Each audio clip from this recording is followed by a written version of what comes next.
1984, written by George Orwell. Part 2. Chapter 1.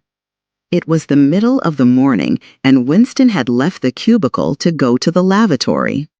A solitary figure was coming towards him from the other end of the long, brightly lit corridor. It was the girl with dark hair. 4 days had gone past since the evening when he had run into her outside the junk shop. As she came nearer, he saw that her right arm was in a sling, not noticeable at a distance because it was of the same color as her overalls. Probably she had crushed her hand while swinging round one of the big kaleidoscopes on which the plots of novels were roughed in. It was a common accident in the fiction department. They were perhaps 4 meters apart when the girl stumbled and fell almost flat on her face. A sharp cry of pain was wrung out of her. She must have fallen right on the injured arm. Winston stopped short. The girl had risen to her knees. Her face had turned a milky yellow color, against which her mouth stood out redder than ever. Her eyes were fixed on his with an appealing expression that looked more like fear than pain. A curious emotion stirred in Winston's heart. In front of him was an enemy who was trying to kill him. In front of him also was a human creature, in pain and perhaps with a broken bone. Already he had instinctively started forward to help her. In the moment when he had seen her fall on the bandaged arm, it had been as though he felt the pain in his own body. "You're hurt?" he said. "It's nothing, my arm. It'll be all right in a second." She spoke as though her heart were fluttering. She had certainly turned very pale. "You haven't broken anything?" "No, I'm all right." "It hurt for a moment, that's all." She held out her free hand to him, and he helped her up. She had regained some of her color and appeared very much better. "It's nothing," she repeated shortly. "I only gave my wrist a bit of a bang." "Thanks, comrade." And with that, she walked on in the direction in which she had been going, as briskly as though it had really been nothing. The whole incident could not have taken as much as half a minute. Not to let one's feelings appear in one's face was a habit that had acquired the status of an instinct, and in any case, they had been standing straight in front of a telescreen when the thing happened. Nevertheless, it had been very difficult not to betray a momentary surprise, for in the 2 or 3 seconds while he was helping her up, the girl had slipped something into his hand. There was no question that she had done it intentionally. It was something small and flat. As he passed through the lavatory door, he transferred it to his pocket and felt it with the tips of his fingers. It was a scrap of paper folded into a square. While he stood at the urinal, he managed, with a little more fingering, to get it unfolded. Obviously, there must be a message of some kind written on it. For a moment, he was tempted to take it into one of the water closets and read it at once. But that would be shocking folly, as he well knew. There was no place where you could be more certain that the telescreens were watched continuously. He went back to his cubicle, sat down, threw the fragment of paper casually among the other papers on the desk, put on his spectacles, and hitched the speakwrite towards him. 5 minutes, he told himself, 5 minutes at the very least. His heart bumped in his breast with frightening loudness. Fortunately, the piece of work he was engaged on was mere routine, the rectification of a long list of figures, not needing close attention. Whatever was written on the paper, it must have some kind of political meaning. So far as he could see, there were two possibilities.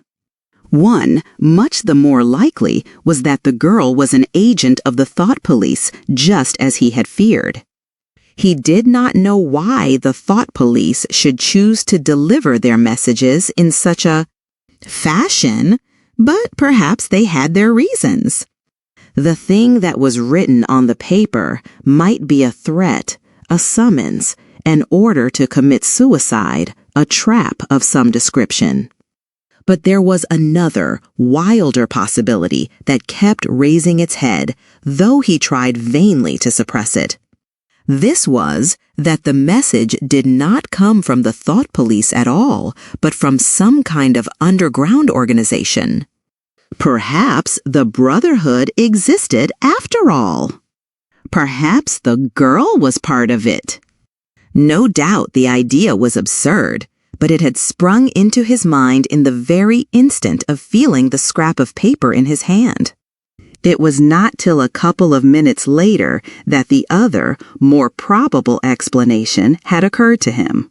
And even now, though his intellect told him that the message probably meant death, still, that was not what he believed, and the unreasonable hope persisted, and his heart banged, and it was with difficulty that he kept his voice from trembling as he murmured his figures into the speakwrite.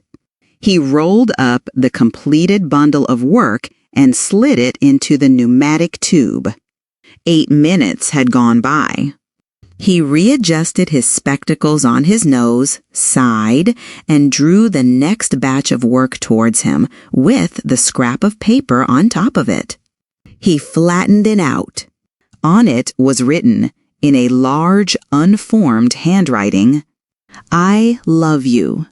For several seconds, he was too stunned even to throw the incriminating thing into the memory hole. When he did so, although he knew very well the danger of showing too much interest, he could not resist reading it once again, just to make sure that the words were really there. For the rest of the morning, it was very difficult to work. What was even worse than having to focus his mind on a series of niggling jobs was the need to conceal his agitation from the telescreen. He felt as though a fire were burning in his belly. Lunch in the hot, crowded, noise-filled canteen was torment. He had hoped to be alone for a little while during the lunch hour, but as bad luck would have it, the imbecile Parsons flopped down beside him, the tang of his sweat almost defeating the tinny smell of stew, and kept up a stream of talk about the preparations for Hate Week. He was particularly enthusiastic about a papier-mâché model of Big Brother's head, 2 meters wide, which was being made for the occasion by his daughter's troop of spies. The irritating thing was that in the racket of voices, Winston could hardly hear what Parsons was saying, and was constantly having to ask for some fatuous remark to be repeated. Just once he caught a glimpse of the girl, at a table with 2 other girls at the far end of the room. She appeared not to have seen him, and he did not look in that direction again. The afternoon was more bearable. Immediately after lunch, there arrived a delicate, difficult piece of work which would take several hours and necessitated putting everything else aside. It consisted in falsifying a series of production reports of 2 years ago, in such a way as to cast discredit on a prominent member of the inner party who was now under a cloud. This was the kind of thing that Winston was good at, and for more than 2 hours he succeeded in shutting the girl out of his mind altogether.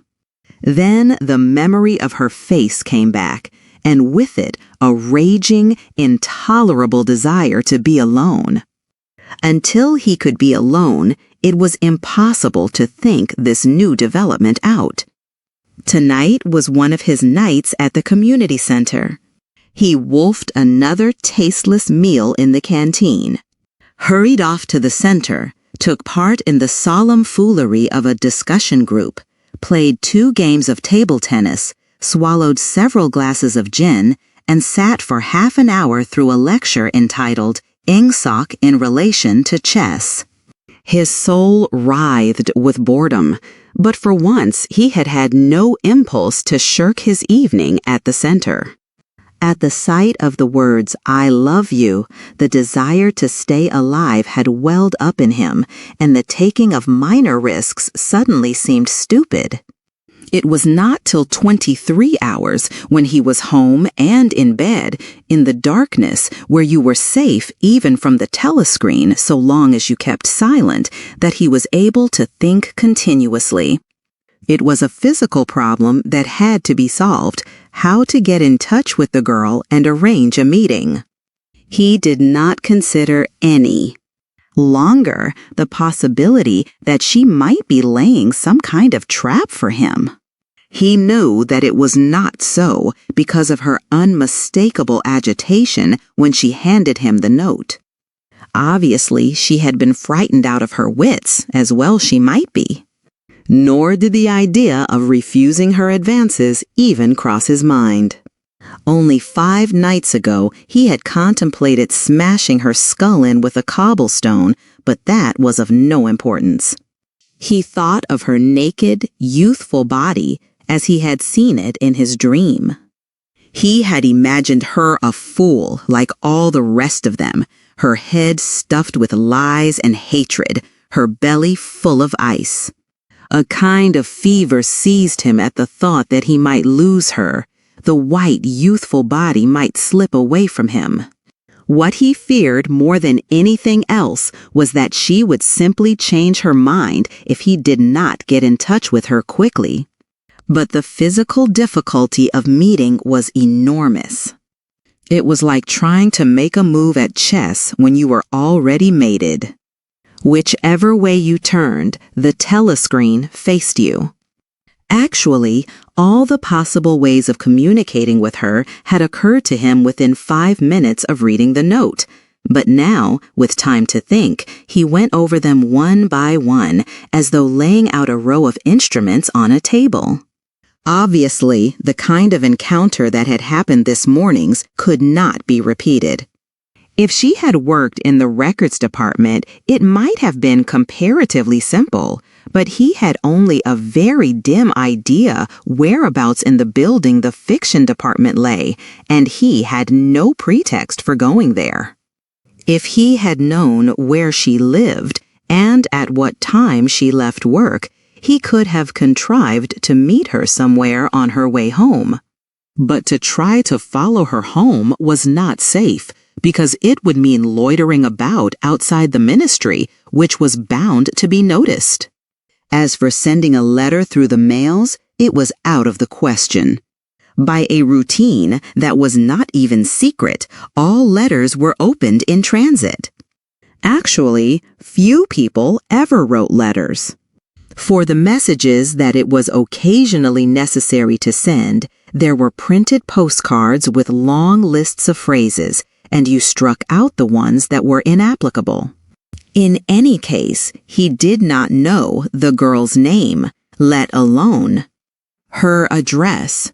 Finally, he decided that the safest place was the canteen. If he could get her at a table by herself, somewhere in the middle of the room, not too near the telescreens, and with a sufficient buzz of conversation all round, if these conditions endured for, say, 30 seconds, it might be possible to exchange a few words. For a week after this, life was like a restless dream. On the next day, she did not appear in the canteen until he was leaving it, the whistle having already blown. Presumably, she had been changed on to a later shift. They passed each other without a glance. On the day after that, she was in the canteen at the usual time, but with 3 other girls, and immediately under a telescreen. Then, for 3 dreadful days, she did not appear at all. His whole mind and body seemed to be afflicted with an unbearable sensitivity, a sort of transparency, which made every movement, every sound, every contact, every word that he had to speak or listen to, an agony. Even in sleep, he could not altogether escape from her image. He did not touch the diary during those days. If there was any relief, it was in his work, in which he could sometimes forget himself for 10 minutes at a stretch. He had absolutely no clue as to what had happened to her. There was no inquiry he could make. She might have been vaporized, she might have committed suicide, she might have been transferred to the other end of Oceania. Worst and likeliest of all, she might simply have changed her mind and decided to avoid him. The next day, she reappeared. Her arm was out of the sling, and she had a band of sticking plaster round her wrist. The relief of seeing her was so great that he could not resist staring directly at her for several seconds. On the following day, he very nearly succeeded in speaking to her. When he came into the canteen, she was sitting at a table well out from the wall and was quite alone. It was early, and the place was not very full. The queue edged forward till Winston was almost at the counter, then was held up for 2 minutes because someone in front was complaining that he had not received his tablet of saccharin. But the girl was still alone when Winston secured his tray and began to make for her table. He walked casually towards her, his eyes searching for a place at some table beyond her. She was perhaps 3 meters away from him. Another 2 seconds would do it. Then a voice behind him called, "Smith!" He pretended not to hear. "Smith!" repeated the voice more loudly. It was no use. He turned round. A blonde-headed, silly-faced young man named Wilshire, whom he barely knew, was inviting him with a smile to a vacant place at his table. It was not safe to refuse. After having been recognized, he could not go and sit at a table with an unattended girl. It was too noticeable. He sat down with a friendly smile. The silly blonde face beamed into his. Winston had a hallucination of himself smashing a pickaxe right into the middle of it. The girl's table filled up a few minutes later. But she must have seen him coming towards her, and perhaps she would take the hint. Next day, he took care to arrive early. Surely enough, she was at a table in about the same place, and again alone. The person immediately ahead of him in the queue was a small, swiftly moving, beetle-like man with a flat face and tiny, suspicious eyes. As Winston turned away from the counter with his tray, he saw that the little man was making straight for the girl's table. His hopes sank again. There was a vacant place at a table further away, but something in the little man's appearance suggested that he would be sufficiently attentive to his own comfort to choose the emptiest table. With ice at his heart, Winston followed. It was no use unless he could get the girl alone. At this moment, there was a tremendous crash. The little man was sprawling on all fours. His tray had gone flying. 2 streams of soup and coffee were flowing across the floor. He started to his feet with a malignant glance at Winston, whom he evidently suspected of having tripped him up. But it was all right. 5 seconds later, with a thundering heart, Winston was sitting at the girl's table. He did not look at her. He unpacked his tray and promptly began eating. It was all important to speak at once before anyone else came, but now a terrible fear had taken possession of him. A week had gone by since she had first approached him.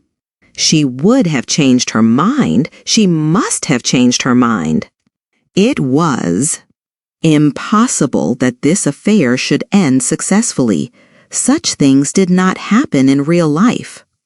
He might have flinched altogether from speaking if at this moment he had not seen Ampleforth, the hair-eared poet, wandering limply round the room with a tray, looking for a place to sit down.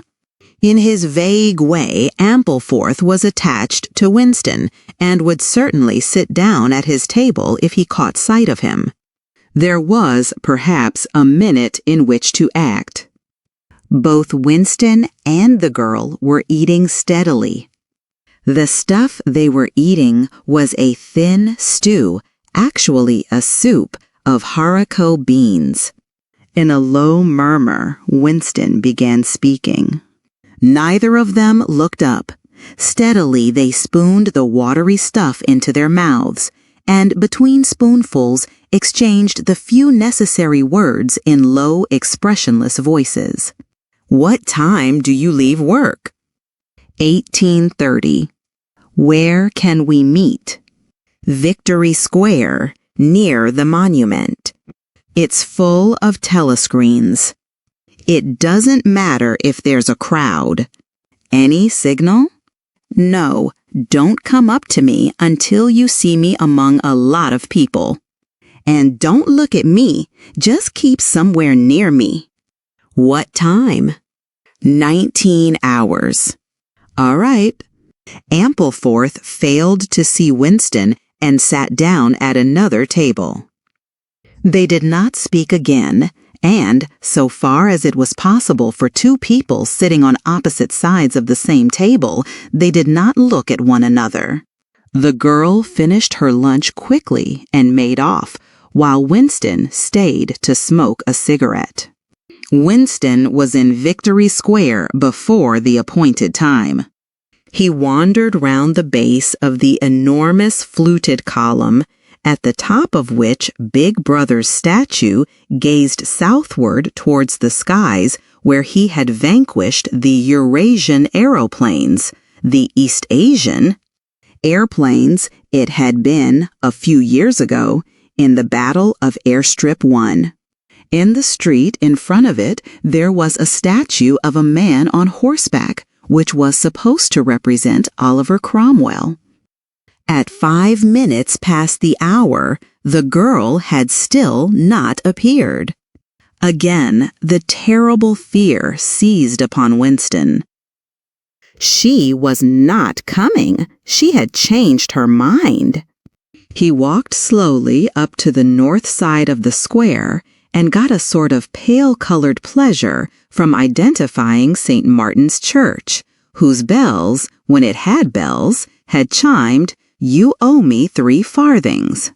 Then he saw the girl standing at the base of the monument, reading or pretending to read a poster which ran spirally up the column.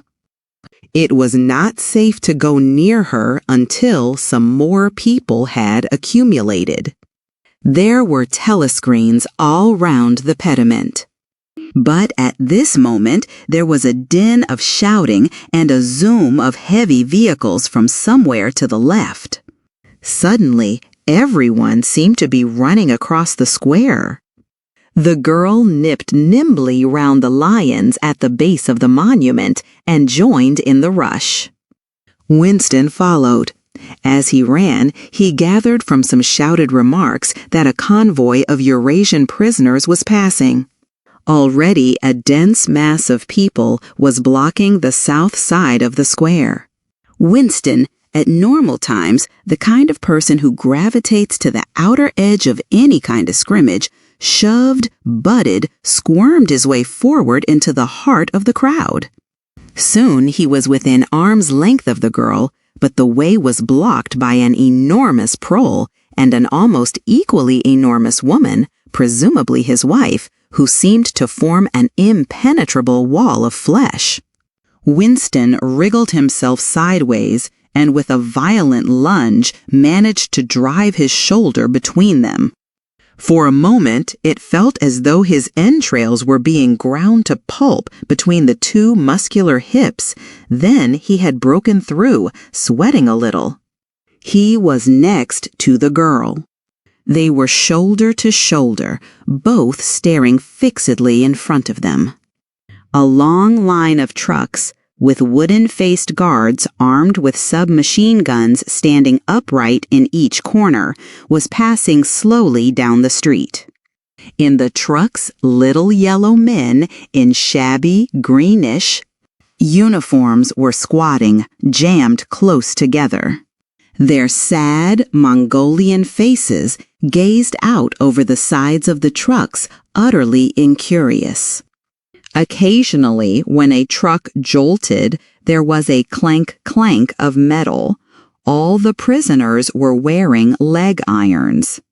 Truck load after truckload of the sad faces passed. Winston knew they were there, but he saw them only intermittently. The girl's shoulder and her arm right down to the elbow were pressed against his. Her cheek was almost near enough for him to feel its warmth. She had immediately taken charge of the situation, just as she had done in the canteen. She began speaking in the same expressionless voice as before, with lips barely moving, a mere murmur easily drowned by the din of voices and the rumbling of the trucks. "Can you hear me?" "Yes." "Can you get Sunday afternoon off?" "Yes." "Then listen carefully. You'll have to remember this. Go to Paddington Station." With a sort of military precision that astonished him, she outlined the route that he was to follow. A half-hour railway journey. Turn left outside the station, 2 kilometers along the road, a gate with the top bar missing, a path across a field, a grass-grown lane, a track between bushes, a dead tree with moss on it. It was as though she had a map inside her head. "Can you remember all that?" she murmured finally. "Yes." "You turn left, then right, then left again, and the gate's got no top bar." "Yes." "What time?" "About 15. You may have to wait. I'll get there by another way." "Are you sure you remember everything?" "Yes." "Then get away from me as quick as you can." She need not have told him that. But for the moment, they could not extricate themselves from the crowd. The trucks were still filing past, the people still insatiably gaping. At the start, there had been a few boos and hisses, but it came only from the party members among the crowd and had soon stopped. The prevailing emotion was simply curiosity. Foreigners, whether from Eurasia or from Eastasia, were a kind of strange animal. One literally never saw them except in the guise of prisoners, and even as prisoners, one never got more than a momentary glimpse of them. Nor did one know what became of them, apart from the few who were hanged as war criminals. The others simply vanished, presumably into forced labor camps. The round Mongol faces had given way to faces of a more European type, dirty, bearded, and exhausted. From over scrubby cheekbones, eyes looked into Winston's, sometimes with strange intensity, and flashed away again. The convoy was drawing to an end. In the last truck, he could see an aged man, his face a mass of grizzled hair, standing upright with wrists crossed in front of him, as though he were used to having them bound together. It was almost time for Winston and the girl to part. But at the last moment, while the crowd still hemmed them in, her hand felt for his and gave it a fleeting squeeze. It could not have been 10 seconds. and yet it seemed a long time that their hands were clasped together. He had time to learn every detail of her hand. He explored the long fingers, the shapely nails, the work-hardened palm with its row of calluses, the smooth flesh under the wrist. Merely from feeling it, he would have known it by sight. In the same instant, it occurred to him that he did not know what color the girl's eyes were. They were probably brown, but people with dark hair sometimes had blue eyes. To turn his head and look at her would have been inconceivable folly. With hands locked together, invisible among the press of bodies, they stared steadily in front of them, and instead of the eyes of the girl, the eyes of the aged prisoner gazed mournfully at Winston out of nests of hair. Chapter 2. Winston picked his way up the lane through dappled light and shade, stepping out into pools of gold wherever the boughs parted. Under the trees to the left of him, the ground was misty with bluebells. The air seemed to kiss one's skin. It was the 2nd of May. From somewhere deeper in the heart of the wood came the droning of ringdoves. He was a bit early. There had been no difficulties about the journey, and the girl was so evidently experienced that he was less frightened than he would normally have been. Presumably, she could be trusted to find a safe place. In general, you could not assume that you were much safer in the country than in London. There were no telescreens, of course, but there was always the danger of concealed microphones by which your voice might be picked up and recognized. Besides, it was not easy to make a journey by yourself without attracting attention. For distances of less than 100 kilometers, it was not necessary to get your passport endorsed. But sometimes there were patrols hanging about the railway stations who examined the papers of any party member they found there and asked awkward questions. However, no patrols had appeared, and on the walk from the station, he had made sure by cautious backward glances that he was not being followed. The train was full of proles in holiday mood because of the summery weather. The wooden-seated carriage in which he traveled was filled to overflowing by a single enormous family, ranging from a toothless great-grandmother to a month-old baby, going out to spend an afternoon with in-laws in the country and, as they freely explained to Winston, to get hold of a little black market butter. The lane widened, and in a minute he came to the footpath she had told him of, a mere cattle track which plunged between the bushes. He had no watch, but it could not be 15 yet.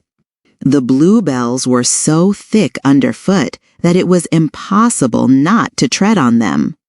He knelt down and began picking some partly to pass the time away, but also from a vague idea that he would like to have a bunch of flowers to offer to the girl when they met.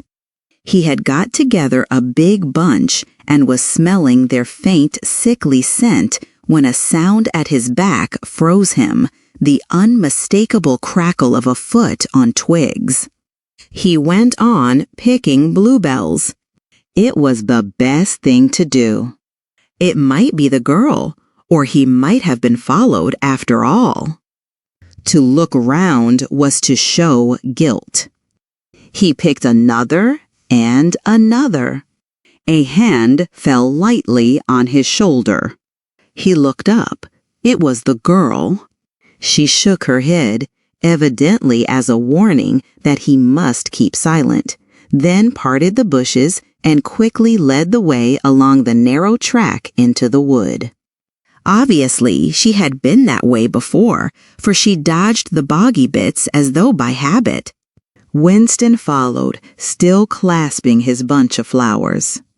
His first feeling was relief, but as he watched the strong, slender body moving in front of him, with the scarlet sash that was just tight enough to bring out the curve of her hips, the sense of his own inferiority was heavy upon him. Even now, it seemed quite likely that when she turned round and looked at him, she would draw back after all. The sweetness of the air and the greenness of the leaves daunted him. Already on the walk from the station, the May sunshine had made him feel dirty and etiolated, a creature of indoors, with the sooty dust of London in the pores of his skin. It occurred to him that till now she had probably never seen him in broad daylight in the open. They came to the fallen tree that she had spoken of. The girl hopped over and forced apart the bushes, in which there did not seem to be an opening. When Winston followed her, he found that they were in a natural clearing, a tiny grassy knoll surrounded by tall saplings that shut it in completely. The girl stopped and turned. "Here we are," she said. He was facing her at several paces distance. As yet, he did not dare move nearer to her. "I didn't want to say anything in the lane," she went on, "in case there's a mic hidden there." "I don't suppose there is, but there could be. There's always the chance of one of those swine recognizing your voice."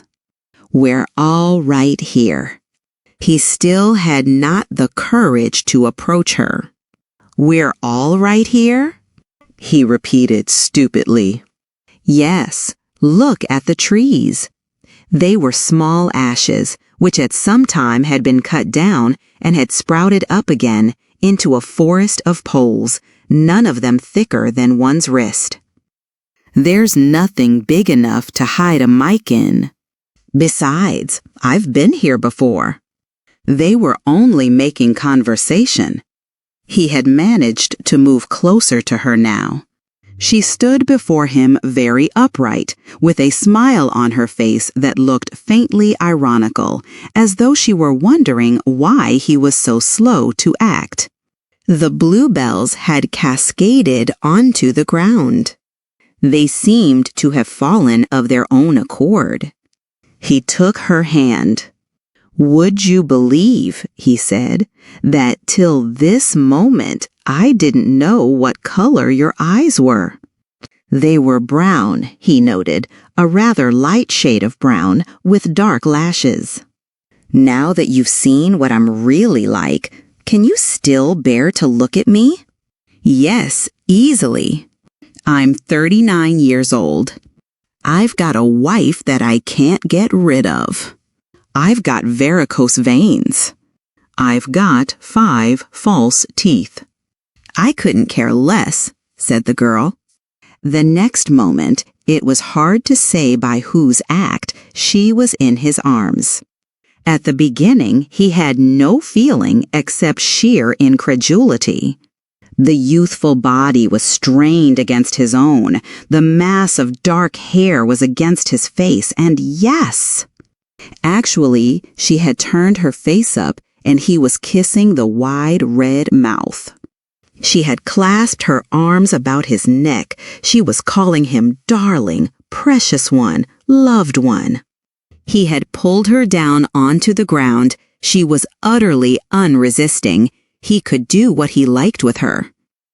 But the truth was that he had no physical sensation except that of mere contact. All he felt was incredulity and pride. He was glad that this was happening, but he had no physical desire. It was too soon. Her youth and prettiness had frightened him. He was too much used to living without women. He did not know the reason. The girl picked herself up and pulled a bluebell out of her hair. She sat against him, putting her arm round his waist. "Never mind, dear. There's no hurry. We've got the whole afternoon.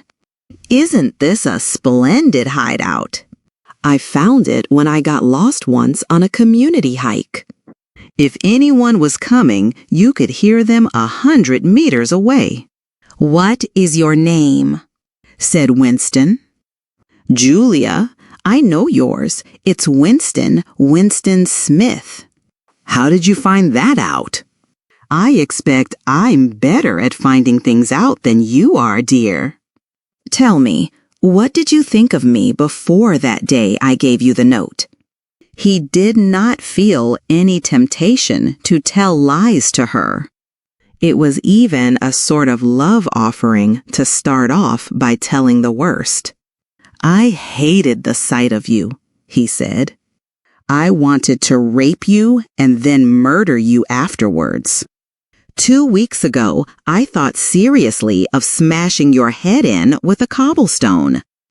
If you really want to know, I imagined that you had something to do with the thought police." The girl laughed delightedly, evidently taking this as a tribute to the excellence of her disguise. "Not the thought police? You didn't honestly think that?" "Well, perhaps not exactly that. But from your general appearance, merely because you're young and fresh and healthy, you understand, I thought that probably—" "You thought I was a good party member, pure in word and deed. Banners, processions, slogans, games, community hikes, all that stuff. And you thought that if I had a quarter of a chance, I'd denounce you as a thought criminal and get you killed off?" "Yes, something of that kind. A great many young girls are like that, you know." "It's this bloody thing that does it," she said, ripping off the scarlet sash of the Junior Anti-Sex League and flinging it onto a bough. Then, as though touching her waist had reminded her of something, she felt in the pocket of her overalls and produced a small slab of chocolate. She broke it in half and gave one of the pieces to Winston. Even before he had taken it, he knew by the smell that it was very unusual chocolate. It was dark and shiny and was wrapped in silver paper. Chocolate normally was dull brown, crumbly stuff that tasted, as nearly as one could describe it, like the smoke of a rubbish fire. But at some time or another, he had tasted chocolate like the piece she had given him. The first whiff of its scent had stirred up some memory which he could not pin down, but which was powerful and troubling. "Where did you get this stuff?" he said. "Black market," she said indifferently. "Actually, I am that sort of girl, to look at. I'm good at games. I was a troop leader in the Spies. I do voluntary work 3 evenings a week for the Junior Anti-Sex League. Hours and hours I've spent pasting their bloody rot all over London. I always carry one end of a banner in the processions. I always look cheerful and I never shirk anything. Always yell with the crowd, that's what I say. It's the only way to be safe." The first fragment of chocolate had melted on Winston's tongue. The taste was delightful. But there was still that memory moving round the edges of his consciousness, something strongly felt but not reducible to definite shape, like an object seen out of the corner of one's eye. He pushed it away from him, aware only that it was the memory of some action which he would have liked to undo but could not. "You are very young," he said. "You are 10 or 15 years younger than I am.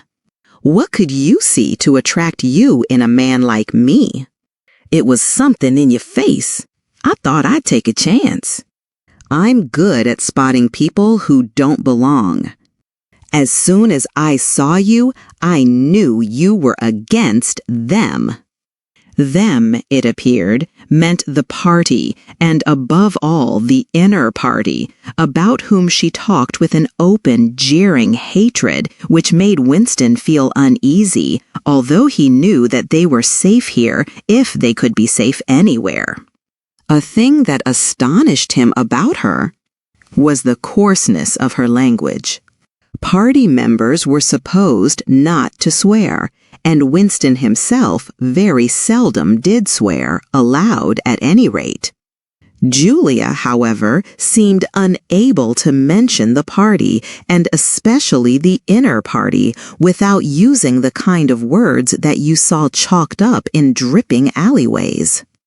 He did not dislike it. It was merely one symptom of her revolt against the party and all its ways, and somehow it seemed natural and healthy, like the sneeze of a horse that smells bad hay. They had left the clearing and were wandering again through the checkered shade, with their arms round each other's waists whenever it was wide enough to walk two abreast. He noticed how much softer her waist seemed to feel now that the sash was gone. They did not speak above a whisper. Outside the clearing, Julia said, it was better to go quietly. Presently, they had reached the edge of the little wood. She stopped him. Don't go out into the open. There might be someone watching. We're all right if we keep behind the boughs. They were standing in the shade of hazel bushes. The sunlight, filtering through innumerable leaves, was still hot on their faces. Winston looked out into the field beyond and underwent a curious, slow shock of recognition. He knew it by sight. An old, close-bitten pasture, with a footpath wandering across it and a molehill here and there. In the ragged hedge on the opposite side, the boughs of the elm trees swayed just perceptibly in the breeze, and their leaves stirred faintly in dense masses like women's hair. Surely somewhere nearby, but out of sight, there must be a stream with green pools where dace were swimming. Isn't there a stream somewhere near here? He whispered. That's right, there is a stream. It's at the edge of the next field, actually. There are fish in it, great big ones. You can watch them lying in the pools under the willow trees, waving their tails. It's the golden country, almost, he murmured. The golden country? It's nothing, really. A landscape I've seen sometimes in a dream. Look, whispered Julia. A thrush had alighted on a bough not 5 meters away, almost at the level of their faces. Perhaps it had not seen them. It was in the sun, they in the shade. It spread out its wings, fitted them carefully into place again, ducked its head for a moment as though making a sort of obeisance to the sun, and then began to pour forth a torrent of song. In the afternoon hush, the volume of sound was startling. Winston and Julia clung together, fascinated. The music went on and on, minute after minute, with astonishing variations, never once repeating itself, almost as though the bird were deliberately showing off its virtuosity. Sometimes it stopped for a few seconds, spread out and resettled its wings, then swelled its speckled breast and again burst into song. Winston watched it with a sort of vague reverence. For whom, for what was that bird singing? No mate, no rival was watching it. What made it sit at the edge of the lonely wood and pour its music into nothingness? He wondered whether, after all, there was a microphone hidden somewhere near. He and Julia had spoken only in low whispers, and it would not pick up what they had said, but it would pick up the thrush. Perhaps at the other end of the instrument, some small, beetle-like man was listening intently, listening to that. But by degrees, the flood of music drove all speculations out of his mind. It was as though it were a kind of liquid stuff that poured all over him and got mixed up with the sunlight that filtered through the leaves. He stopped thinking and merely felt. The girl's waist in the bend of his arm was soft and warm. He pulled her round so that they were breast to breast. Her body seemed to melt into his. Wherever his hands moved, it was all as yielding as water. Their mouths clung together. It was quite different from the hard kisses they had exchanged earlier. When they moved their faces apart again, both of them sighed deeply. The bird took fright and fled with a clatter of wings. Winston put his lips against her ear. "Now," he whispered. "Not here," she whispered back. "Come back to the hideout. It's safer." Quickly, with an occasional crackle of twigs, they threaded their way back to the clearing. When they were once inside the ring of saplings, she turned and faced him. They were both breathing fast, but the smile had reappeared around the corners of her mouth. She stood looking at him for an instant, then felt at the zipper of her overalls. And yes, it was almost as in his dream. Almost as swiftly as he had imagined it, she had torn her clothes off, and when she flung them aside, it was with that same magnificent gesture by which a whole civilization seemed to be annihilated. Her body gleamed white in the sun. But for a moment he did not look at her body. His eyes were anchored by the freckled face with its faint, bold smile. He knelt down before her and took her hands in his. "Have you done this before?" "Of course, hundreds of times. Well, scores of times anyway." "With party members?" "Yes, always with party members." "With members of the inner party?" "Not with those swine, no, but there's plenty that would if they got half a chance. They're not so holy as they make out." His heart leapt. Scores of times she had done it. He wished it had been hundreds, thousands. Anything that hinted at corruption always filled him with a wild hope. Who knew? Perhaps the party was rotten under the surface. Its cult of strenuousness and self-denial simply a sham concealing iniquity. If he could have infected the whole lot of them with leprosy or syphilis, how gladly he would have done so. Anything to rot, to weaken, to undermine. He pulled her down so that they were kneeling face to face. "Listen, the more men you've had, the more I love you. Do you understand that?" "Yes, perfectly." "I hate purity. I hate goodness. I don't want any virtue to exist anywhere. I want everyone to be corrupt to the bones." "Well, men, I ought to suit you, dear. I'm corrupt to the bones." "You like doing this?" "I don't mean simply me. I mean the thing in itself." "I adore it." That was above all what he wanted to hear. Not merely the love of one person, but the animal instinct, the simple, undifferentiated desire, that was the force that would tear the party to pieces. He pressed her down upon the grass among the fallen bluebells. This time there was no difficulty. Presently, the rising and falling of their breaths slowed to normal speed, and in a sort of pleasant helplessness they fell apart. The sun seemed to have grown hotter. They were both sleepy. He reached out for the discarded overalls and pulled them partly over her. Almost immediately they fell asleep and slept for about half an hour. Winston woke first. He sat up and watched the freckled face, still peacefully asleep, pillowed on the palm of her hand. Except for her mouth, you could not call her beautiful. There was a line or two round the eyes if you looked closely.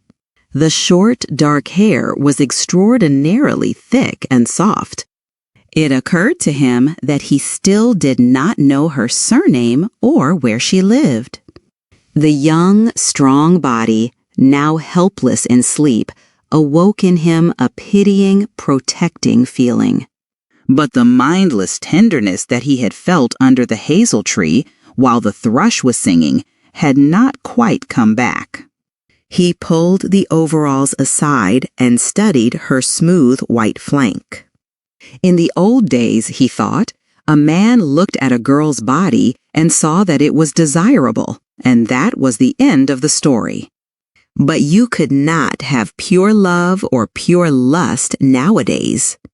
No emotion was pure because everything was mixed up with fear and hatred.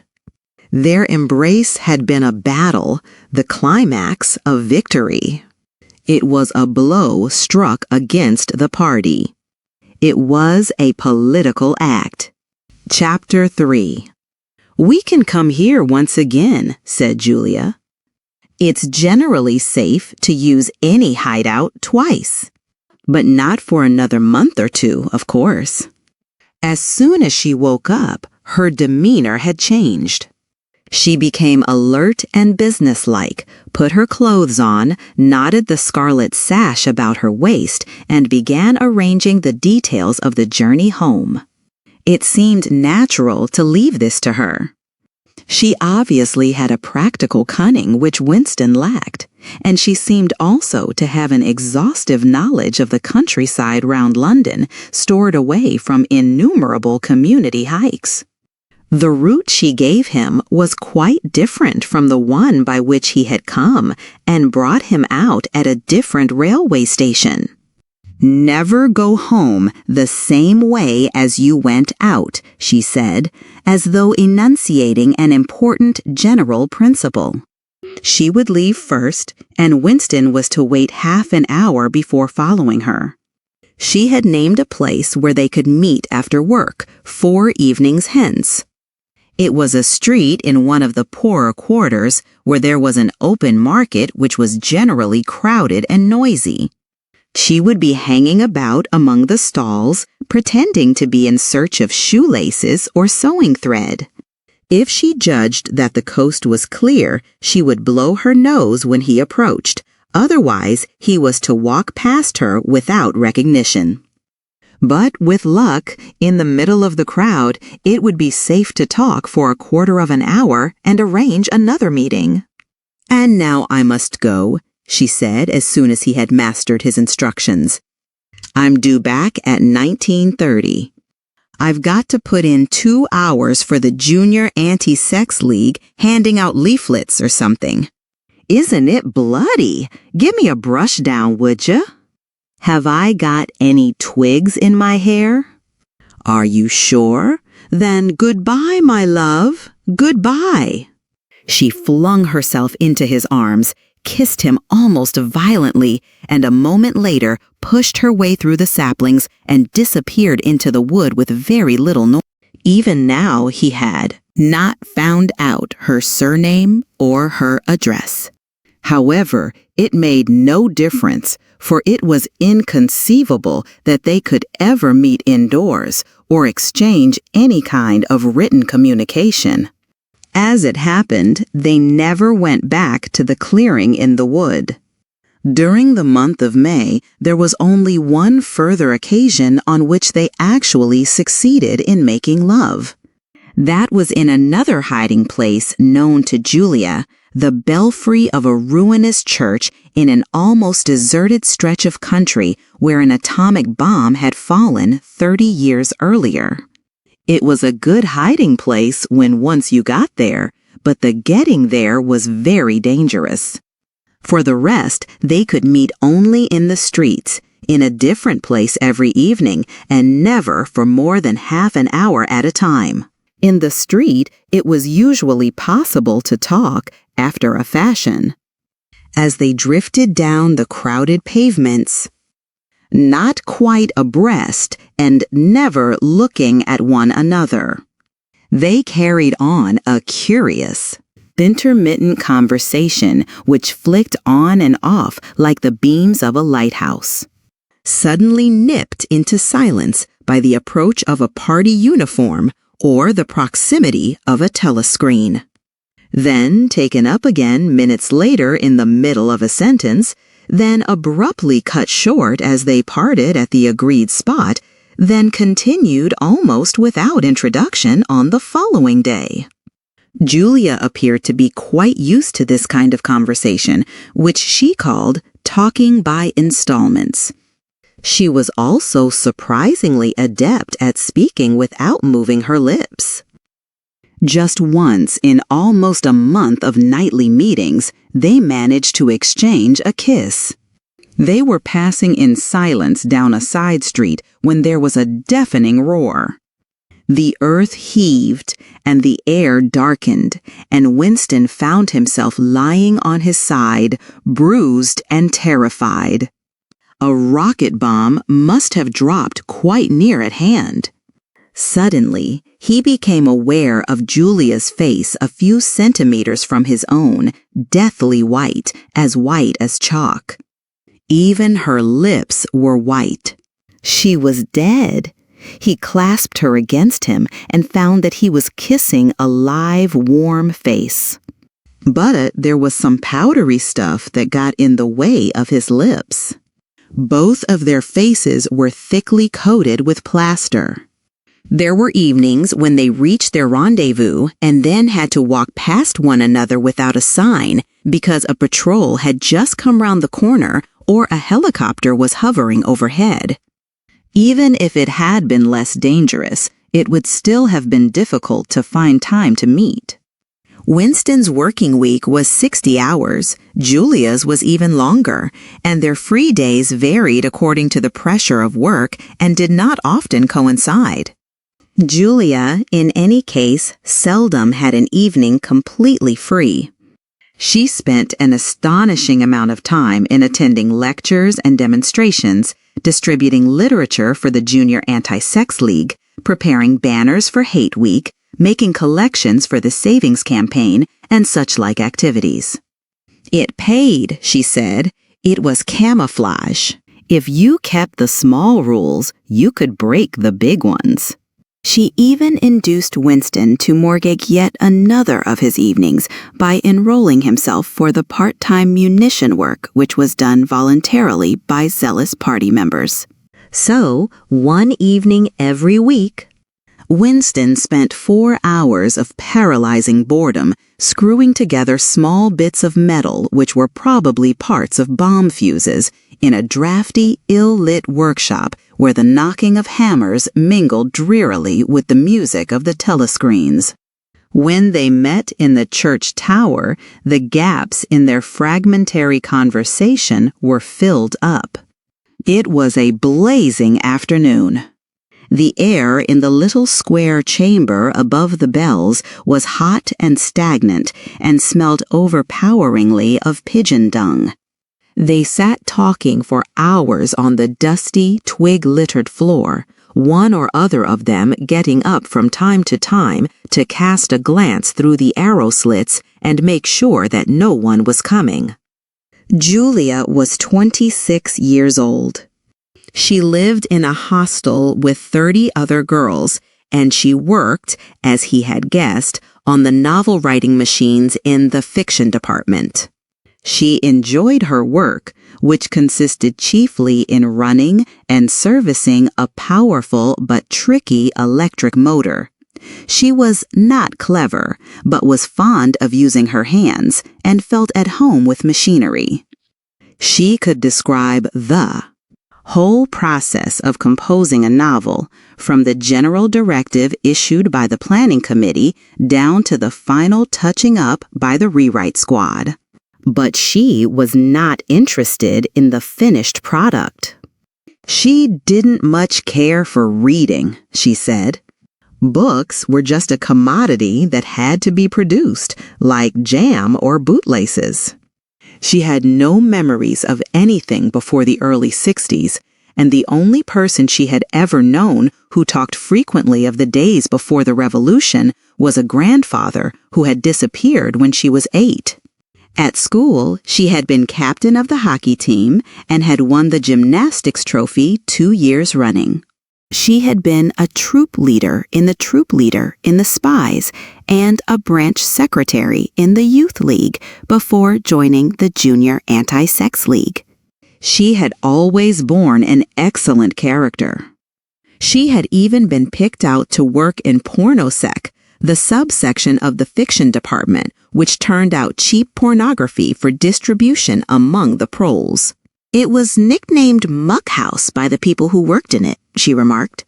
There she had remained for a year, helping to produce booklets in sealed packets with titles like Spanking Stories or One Night in a Girls' School, to be bought furtively by proletarian youths who were under the impression that they were buying something illegal. "What are these books like?" said Winston, curiously. "Oh, ghastly rubbish! They're boring, really. They only have 6 plots, but they swap them round a bit. Of course, I was only on the kaleidoscopes. I was never in the rewrite squad. I'm not literary, dear, not even enough for that." He learned with astonishment that all the workers in pornosec, except the heads of the departments, were girls. The theory was that men, whose sex instincts were less controllable than those of women, were in greater danger of being corrupted by the filth they handled. "They don't even like having married women there," she added. "Girls are always supposed to be so pure. Here's one who isn't anyway." She had had her first love affair when she was 16 with a party member of 60 who later committed suicide to avoid arrest. "And a good job, too," said Julia. "Otherwise, they'd have had my name out of him when he confessed." Since then, there had been various others. Life, as she saw it, was quite simple. You wanted a good time. They, meaning the party, wanted to stop you having it. You broke the rules as best you could. She seemed to think it just as natural that they should want to rob you of your pleasures as that you should want to avoid being caught. She hated the party and said so in the crudest words, but she made no general criticism of it. Except where it touched upon her own life, she had no interest in party doctrine. He noticed that she never used newspeak words except the ones that had passed into everyday use. She had never heard of the Brotherhood and refused to believe in its existence. Any kind of organized revolt against the party, which was bound to be a failure, struck her as stupid. The clever thing was to break the rules and stay alive all the same. He wondered vaguely how many others like her there might be in the younger generation, people who had grown up in the world of the Revolution. Knowing nothing else, accepting the party as something unalterable, like the sky, not rebelling against its authority, but simply evading it, as a rabbit dodges a dog.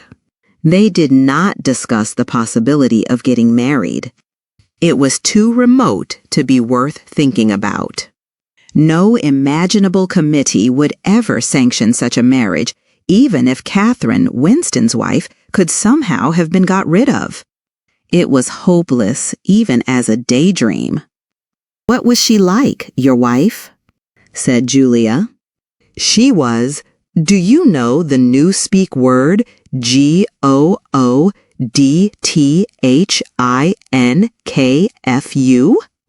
Meaning naturally orthodox, incapable of thinking a bad thought?" "No, I didn't know the word, but I know the kind of person right enough."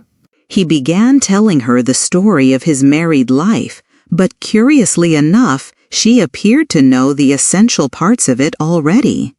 She, described to him, almost as though she had seen or felt it, the stiffening of Catherine's body as soon as he touched her, the way in which she still seemed to be pushing him from her with all her strength, even when her arms were clasped tightly round him. With Julia, he felt no difficulty in talking about such things. Catherine, in any case, had long ceased to be a painful memory and became merely a distasteful one.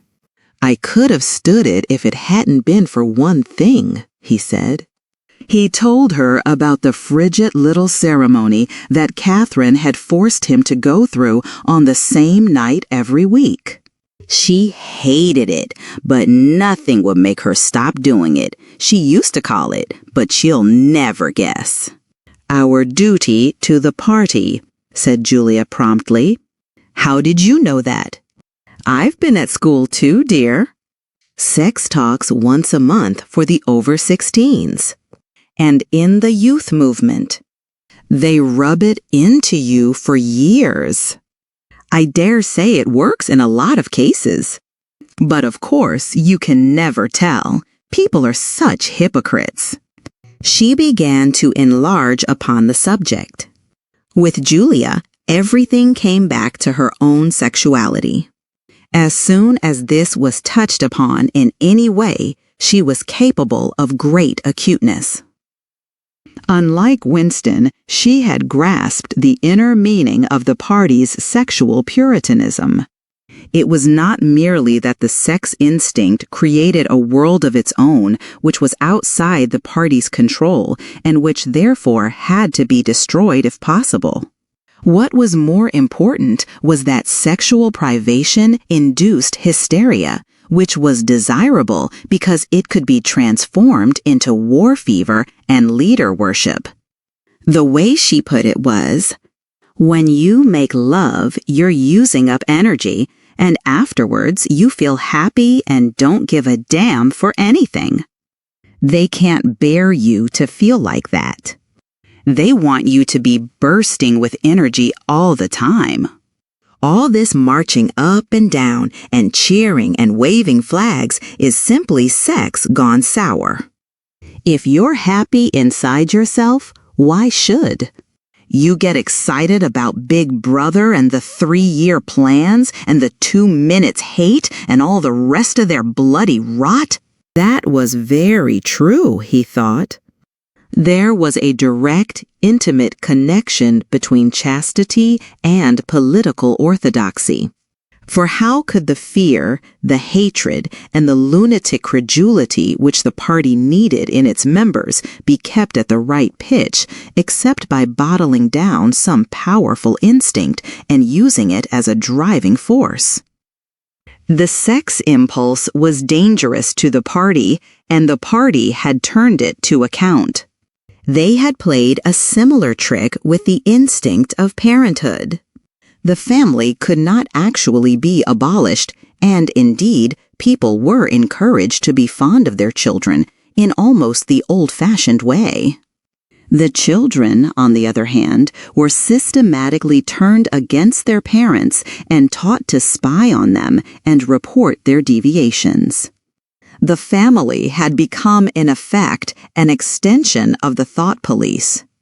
It was a device by means of which everyone could be surrounded night and day by informers who knew him intimately. Abruptly, his mind went back to Catherine. Catherine would unquestionably have denounced him to the thought police if she had not happened to be too stupid to detect the unorthodoxy of his opinions. But what really recalled her to him at this moment was the stifling heat of the afternoon, which had brought the sweat out on his forehead. He began telling Julia of something that had happened, or rather had failed to happen, on another sweltering summer afternoon 11 years ago. It was 3 or 4 months after they were married. They had lost their way on a community hike somewhere in Kent. They had only lagged behind the others for a couple of minutes, but they took a wrong turning and presently found themselves pulled up short by the edge of an old chalk quarry. It was a sheer drop of 10 or 20 meters with boulders at the bottom. There was nobody of whom they could ask the way. As soon as she realized that they were lost, Catherine became very uneasy. To be away from the noisy mob of hikers, even for a moment, gave her a feeling of wrongdoing. She wanted to hurry back by the way they had come and start searching in the other direction. But at this moment, Winston noticed some tufts of loosestrife growing in the cracks of the cliff beneath them. One tuft was of two colors, magenta and brick red, apparently growing on the same root. He had never seen anything of the kind before, and he called to Catherine to come and look at it. "Look, Catherine, look at those flowers. That clump down near the bottom, do you see they're two different colors?" She had already turned to go, but she did rather fretfully come back for a moment. She even leaned out over the cliff face to see where he was pointing. He was standing a little behind her, and he put his hand on her waist to steady her. At this moment, it suddenly occurred to him how completely alone they were. There was not a human creature anywhere, not a leaf stirring, not even a bird awake. In a place like this, the danger that there would be a hidden microphone was very small, and even if there was a microphone, it would only pick up sounds. It was the hottest, sleepiest hour of the afternoon. The sun blazed down upon them. The sweat tickled his face. And the thought struck him. "Why didn't you give her a good shove?" said Julia. "I would have." "Yes, dear, you would have. I would if I'd been the same person then as I am now. Or perhaps I would. I'm not certain." "Are you sorry you didn't?" "Yes. On the whole, I'm sorry I didn't." They were sitting side by side on the dusty floor. He pulled her closer against him. Her head rested on his shoulder, the pleasant smell of her hair conquering the pigeon dung. She was very young, he thought. She still expected something from life. She did not understand that to push an inconvenient person over a cliff solves nothing. "Actually, it would have made no difference," he said. "Then why are you sorry you didn't do it?" "Only because I prefer a positive to a negative. In this game that we're playing, we can't win. Some kinds of failure are better than other kinds, that's all." He felt her shoulders give a wriggle of dissent. She always contradicted him when he said anything of this kind. She would not accept it as a law of nature that the individual is always defeated. In a way, she realized that she herself was doomed. That sooner or later the thought police would catch her and kill her.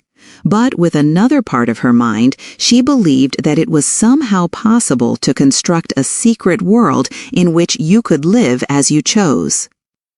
All you needed was luck and cunning and boldness. She did not understand that there was no such thing as happiness, that the only victory lay in the far future, long after you were dead, that from the moment of declaring war on the party, it was better to think of yourself as a corpse. "We are the dead," he said. "We're not dead yet," said Julia prosaically. "Not physically. 6 months, a year, 5 years, conceivably. I am afraid of death. You are young, so presumably you're more afraid of it than I am. Obviously, we shall put it off as long as we can. But it makes very little difference. So long as human beings stay human, death and life are the same thing." "Oh, rubbish! Which would you sooner sleep with, me or a skeleton? Don't you enjoy being alive? Don't you like feeling? This is me. This is my hand. This is my leg. I'm real. I'm solid. I'm alive. Don't you like this? She twisted herself round and pressed her bosom against him.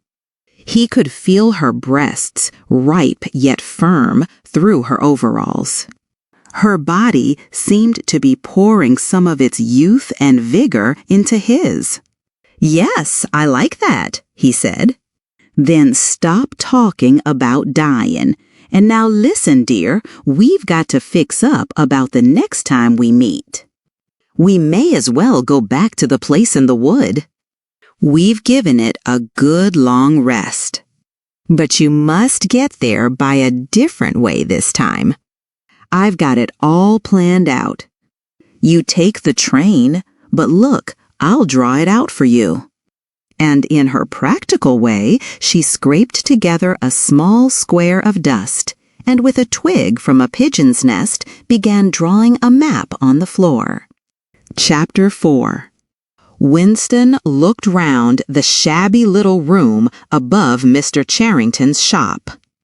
Beside the window, the enormous bed was made up, with ragged blankets and a coverless bolster. The old-fashioned clock with the 12-hour face was ticking away on the mantelpiece. In the corner, on the gate-leg table, the glass paperweight which he had bought on his last visit gleamed softly out of the half-darkness. In the fender was a battered tin oil stove, a saucepan, and 2 cups provided by Mr. Charrington. Winston lit the burner and set a pan of water to boil. He had brought an envelope full of Victory coffee and some saccharin tablets. The clock's hands said 17:20. It was 19:20, really. She was coming at 19:30. Folly, folly, his heart kept saying, conscious, gratuitous, suicidal folly. Of all the crimes that a party member could commit, this one was the least possible to conceal. Actually, the idea had first floated into his head in the form of a vision of the glass paperweight mirrored by the surface of the gate-leg table. As he had foreseen, Mr. Charrington had made no difficulty about letting the room. He was obviously glad of the few dollars that it would bring him. Nor did he seem shocked or become offensively knowing when it was made clear that Winston wanted the room for the purpose of a love affair. Instead, he looked into the middle distance and spoke in generalities, with so delicate an air as to give the impression that he had become partly invisible. Privacy, he said, was a very valuable thing. Everyone wanted a place where they could be alone occasionally. And when they had such a place, it was only common courtesy in anyone else who knew of it to keep his knowledge to himself. He even, seeming almost to fade out of existence as he did so, added that there were 2 entries to the house, one of them through the backyard, which gave on an alley. Under the window, somebody was singing. Winston peeped out, secure in the protection of the muslin curtain. The June sun was still, high in the sky and in the sun-filled court below. A monstrous woman, solid as a Norman pillar, with brawny red forearms and a sacking apron strapped about her middle, was stumping to and fro between a washtub and a clothesline, pegging out a series of square white things which Winston recognized as babies' diapers. Whenever her mouth was not corked with clothes pegs, she was singing in a powerful contralto. It was only an opeless fancy. It passed like an April bye. But a look and a word and the dreams they stirred. They avenue stolen my art, a YA. The tune had been haunting London for weeks past. It was one of countless similar songs published for the benefit of the proles by a subsection of the music department. The words of these songs were composed without any human intervention whatever on an instrument known as a versificator. But the woman sang so tunefully as to turn the dreadful rubbish into an almost pleasant sound. He could hear the woman singing and the scrape of her shoes on the flagstones, and the cries of the children in the street, and somewhere in the far distance a faint roar of traffic, and yet the room seemed curiously silent, thanks to the absence of a telescreen. Folly, folly, folly, he thought again. It was inconceivable that they could frequent this place for more than a few weeks without being caught. But the temptation of having a hiding place that was truly their own, indoors and near at hand, had been too much for both of them. For some time after their visit to the church belfry, it had been impossible to arrange meetings. Working hours had been drastically increased in anticipation of Hate Week.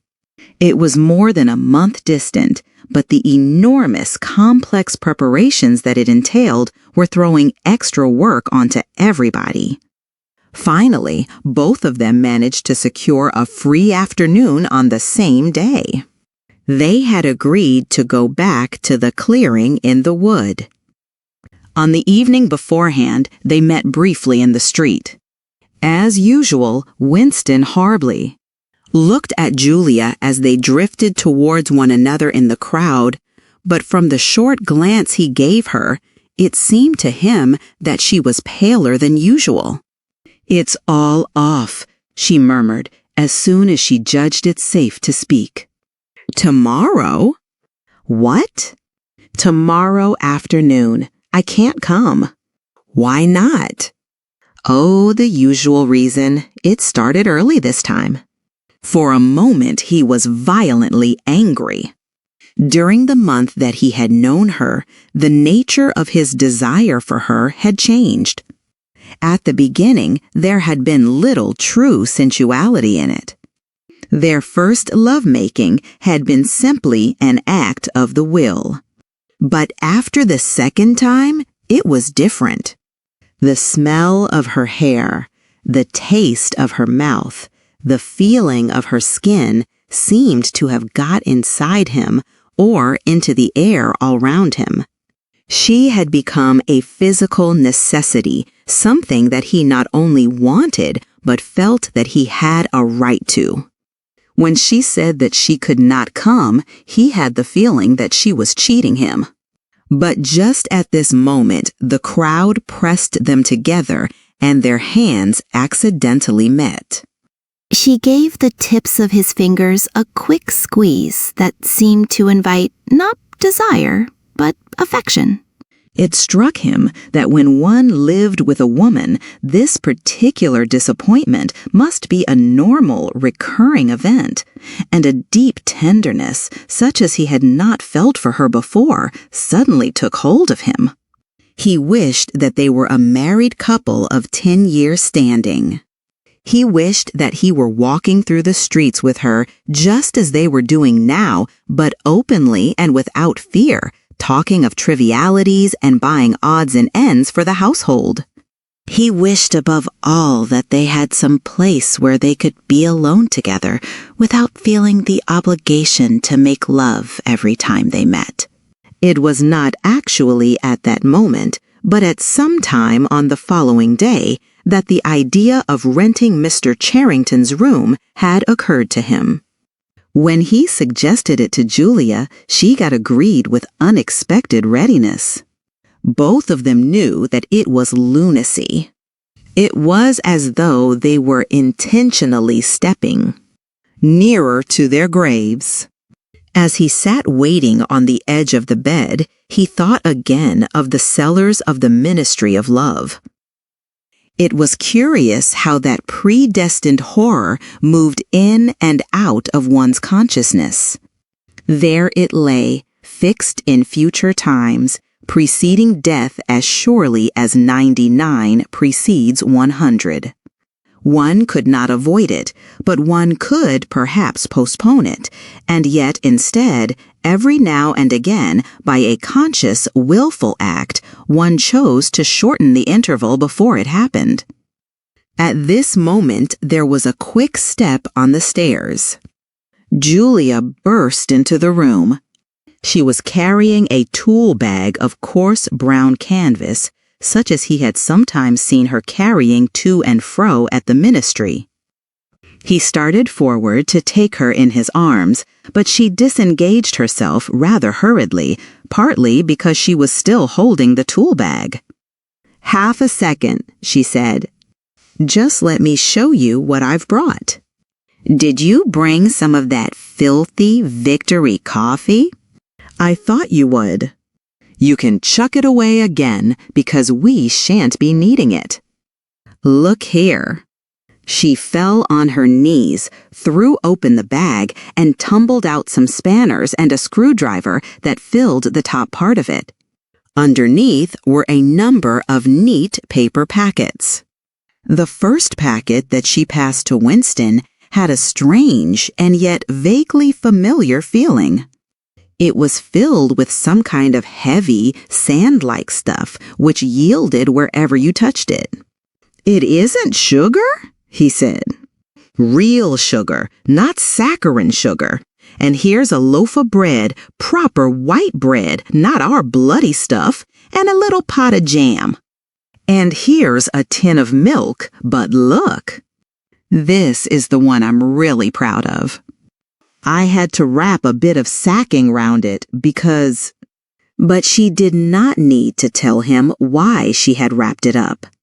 The smell was already filling the room, a rich, hot smell, which seemed like an emanation from his early childhood, but which one did occasionally meet with even now, blowing down a passageway before a door slammed, or diffusing itself mysteriously in a crowded street, sniffed for an instant and then lost again.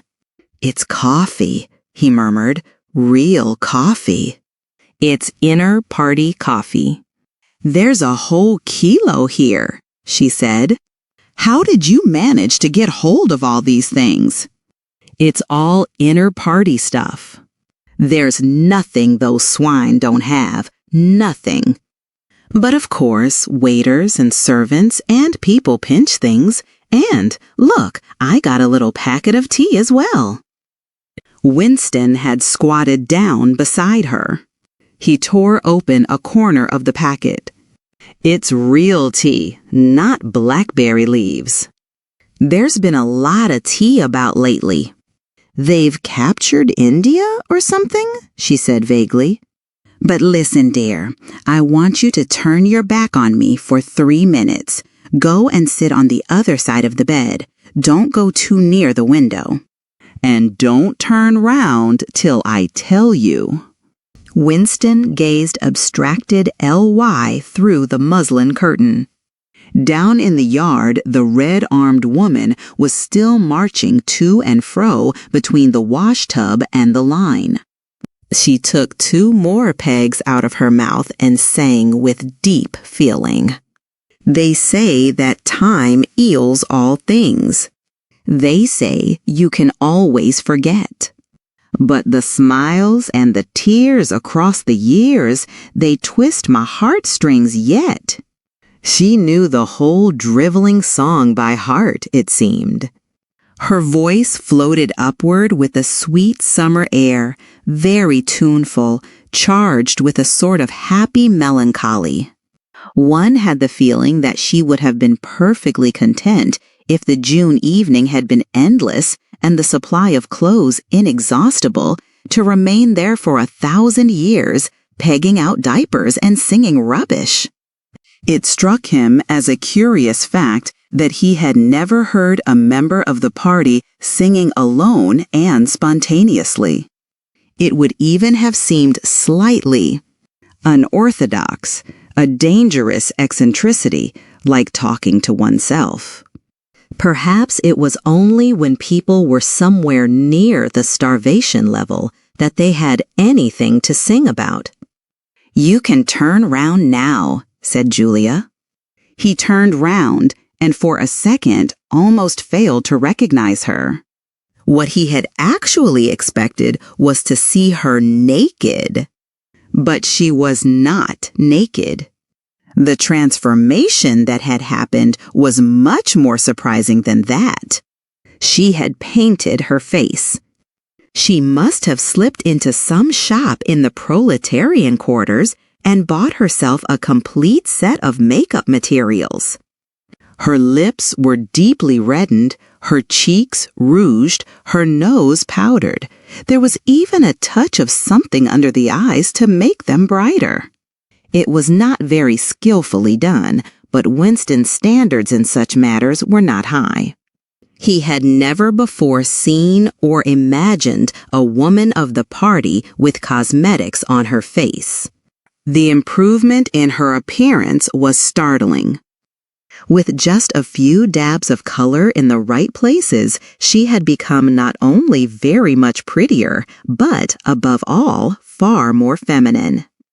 Her short hair and boyish overalls merely added to the effect. As he took her in his arms, a wave of synthetic violets flooded his nostrils.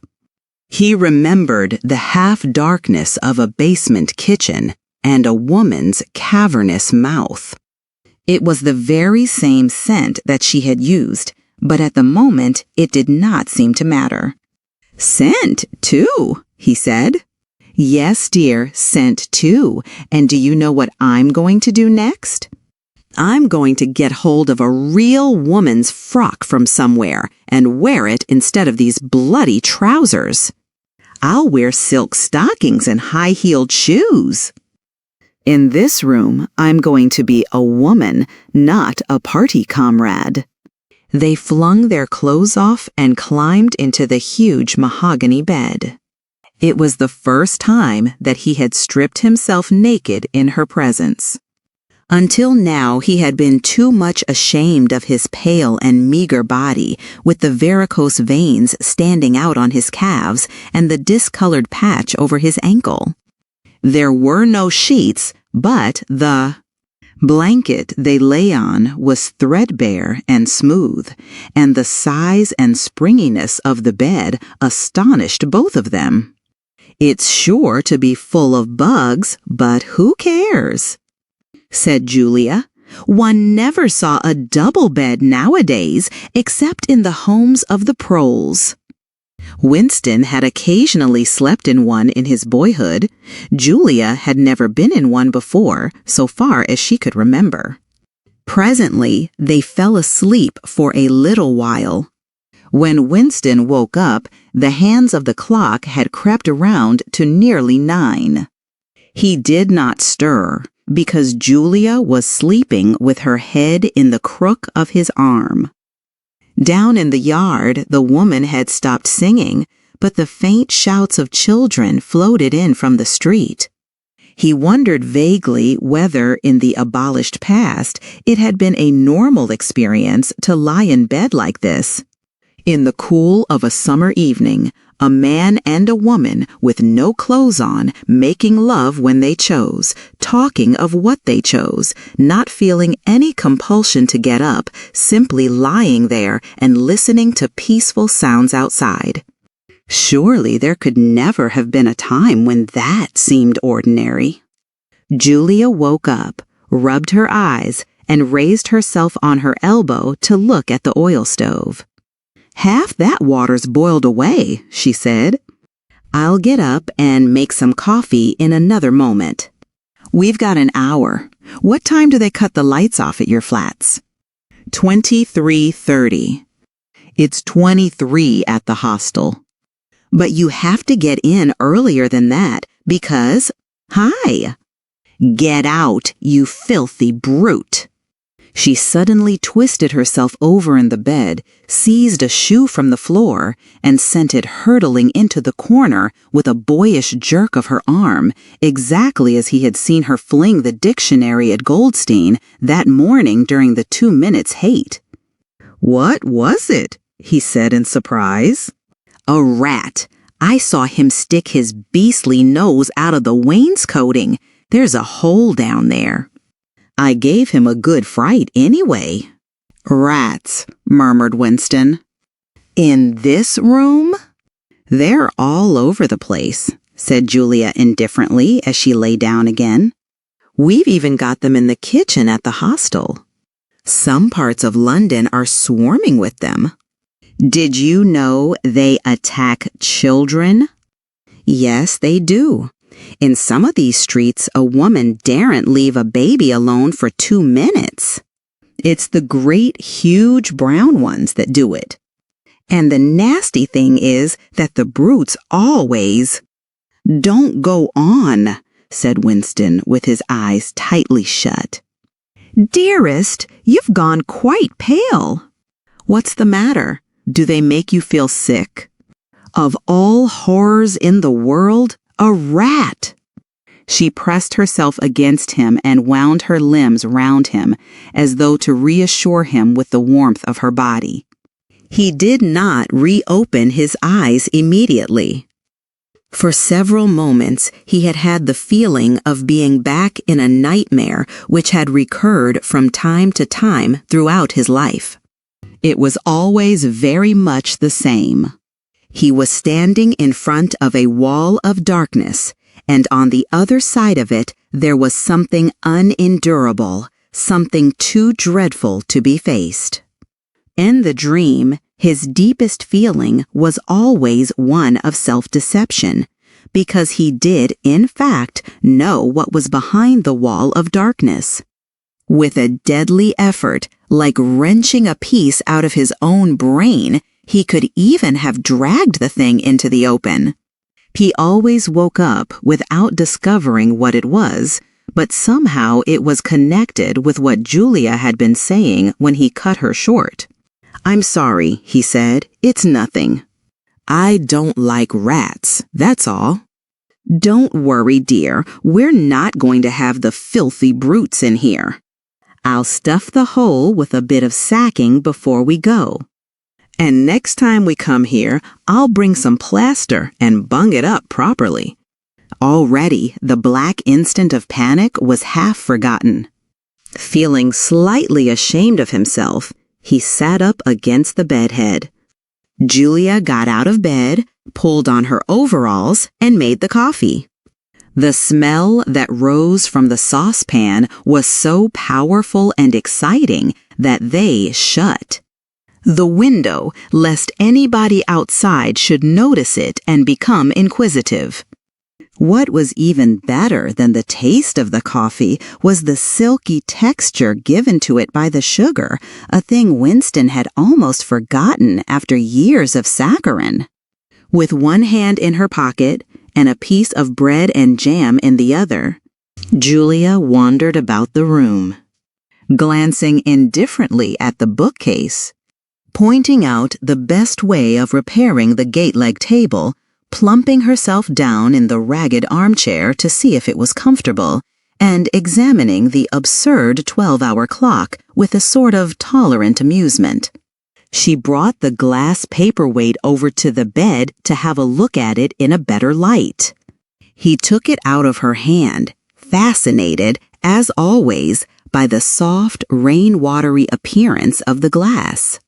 "What is it, do you think?" said Julia. "I don't think it's anything. I don't think it was ever put to any use. That's what I like about it. It's a little chunk of history that they've forgotten to alter. It's a message from 100 years ago if one knew how to read it. And that picture over there," she nodded at the engraving on the opposite wall, "would that be 100 years old? More, 200, I dare say. One can't tell. It's impossible to discover the age of anything nowadays." She went over to look at it. "Here's where that brute stuck his nose out," she said, kicking the wainscoting immediately below the picture. "What is this place? I've seen it before somewhere." "It's a church, or at least it used to be. St. Clement Danes, its name was." The fragment of rhyme that Mr. Charrington had taught him came back into his head, and he added half nostalgically, "Oranges and lemons say the bells of St. Clement's." To his astonishment, she capped the line. "You owe me 3 farthings, say the bells of St. Martin's. When will you pay me?" "Say the bells of Old Bailey." I can't remember how it goes on after that.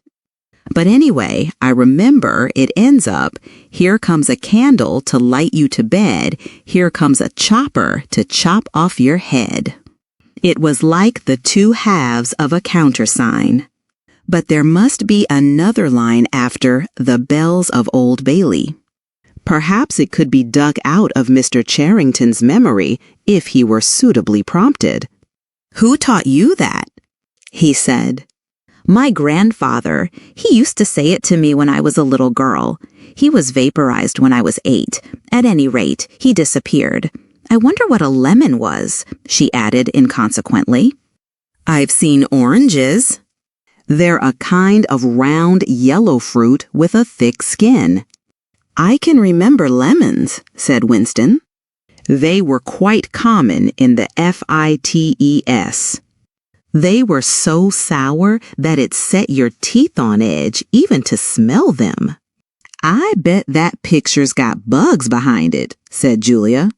"I'll take it down and give it a good clean someday." "I suppose it's almost time we were leaving." "I must start washing this paint off." "What a bore. I'll get the lipstick off your face afterwards." Winston did not get up for a few minutes more. The room was darkening. He turned over towards the light and lay gazing into the glass paperweight. The inexhaustibly interesting thing was not the fragment of coral, but the interior of the glass itself. There was such a depth of it, and yet it was almost as transparent as air. It was as though the surface of the glass had been the arch of the sky, enclosing a tiny world with its atmosphere complete. He had the feeling that he could get inside it, and that in fact he was inside it, along with the mahogany bed and the gate-leg table and the clock and the steel engraving and the paperweight itself. The paperweight was the room he was in, and the coral was Julia's life and his own, fixed in a sort of eternity at the heart of the crystal. Chapter 5. Syme had vanished. A morning came, and he was missing from work. A few thoughtless people commented on his absence. On the next day, nobody mentioned him. On the 3rd day, Winston went into the vestibule of the records department to look at the notice board. One of the notices carried a printed list of the members of the chess committee, of whom Syme had been one. It looked almost exactly as it had looked before. Nothing had been crossed out, but it was 1 name shorter. It was enough. Syme had ceased to exist. He had never existed. The weather was baking hot. In the labyrinthine ministry, the windowless, air-conditioned rooms kept their normal temperature, but outside, the pavements scorched one's feet, and the stench of the tubes at the rush hours was a horror. The preparations for Hate Week were in full swing, and the staffs of all the ministries were working overtime. Processions, meetings, military parades, lectures, waxworks, displays, film shows, telescreen programs all had to be organized. Stands had to be erected, effigies built, slogans coined, songs written, rumors circulated, photographs faked. Julia's unit in the fiction department had been taken off the production of novels and was rushing out a series of atrocity pamphlets. Winston, in addition to his regular work, spent long periods every day in going through back files of the Times and altering and embellishing news items which were to be quoted in speeches. Late at night, when crowds of rowdy proles roamed the streets, the town had a curiously febrile air. The rocket bombs crashed oftener than ever, and sometimes in the far distance there were enormous explosions which no one could explain and about which there were wild rumors. The new tune, which was to be the theme song of Hate Week, had already been composed and was being endlessly plugged on the telescreens. It had a savage, barking rhythm, which could not exactly be called music, but resembled the beating of a drum. Roared out by hundreds of voices to the tramp of marching feet, it was terrifying. The proles had taken a fancy to it, and in the midnight streets it competed with the still popular It Was Only a Hopeless Fancy. The Parsons children played it at all hours of the night and day, unbearably, on a comb and a piece of toilet paper. Winston's evenings were fuller than ever. Squads of volunteers, organized by Parsons, were preparing the street for Hate Week, stitching banners, painting posters, erecting flagstaffs on the roofs, and perilously slinging wires across the street for the reception of streamers. Parsons boasted that Victory Mansions alone would display 400 meters of bunting. He was in his native element and as happy as a lark. The heat and the manual work had even given him a pretext for reverting to shorts and an open shirt in the evenings. He was everywhere at once, pushing, pulling, sawing, hammering, improvising, jollying everyone along with comradely exhortations, and giving out from every fold of his body what seemed an inexhaustible supply of acrid-smelling sweat. A new poster had suddenly appeared all over London. It had no caption and represented simply the monstrous figure of a Eurasian soldier, 3 or 4 meters high, striding forward with expressionless Mongolian face and enormous boots, a submachine gun pointed from his hip. From whatever angle you looked at the poster, the muzzle of the gun, magnified by the foreshortening, seemed to be pointed straight at you.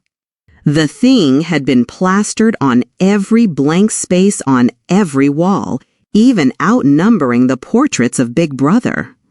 The proles, normally apathetic about the war, were being lashed into one of their periodical frenzies of patriotism. As though to harmonize with the general mood, the rocket bombs had been killing larger numbers of people than usual. One fell on a crowded film theater in Stepney, burying several hundred victims among the ruins.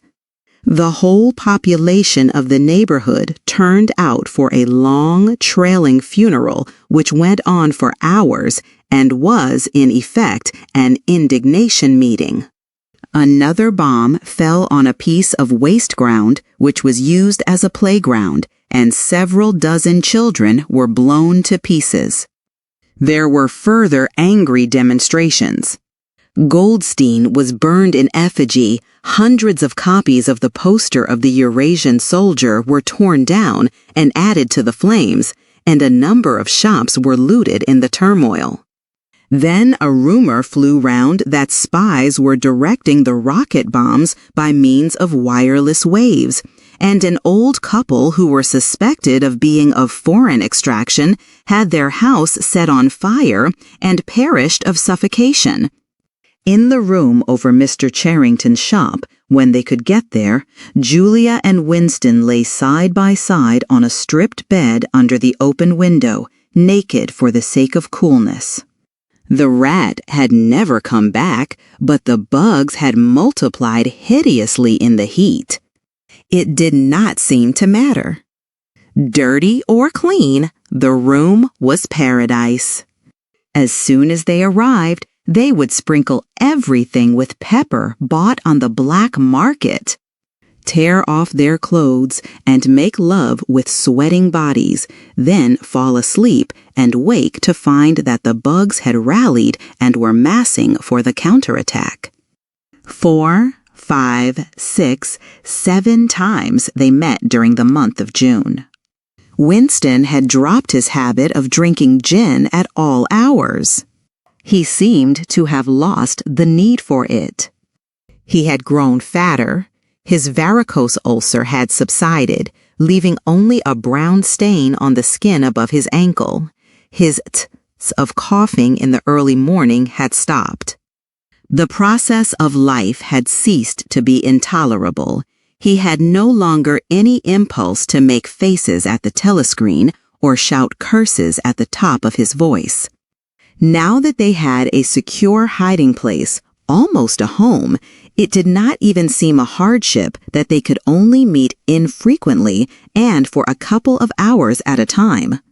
What mattered was that the room over the junk shop should exist.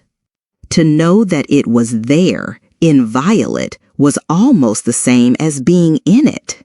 The room was a world, a pocket of the past where extinct animals could walk. Mr. Charrington, thought Winston, was another extinct animal. He usually stopped to talk with Mr. Charrington for a few minutes on his way upstairs. The old man seemed seldom or never to go out of doors, and on the other hand to have almost no customers. He led a ghost-like existence between the tiny, dark shop and an even tinier back kitchen where he prepared his meals and which contained, among other things, an unbelievably ancient gramophone with an enormous horn. He seemed glad of the opportunity to talk.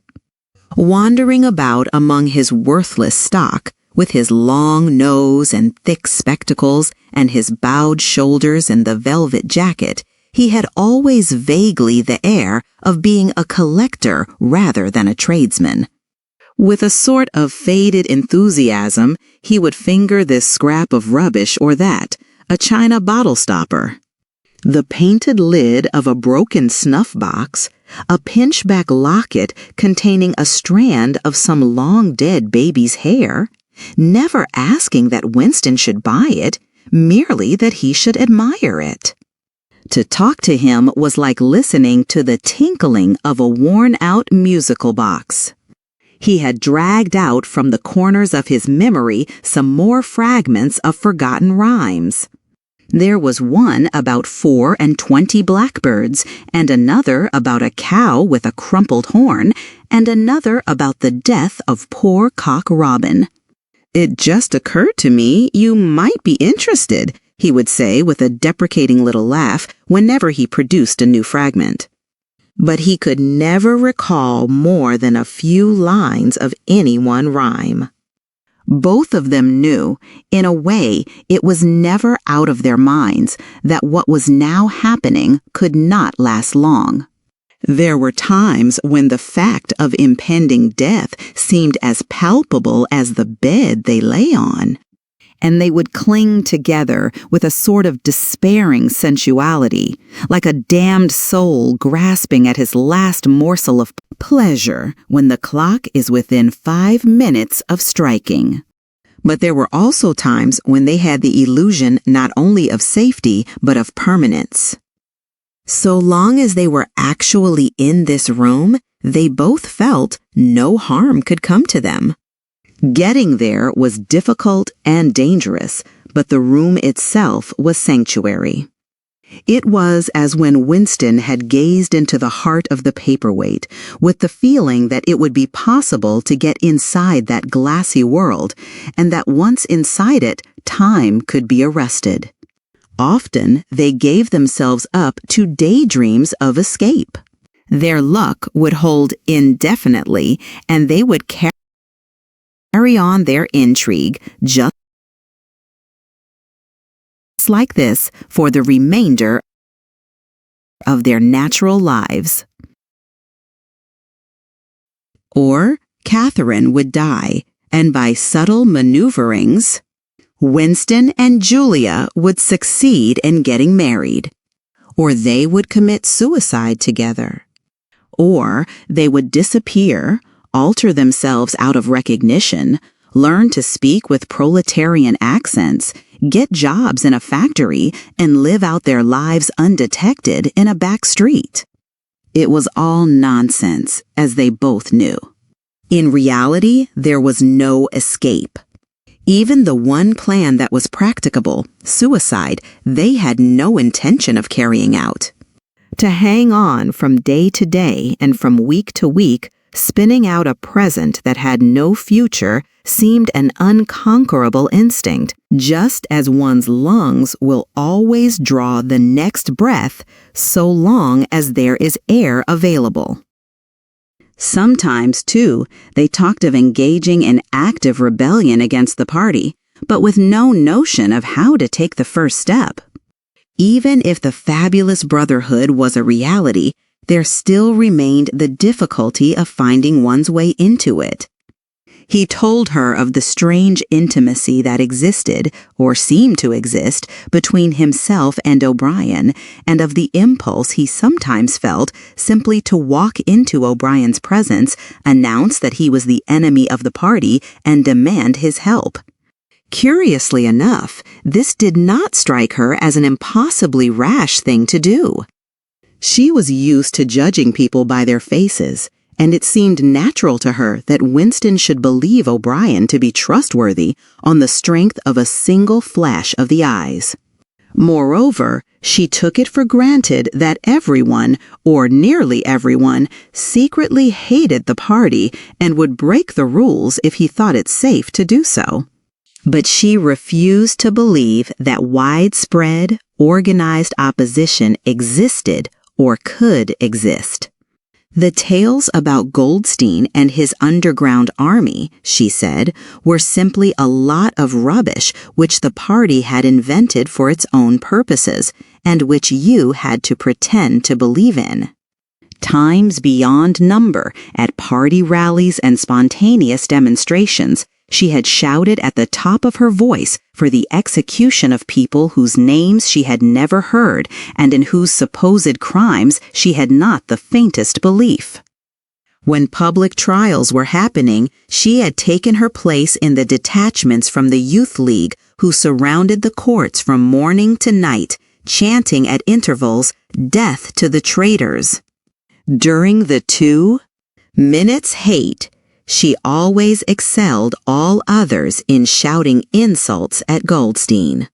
Yet she had only the dimmest idea of who Goldstein was and what doctrines he was supposed to represent. She had grown up since the Revolution and was too young to remember the ideological battles of the 50s and 60s. Such a thing as an independent political movement was outside her imagination, and in any case, the party was invincible. It would always exist, and it would always be the same. You could only rebel against it by secret disobedience, or, at most, by isolated acts of violence, such as killing somebody or blowing something up. In some ways, she was far more acute than Winston and far less susceptible to party propaganda. Once, when he happened in some connection to mention the war against Eurasia, she startled him by saying casually that in her opinion the war was not happening. The rocket bombs which fell daily on London were probably fired by the government of Oceania itself, just to keep people frightened. This was an idea that had literally never occurred to him. She also stirred a sort of envy in him by telling him that during the 2 minutes hate, her great difficulty was to avoid bursting out laughing. But she only questioned the teachings of the party when they in some way touched upon her own life. Often she was ready to accept the official mythology, simply because the difference between truth and falsehood did not seem important to her. She believed, for instance, having learnt it at school, that the party had invented aeroplanes. In his own school days, Winston remembered, in the late 550s, it was only the helicopter that the party claimed to have invented. A dozen years later, when Julia was at school, it was already claiming the aeroplane. One generation more, and it would be claiming the steam engine. And when he told her that airplanes had been in existence before he was born and long before the Revolution, the fact struck her as totally uninteresting.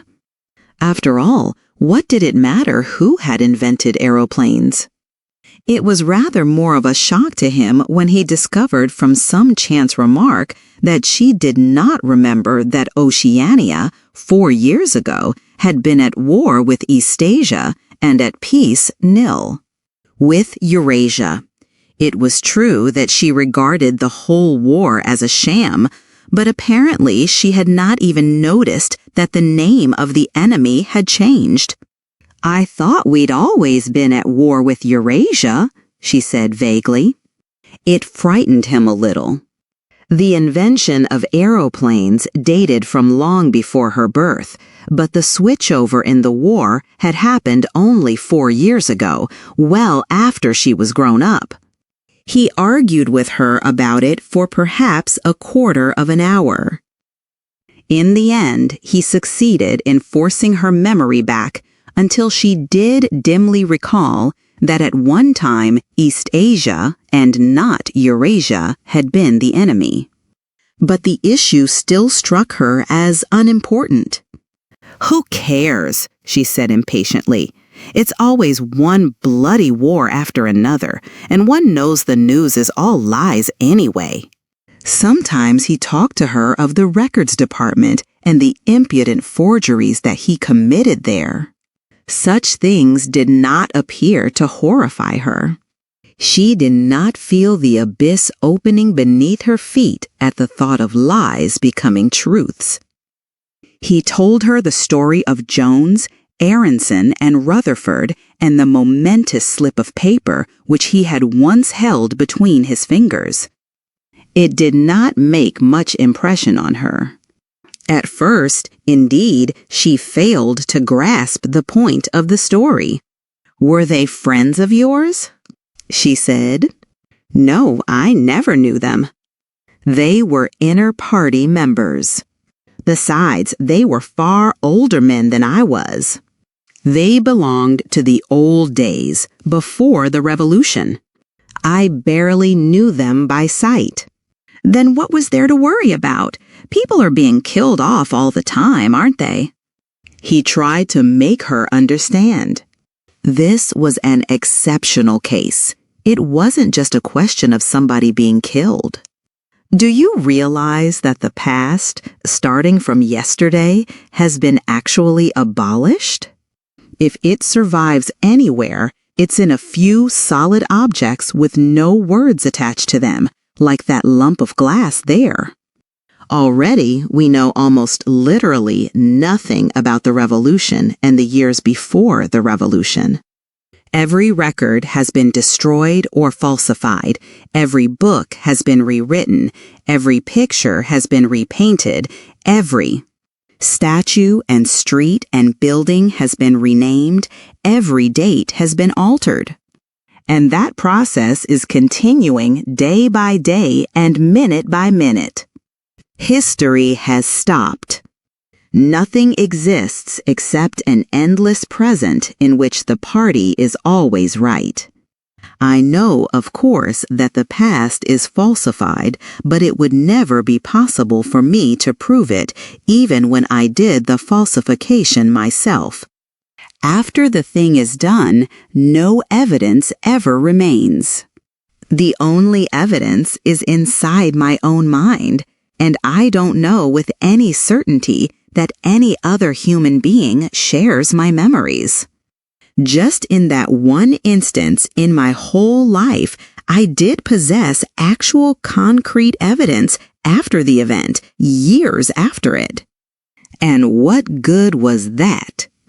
It was no good because I threw it away a few minutes later. But if the same thing happened today, I should keep it." "Well, I wouldn't," said Julia. "I'm quite ready to take risks, but only for something worthwhile, not for bits of old newspaper." "What could you have done with it, even if you had kept it?" "Not much, perhaps, but it was evidence. It might have planted a few doubts here and there, supposing that I dared to show it to anybody." "I don't imagine that we can alter anything in our own lifetime. But one can imagine little knots of resistance springing up here and there, small groups of people banding themselves together, and gradually growing and even leaving a few records behind so that the next generations can." "I'm not interested in the next generation, dear. I'm interested in U.S. "You're only a rebel from the waist downwards," he told her. She thought this brilliantly witty and flung her arms round him in delight. In the ramifications of party doctrine, she had not the faintest interest. Whenever he began to talk of the principles of Ingsoc, doublethink, the mutability of the past, and the denial of objective reality, and to use Newspeak words, she became bored and confused and said that she never paid any attention to that kind of thing. One knew that it was all rubbish, so why let oneself be worried by it? She knew when to cheer and when to boo, and that was all one needed. If he persisted in talking of such subjects, she had a disconcerting habit of falling asleep. She was one of those people who can go to sleep at any hour and in any position. Talking to her, he realized how easy it was to present an appearance of orthodoxy while having no grasp whatever of what orthodoxy meant. In a way, the worldview of the party imposed itself most successfully on people incapable of understanding it. They could be made to accept the most flagrant violations of reality because they never fully grasped the enormity of what was demanded of them and were not sufficiently interested in public events to notice what was happening. By lack of understanding, they remained sane. They simply swallowed everything, and what they swallowed did them no harm, because it left no residue behind, just as a grain of corn will pass undigested through the body of a bird. Chapter 6. It had happened at last. The expected message had come. All his life, it seemed to him, he had been waiting for this to happen. He was walking down the long corridor at the ministry, and he was almost at the spot where Julia had slipped the note into his hand when he became aware that someone larger than himself was walking just behind him. The person, whoever it was, gave a small cough, evidently as a prelude to speaking. Winston stopped abruptly and turned. It was O'Brien. At last they were face to face, and it seemed that his only impulse was to run away. His heart bounded violently. He would have been incapable of speaking. O'Brien, however, had continued forward in the same movement, laying a friendly hand for a moment on Winston's arm, so that the two of them were walking side by side. He began speaking with the peculiar grave courtesy that differentiated him from the majority of inner party members. "I had been hoping for an opportunity of talking to you," he said. "I was reading one of your Newspeak articles in the Times the other day. You take a scholarly interest in Newspeak, I believe?" Winston had recovered part of his self-possession. "Hardly scholarly," he said. "I'm only an amateur. It's not my subject. I have never had anything to do with the actual construction of the language. "But you write it very elegantly," said O'Brien. "That is not only my own opinion. I was talking recently to a friend of yours who is certainly an expert. His name has slipped my memory for the moment." Again, Winston's heart stirred painfully. It was inconceivable that this was anything other than a reference to Syme. But Syme was not only dead, he was abolished, an unperson. Any identifiable reference to him would have been mortally dangerous. O'Brien's remark must obviously have been intended as a signal, a code word. By sharing a small act of thought crime, he had turned the two of them into accomplices. They had continued to stroll slowly down the corridor, but now O'Brien halted. With the curious, disarming friendliness that he always managed to put in to the gesture, he resettled his spectacles on his nose. Then he went on. "What I had really intended to say was that in your article, one noticed you had used two words which have become obsolete. But they have only become so very recently.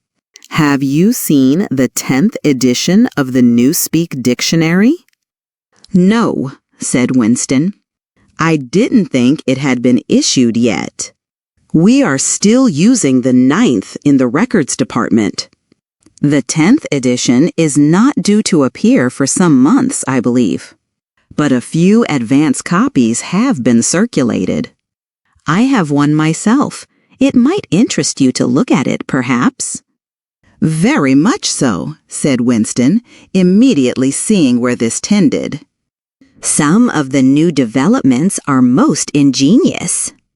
"The reduction in the number of verbs, that is the point that will appeal.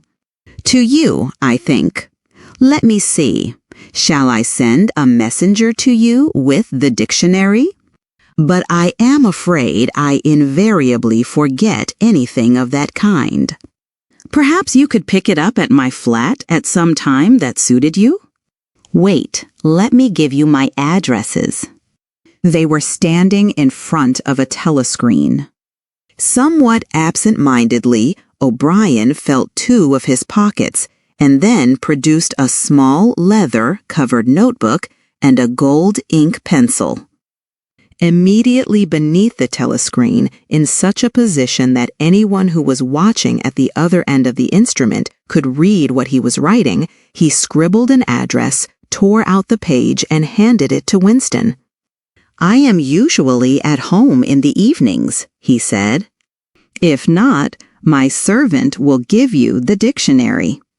He was gone, leaving Winston holding the scrap of paper, which this time there was no need to conceal.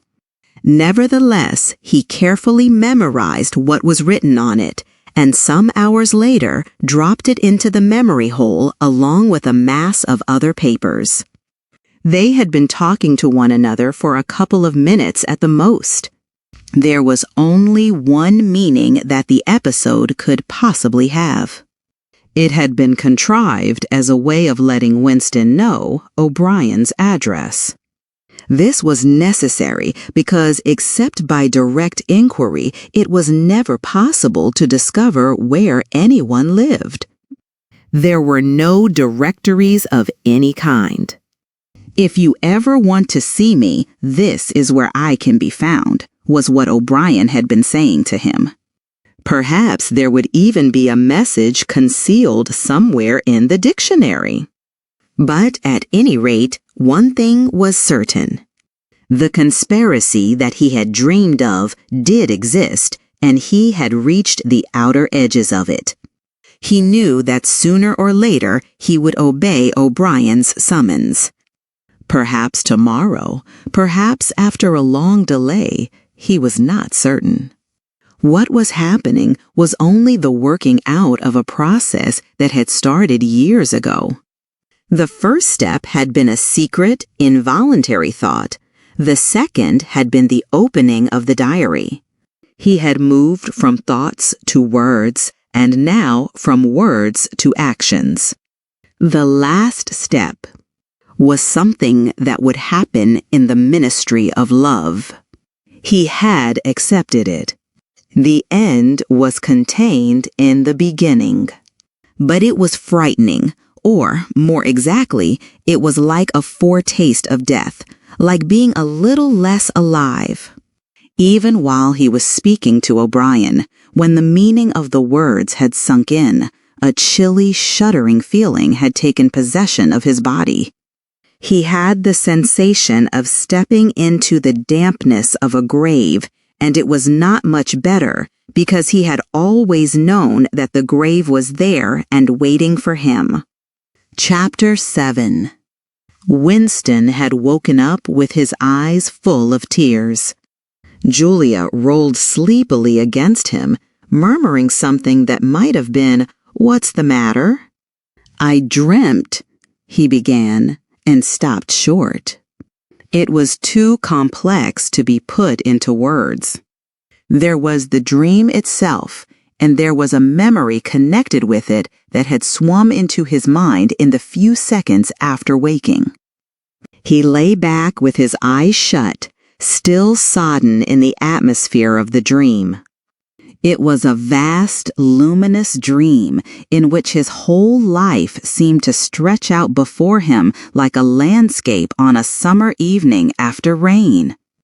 It had all occurred inside the glass paperweight, but the surface of the glass was the dome of the sky, and inside the dome everything was flooded with clear, soft light in which one could see into interminable distances. The dream had also been comprehended by, indeed.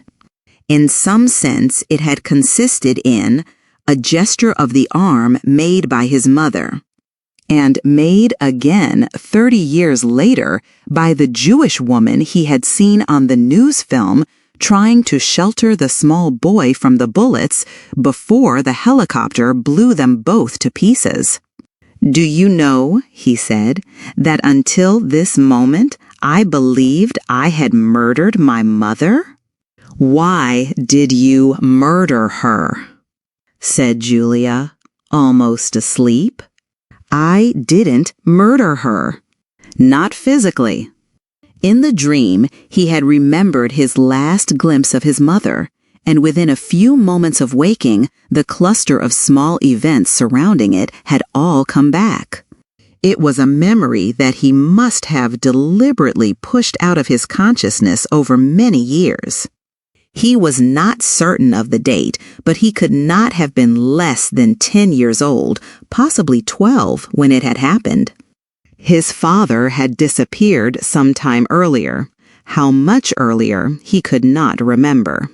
He remembered better the rackety, uneasy circumstances of the time. The periodical panics about air raids and the sheltering in tube stations.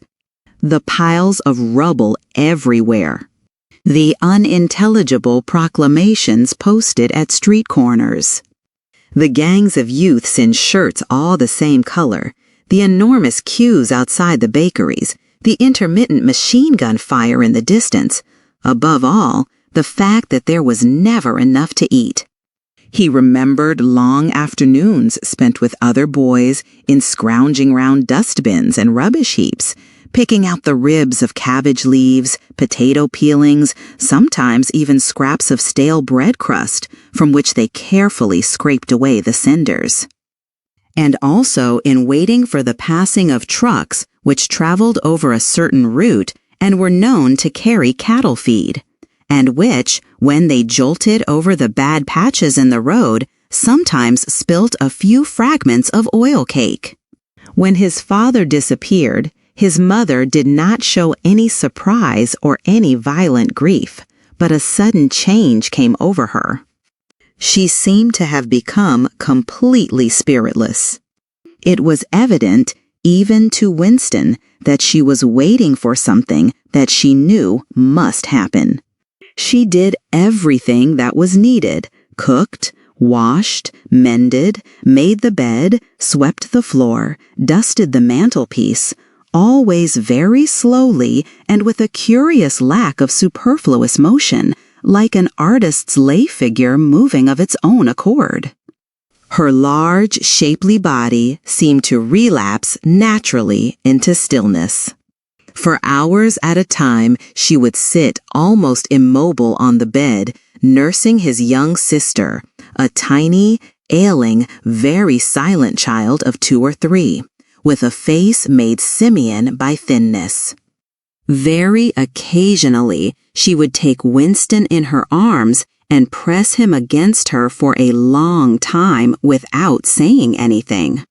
He was aware, in spite of his youthfulness and selfishness, that this was somehow connected with the never-mentioned thing that was about to happen. He remembered the room where they lived, a dark, clothes-smelling room that seemed half filled by a bed with a white counterpane.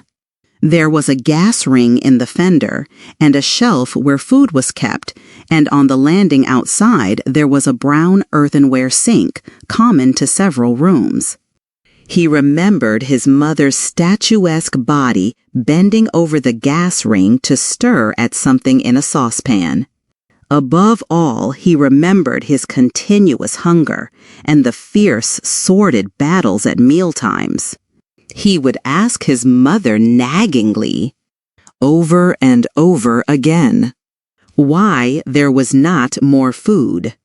He would shout and storm at her, or he would attempt a sniveling note of pathos in his efforts to get more than his share. His mother was quite ready to give him more than his share. She took it for granted that he, the boy, should have the biggest portion, but however much she gave him, he invariably demanded more. At every meal, she would beseech him not to be selfish and to remember that his little sister was sick and also needed food, but it was no use. He would cry out with rage when she stopped ladling. He would try to wrench the saucepan and spoon out of her hands. He would grab bits from his sister's plate. He knew that he was starving the other two, but he could not help it. He even felt that he had a right to do it. The clamorous hunger in his belly seemed to justify him. Between meals, if his mother did not stand guard, he was constantly pilfering at the wretched store of food on the shelf. One day, a chocolate ration was issued. There had been no such issue for weeks or months past. He remembered quite clearly that precious little morsel of chocolate. It was a 2-ounce slab between the 3 of them. It was obvious that it ought to be divided into 3 equal parts. Suddenly, as though he were listening to somebody else, Winston heard himself demanding in a loud, booming voice that he should be given the whole piece. His mother told him not to be greedy. There was a long, nagging argument that went round and round, with shouts, whines, tears, remonstrances, bargainings. His tiny sister, clinging to her mother with both hands, exactly like a baby monkey, sat looking over her shoulder at him with large, mournful eyes. In the end, his mother broke off 3/4 of the chocolate and gave it to Winston, giving the other quarter to his sister. The little girl took hold of it and looked at it dully, perhaps not knowing what it was. Winston stood watching her for a moment. Then, with a sudden, swift spring, he had snatched the piece of chocolate out of his sister's hand and was fleeing for the door. "Winston! Winston!" his mother called after him. "Come back! Give your sister back her chocolate!" He stopped, but did not come back. His mother's anxious eyes were fixed on his face. Even now, he was thinking about the thing. He did not know what it was that was on the point of happening. His sister, conscious of having been robbed of something, had set up a feeble wail. His mother drew her arm round the child and pressed its face against her breast. Something in the gesture told him that his sister was dying. He turned and fled down the stairs with the chocolate growing sticky in his hand. He never saw his mother again. After he had devoured the chocolate, he felt somewhat ashamed of himself and hung about in the streets for several hours until hunger drove him home. When he came back, his mother had disappeared. This was already becoming normal at that time. Nothing was gone from the room except his mother and his sister. They had not taken any clothes, not even his mother's overcoat. To this day, he did not know with any certainty that his mother was dead. It was perfectly possible that she had merely been sent to a forced labor camp. As for his sister, she might have been removed, like Winston himself, to one of the colonies for homeless children, which had grown up as a result of the Civil War, or she might have been sent to the labor camp along with his mother, or simply left somewhere or other to die. The dream was still vivid in his mind, especially the enveloping, protecting gesture of the arm in which its whole meaning seemed to be contained. His mind went back to another dream of 2 months ago. Exactly as his mother had sat on the dingy white-quilted bed with the child clinging to her, so she had sat in the sunken ship, far underneath him and drowning deeper every minute, but still looking up at him through the darkening water. He told Julia the story of his mother's disappearance. Without opening her eyes, she rolled over and settled herself into a more comfortable position. "I expect you were a beastly little swine in those days," she said indistinctly. "All children are swine." Yes, but the real point of the story. From her breathing, it was evident that she was going off to sleep again. He would have liked to continue talking about his mother. He did not suppose, from what he could remember of her, that she had been an unusual woman, still less an intelligent one, and yet she had possessed a kind of nobility, a kind of purity, simply because the standards that she obeyed were private ones. Her feelings were her own and could not be altered from outside.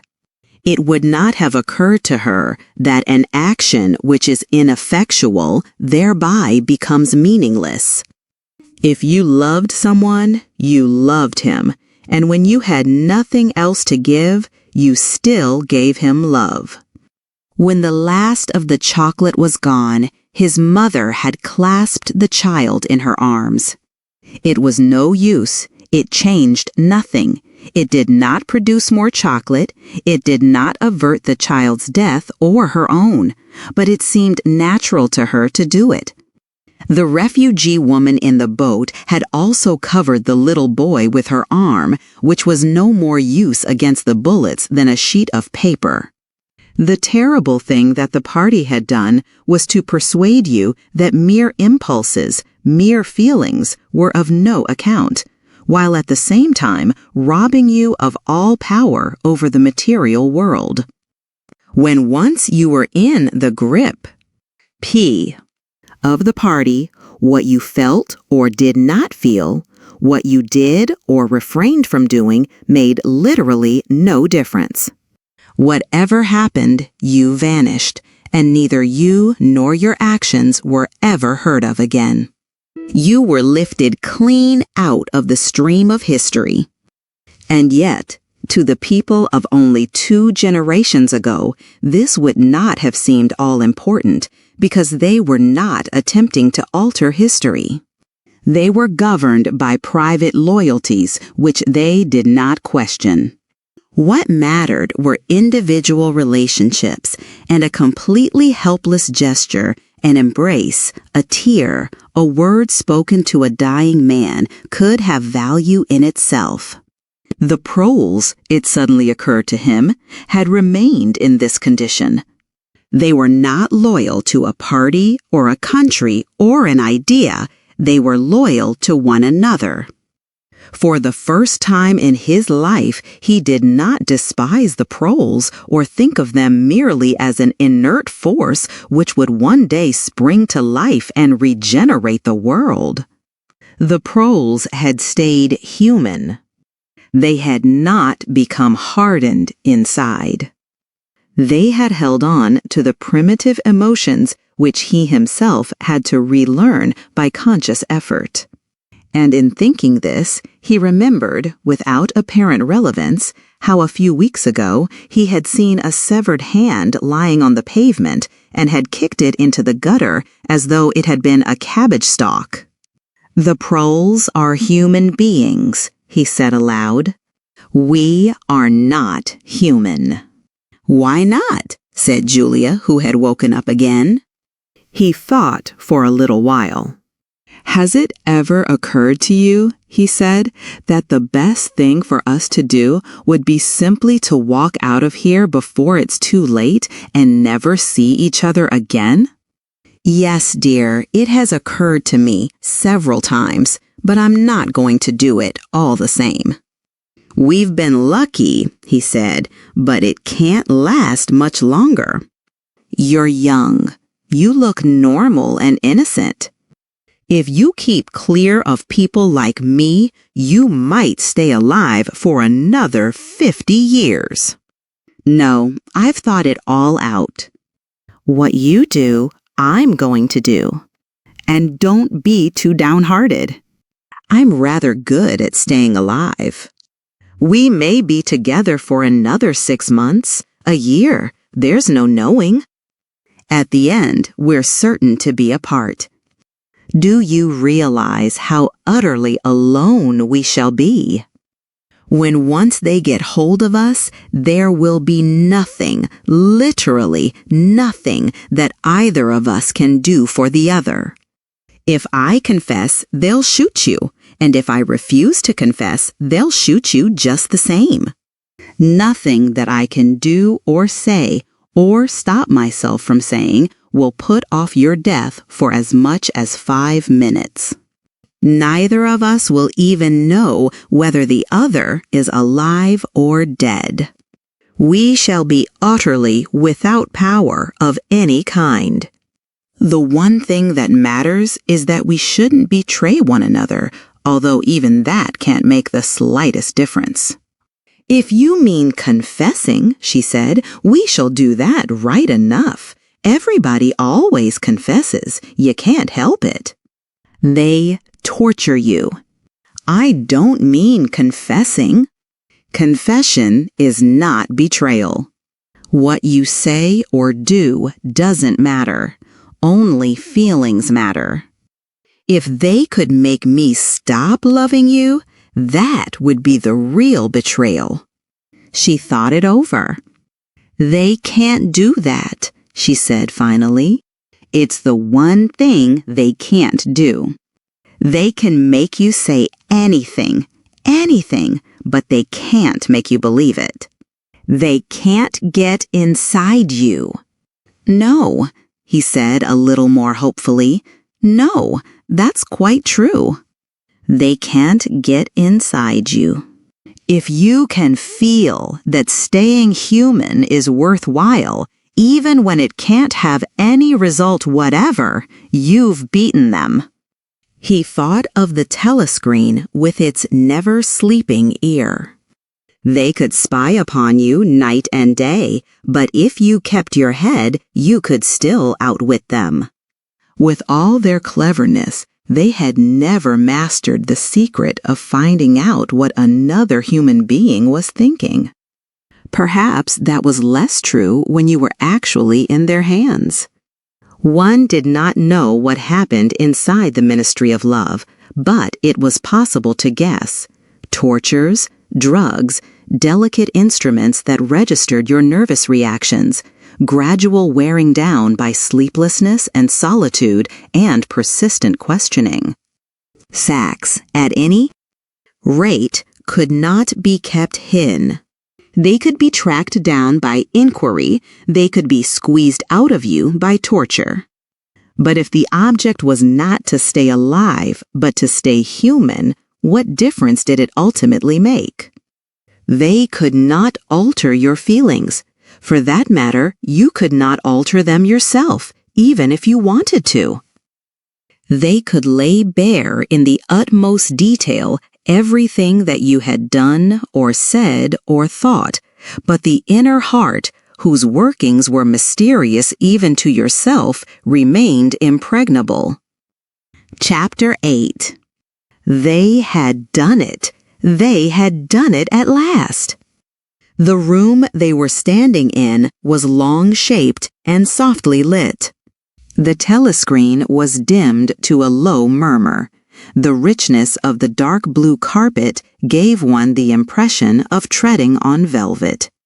At the far end of the room, O'Brien was sitting at a table under a green-shaded lamp with a mass of papers on either side of him.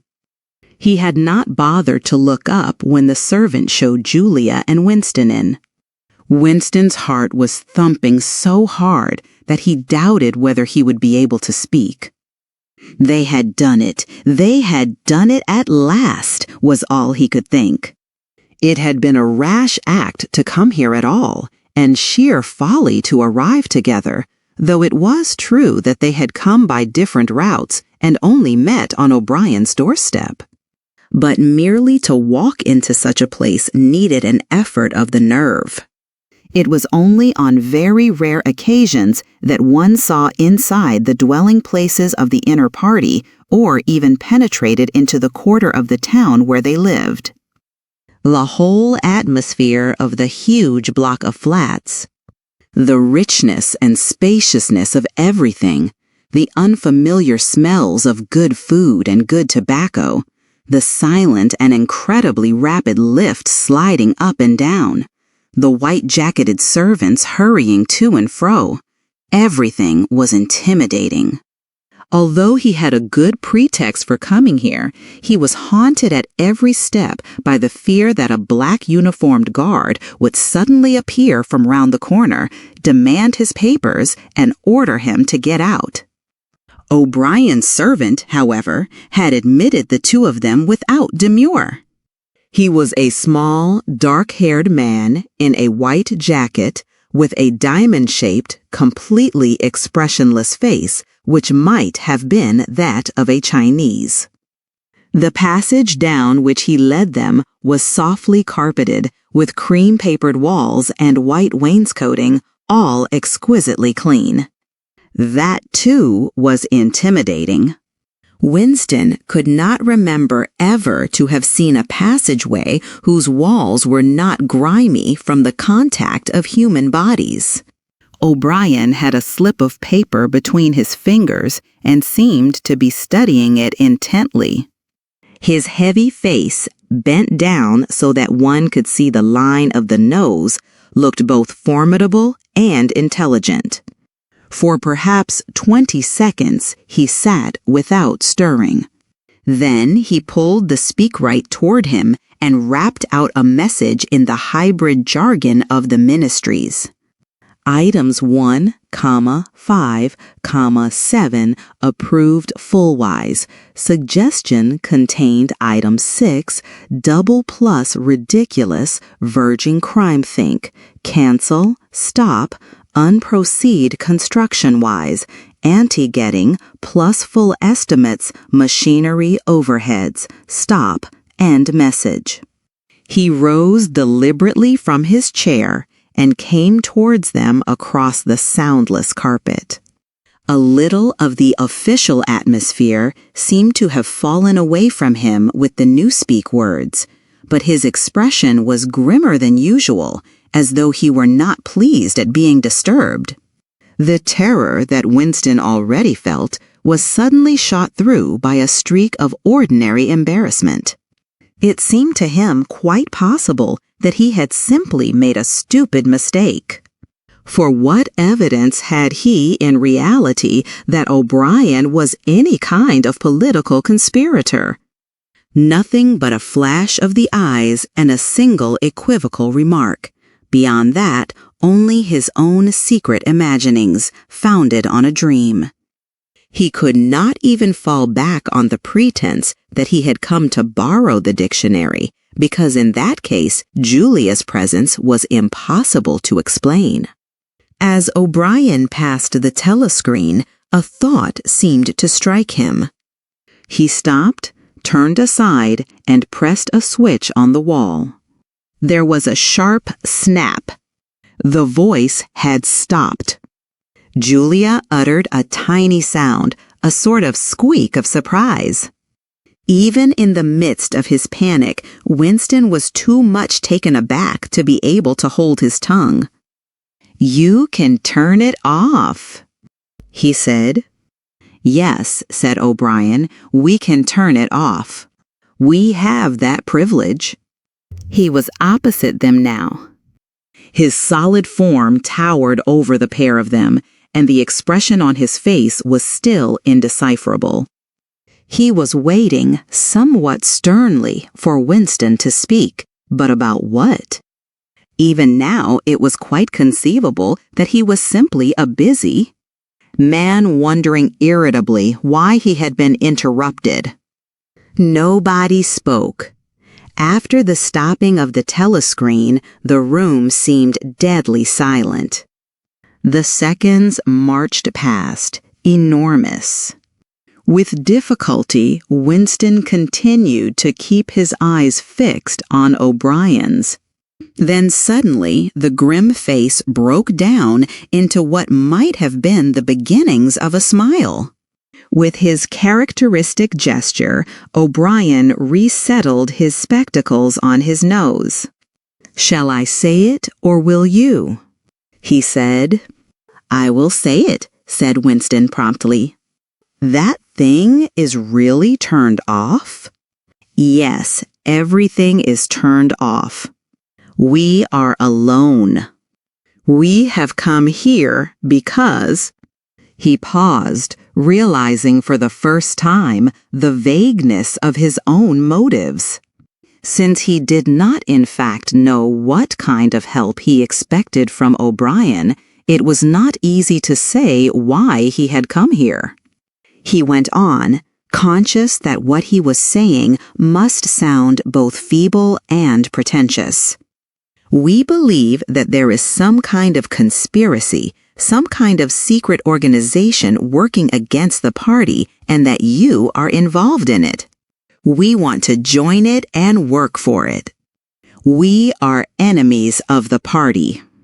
We disbelieve in the principles of Ingsoc. We are thought criminals. We are also adulterers. I tell you this because we want to put ourselves at your mercy. If you want us to incriminate ourselves in any other way, we are ready." He stopped and glanced over his shoulder, with the feeling that the door had opened. Sure enough, the little yellow-faced servant had come in without knocking. Winston saw that he was carrying a tray with a decanter and glasses. "Martin is one of us," said O'Brien impassively. "Bring the drinks over here, Martin. Put them on the round table. Have we enough chairs? Then we may as well sit down and talk in comfort. Bring a chair for yourself, Martin. This is business. You can stop being a servant for the next 10 minutes. The little man sat down, quite at his ease, and yet still with a servant-like air, the air of a valet enjoying a privilege. Winston regarded him out of the corner of his eye. It struck him that the man's whole life was playing a part, and that he felt it to be dangerous to drop his assumed personality even for a moment. O'Brien took the decanter by the neck and filled up the glasses with a dark red liquid. It aroused in Winston dim memories of something seen long ago on a wall or a hoarding. A vast bottle composed of electric lights, which seemed to move up and down and pour its contents into a glass. Seen from the top, the stuff looked almost black, but in the decanter, it gleamed like a ruby. It had a sour, sweet smell. He saw Julia pick up her glass and sniff at it with frank curiosity. "It is called wine," said O'Brien with a faint smile. "You will have read about it in books, no doubt. Not much of it gets to the outer party, I am afraid." His face grew solemn again, and he raised his glass. "I think it is fitting that we should begin by drinking a health. To our leader, to Emmanuel Goldstein." Winston took up his glass with a certain eagerness. Wine was a thing he had read and dreamed about. Like the glass paperweight or Mr. Charrington's half-remembered rhymes, it belonged to the vanished, romantic past, the olden time, as he liked to call it in his secret thoughts. For some reason, he had always thought of wine as having an intensely sweet taste, like that of blackberry jam, and an immediate intoxicating effect. Actually, when he came to swallow it, the stuff was distinctly disappointing. The truth was that after years of gin drinking, he could barely taste it. He set down the empty glass. "Then there is such a person as Goldstein?" he said. "Yes, there is such a person, and he is alive. Where, I do not know. And the conspiracy? The organization? Is it real? It is not simply an invention of the thought police? No, it is real. The Brotherhood, we call it. You will never learn much more about the Brotherhood than that it exists and that you belong to it. I will come back to that presently." He looked at his wristwatch. "It is unwise even for members of the inner party to turn off the telescreen for more than half an hour. You ought not to have come here together, and you will have to leave separately. You, comrade," he bowed his head to Julia, "will leave first. We have about 20 minutes at our disposal. You will understand that I must start by asking you certain questions. In general terms, what are you prepared to do?" "Anything that we are capable of," said Winston. O'Brien had turned himself a little in his chair so that he was facing Winston. He almost ignored Julia, seeming to take it for granted that Winston could speak for her. For a moment, the lids flitted down over his eyes. He began asking his questions in a low, expressionless voice, as though this were a routine, a sort of catechism, most of whose answers were known to him already. "You are prepared to give your lives?" "Yes." "You are prepared to commit murder?" "Yes." "To commit acts of sabotage which may cause the death of hundreds of innocent people?" "Yes." "To betray your country to foreign powers?" "Yes." "You are prepared to cheat, to forge, to blackmail, to corrupt the minds of children, to distribute habit-forming drugs, to encourage prostitution, to disseminate venereal diseases, to do anything which is likely to cause demoralization and weaken the power of the party?" "Yes." "If, for example, it would somehow serve our interests to throw sulfuric acid in a child's face, are you prepared to do that?" "Yes." "You are prepared to lose your identity and live out the rest of your life as a waiter or a dock worker?" "Yes."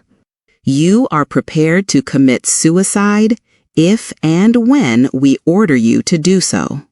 "Yes." "You are prepared, the two of you, to separate and never see one another again?" "No," broke in Julia. It appeared to Winston that a long time passed before he answered. For a moment, he seemed even to have been deprived of the power of speech. His tongue worked soundlessly, forming the opening syllables first of one word, then of the other, over and over again. Until he had said it, he did not know which word he was going to say. "No," he said finally. "You did well to tell me," said O'Brien. "It is necessary for us to know everything." He turned himself toward Julia and added in a voice with somewhat more expression in it, "Do you understand that even if he survives, it may be as a different person? We may be obliged to give him a new identity. His face, his movements, the shape of his hands, the color of his hair, even his voice would be different. And you yourself might have become a different person. Our surgeons can alter people beyond recognition. Sometimes it is necessary. Sometimes we even amputate a limb." Winston could not help snatching another sidelong glance at Martin's Mongolian face. There were no scars that he could see. Julia had turned a shade paler so that her freckles were showing, but she faced O'Brien boldly. She murmured something that seemed to be assent. "Good, then that is settled." There was a silver box of cigarettes on the table. With a rather absent-minded air, O'Brien pushed them towards the others, took one himself, then stood up and began to pace slowly to and fro, as though he could think better standing. They were very good. Cigarettes, very thick and well-packed, with an unfamiliar silkiness in the paper. O'Brien looked at his wristwatch again. "You had better go back to your pantry, Martin," he said. "I shall switch on in a quarter of an hour. Take a good look at these comrades' faces before you go. You will be seeing them again. I may not." Exactly as they had done at the front door, the little man's dark eyes flickered over their faces. There was not a trace of friendliness in his manner. He was memorizing their appearance, but he felt no interest in them or appeared to feel none. It occurred to Winston that a synthetic face was perhaps incapable of changing its expression. Without speaking or giving any kind of salutation, Martin went out, closing the door silently behind him. O'Brien was strolling up and down, one hand in the pocket of his black overalls, the other holding his cigarette. "You understand," he said, "that you will be fighting in the dark. You will always be in the dark. You will receive orders, and you will obey them without knowing why. Later, I shall send you a book from which you will learn the true nature of the society we live in and the strategy by which we shall destroy it. When you have read the book, you will be full members of the Brotherhood. But between the general aims that we are fight GHING for and the immediate tasks of the moment, you will never know anything. I tell you that the Brotherhood exists, but I cannot tell you whether it numbers 100 members or 10 million.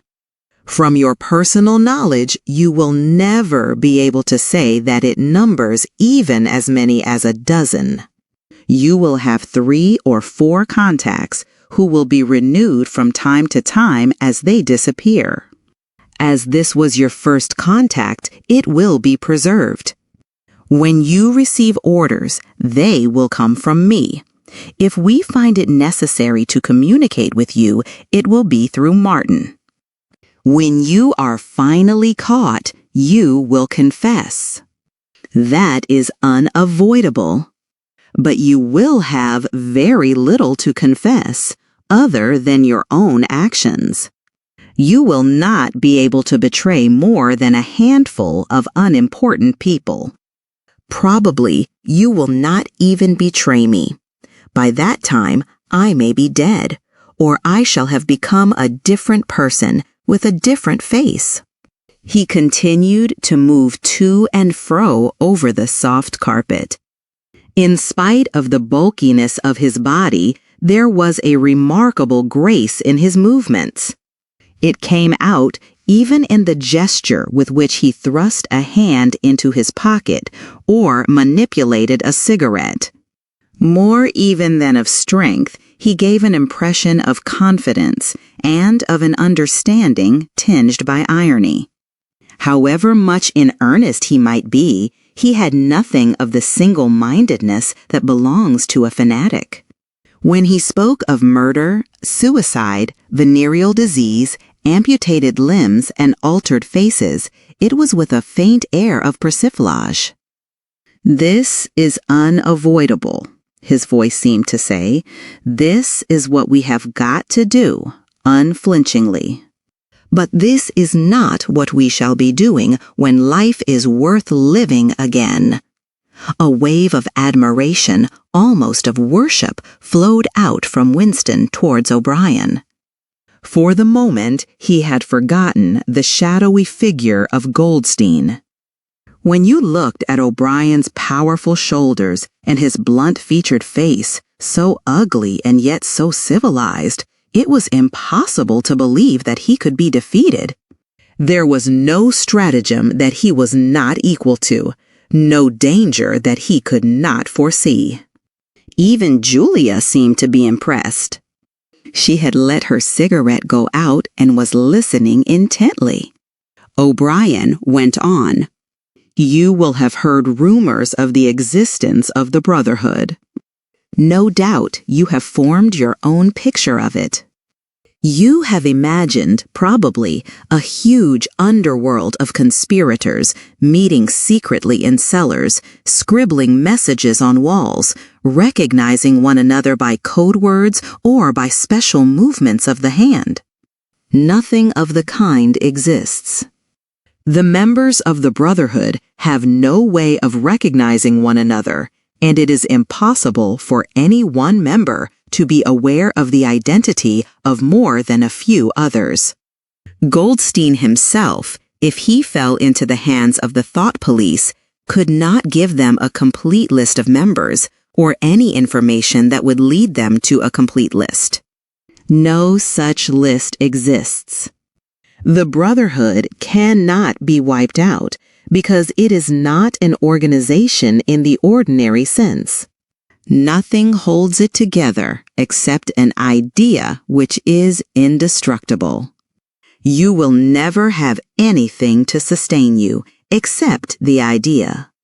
You will get no comradeship and no encouragement. When finally you are caught, you will get no help. We never help our members.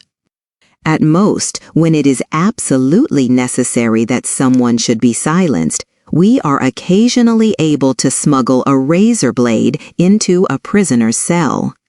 You will have to get used to living without results and without hope. You will work for a while, you will be caught, you will confess, and then you will die. Those are the only results that you will ever see. There is no possibility that any perceptible change will happen within our own lifetime. We are the dead. Our only true life is in the future. We shall take part in it as handfuls of dust and splinters of bone. But how far away that future may be, there is no knowing. It might be 1,000 years. At present, nothing is possible except to extend the area of sanity little by little. We cannot act collectively. We can only spread our knowledge outwards from individual to individual, generation after generation. In the face of the thought police, there is no other way. He halted and looked for the third time at his wristwatch. "It is almost time for you to leave, comrade," he said to Julia. Wait, the decanter is still half full. He filled the glasses and raised his own glass by the stem. "What shall it be this time?" he said, still with the same faint suggestion of irony. "To the confusion of the thought police? To the death of Big Brother? To humanity? To the future?" "To the past," said Winston. "The past is more important," agreed O'Brien gravely. They emptied their glasses, and a moment later, Julia stood up to go. O'Brien took a small box from the top of a cabinet and handed her a flat white tablet, which he told her to place on her tongue. It was important, he said, not to go out smelling of wine. The lift attendants were very observant. As soon as the door had shut behind her, he appeared to forget her existence. He took another pace or two up and down, then stopped. "There are details to be settled," he said. "I assume that you have a hiding place of some kind?" Winston explained about the room over Mr. Charrington's shop. "That will do for the moment. Later we will arrange something else for you. It is important to change one's hiding place frequently. Meanwhile, I shall send you a copy of the book." Even O'Brien, Winston noticed, seemed to pronounce the words as though they were in italics. "Goldstein's book, you understand, as soon as possible. It may be some days before I can get hold of one. There are not many in existence, as you can imagine. The thought police hunt them down and destroy them almost as fast as we can produce them. It makes very little difference. The book is indestructible. If the last copy were gone, we could reproduce it almost word for word. Do you carry a briefcase to work with you?" he added. "As a rule, yes." "What is it like?" "Black, very shabby." "With 2 straps." "Black, 2 straps, very shabby. Good. One day in the fairly near future, I cannot give a date. One of the messages among your morning's work will contain a misprinted word, and you will have to ask for a repeat. On the following day, you will go to work without your briefcase. At some time during the day, in the street, a man will touch you on the arm and say, "I think you have dropped your briefcase." The one he gives you will contain a copy of Goldstein's book. You will return it within 14 days. They were silent for a moment. "There are a couple of minutes before you need go," said O'Brien. "We shall meet again, if we do meet again." Winston looked up at him. "In the place where there is no darkness?" he said, hesitantly. O'Brien nodded without appearance of surprise. "In the place where there is no darkness," he said, as though he had recognized the allusion. "And in the meantime, is there anything that you wish to say before you leave? Any message? Any questions?" Winston thought. There did not seem to be any further question that he wanted to ask. Still less did he feel any impulse to utter high-sounding generalities.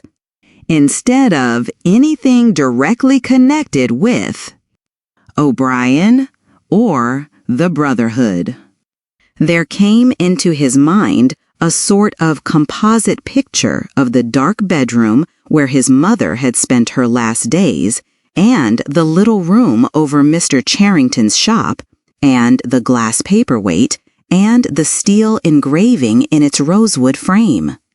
Almost at random, he said, "Did you ever happen to hear an old rhyme that begins, Oranges and lemons, say the bells of St. Clement's.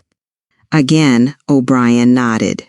With a sort of grave courtesy, he completed the stanza. Oranges and lemons, say the bells of St. Clement's. You owe me 3 farthings, say the bells of St. Martin's. When will you pay me? Say the bells of Old Bailey. When I grow rich, say the bells of Shoreditch. You knew the last line, said Winston. Yes, I knew the last line.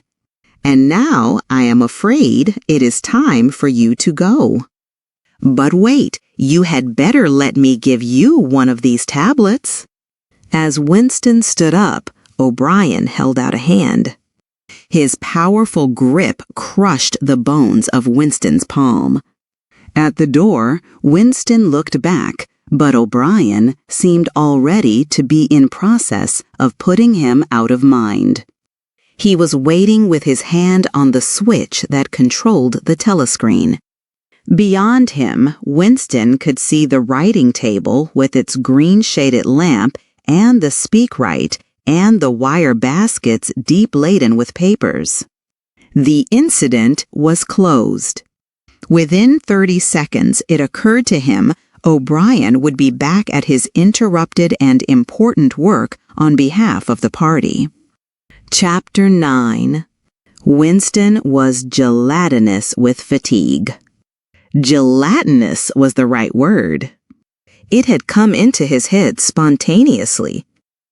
His body seemed to have not only the weakness of a jelly, but its translucency.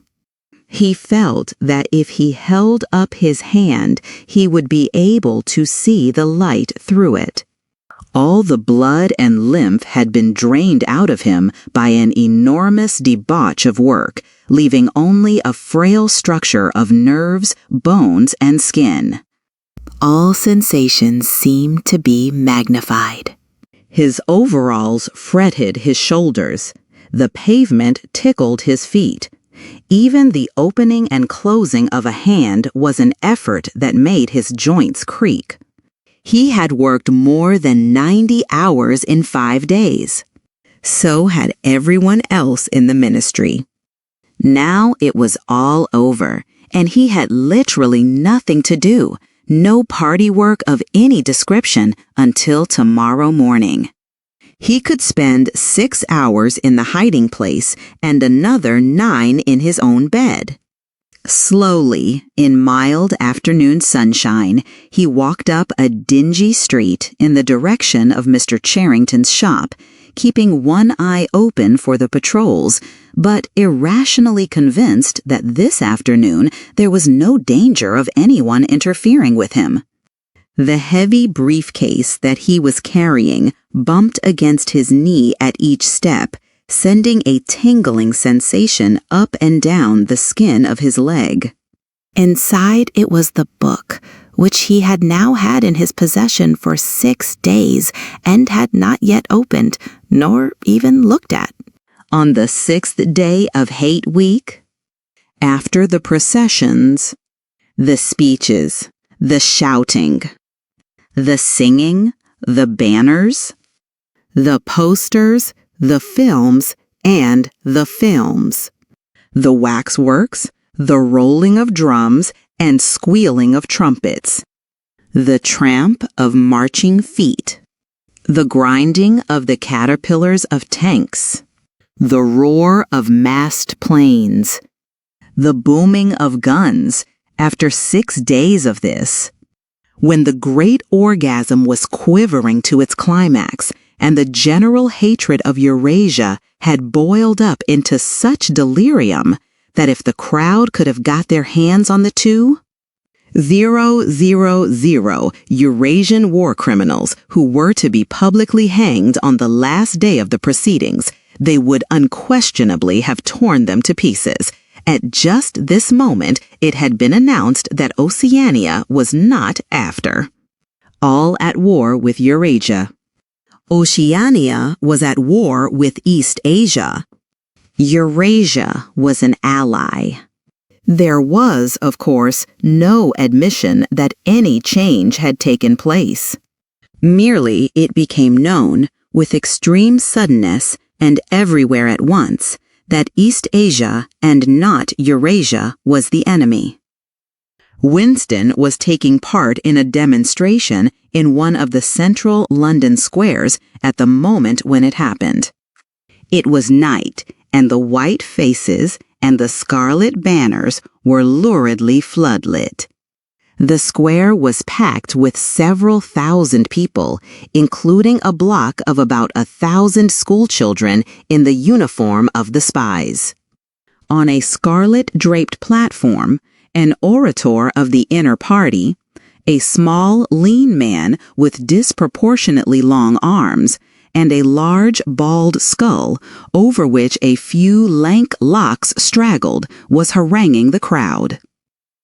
A little Rumpelstiltskin figure, contorted with hatred, he gripped the neck of the microphone with one hand, while the other, enormous at the end of a bony arm, clawed the air menacingly above his head.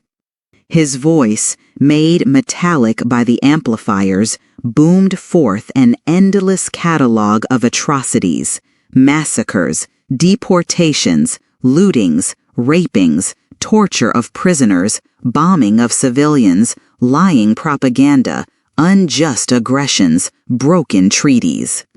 It was almost impossible to listen to him without being first convinced and then maddened.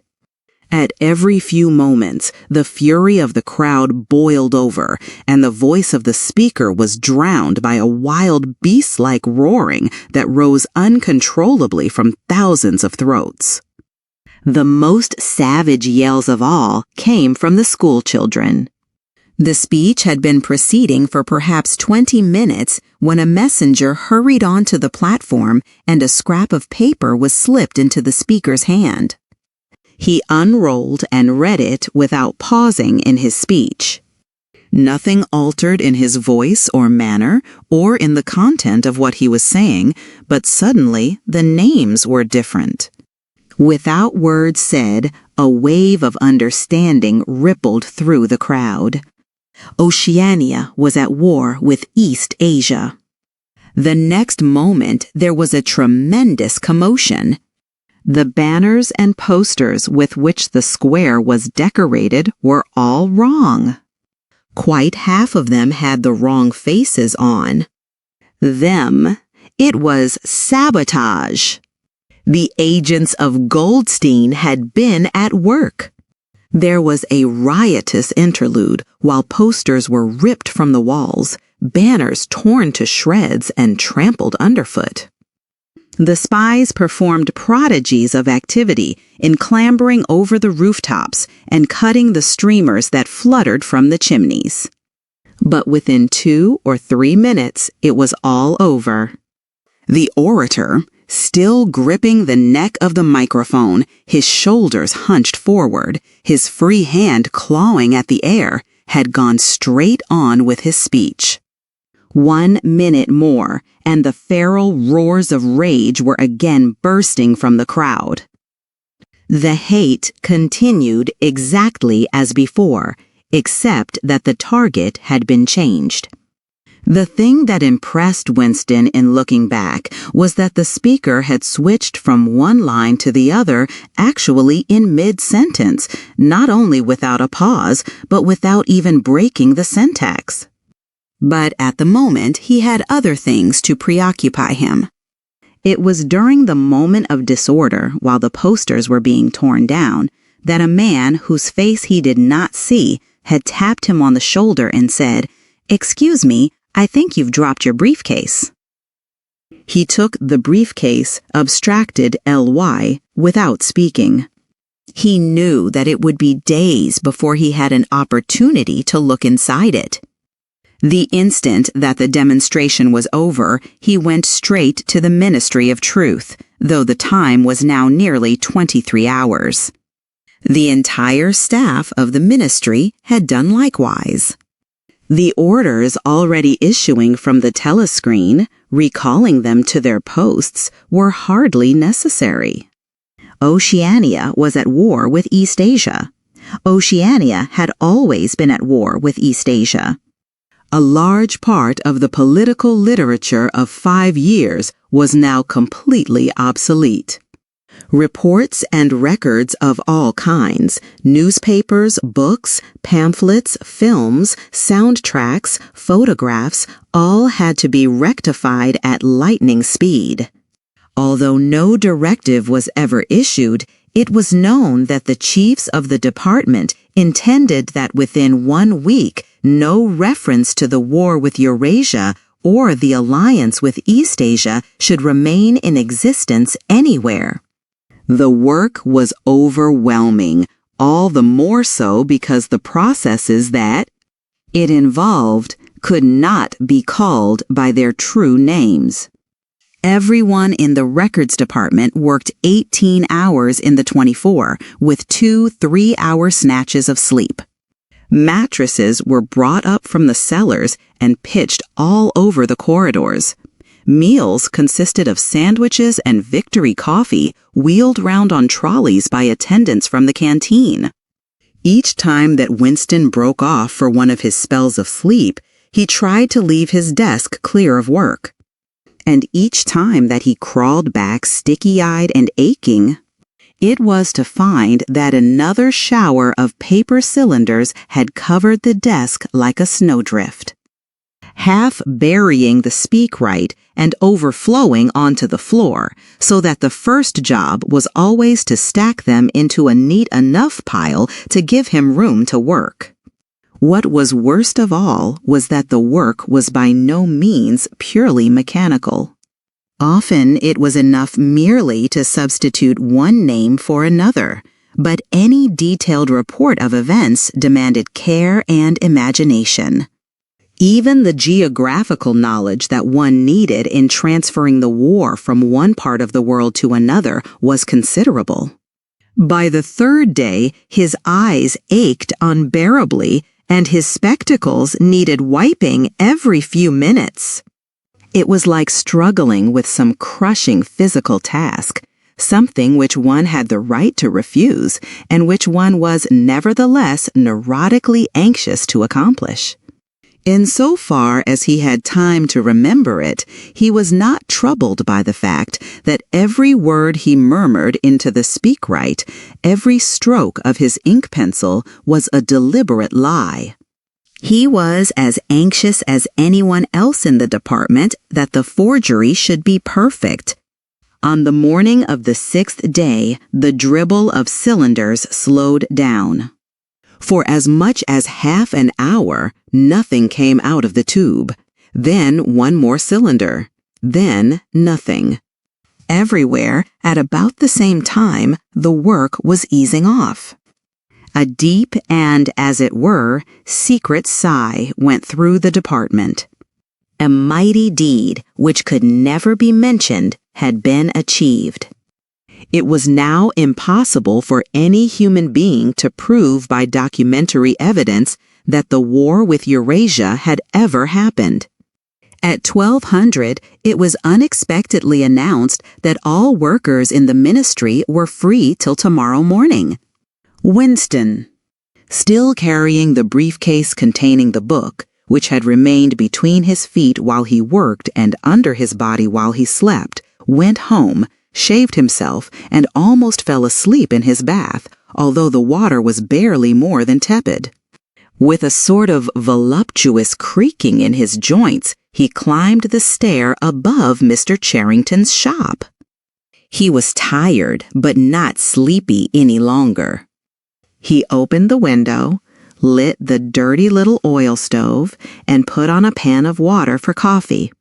Julia would arrive presently. Meanwhile, there was the book. He sat down in the sluttish armchair and undid the straps of the briefcase. The heavy black volume, amateurishly bound, with no name or title on the cover. The print also looked slightly irregular.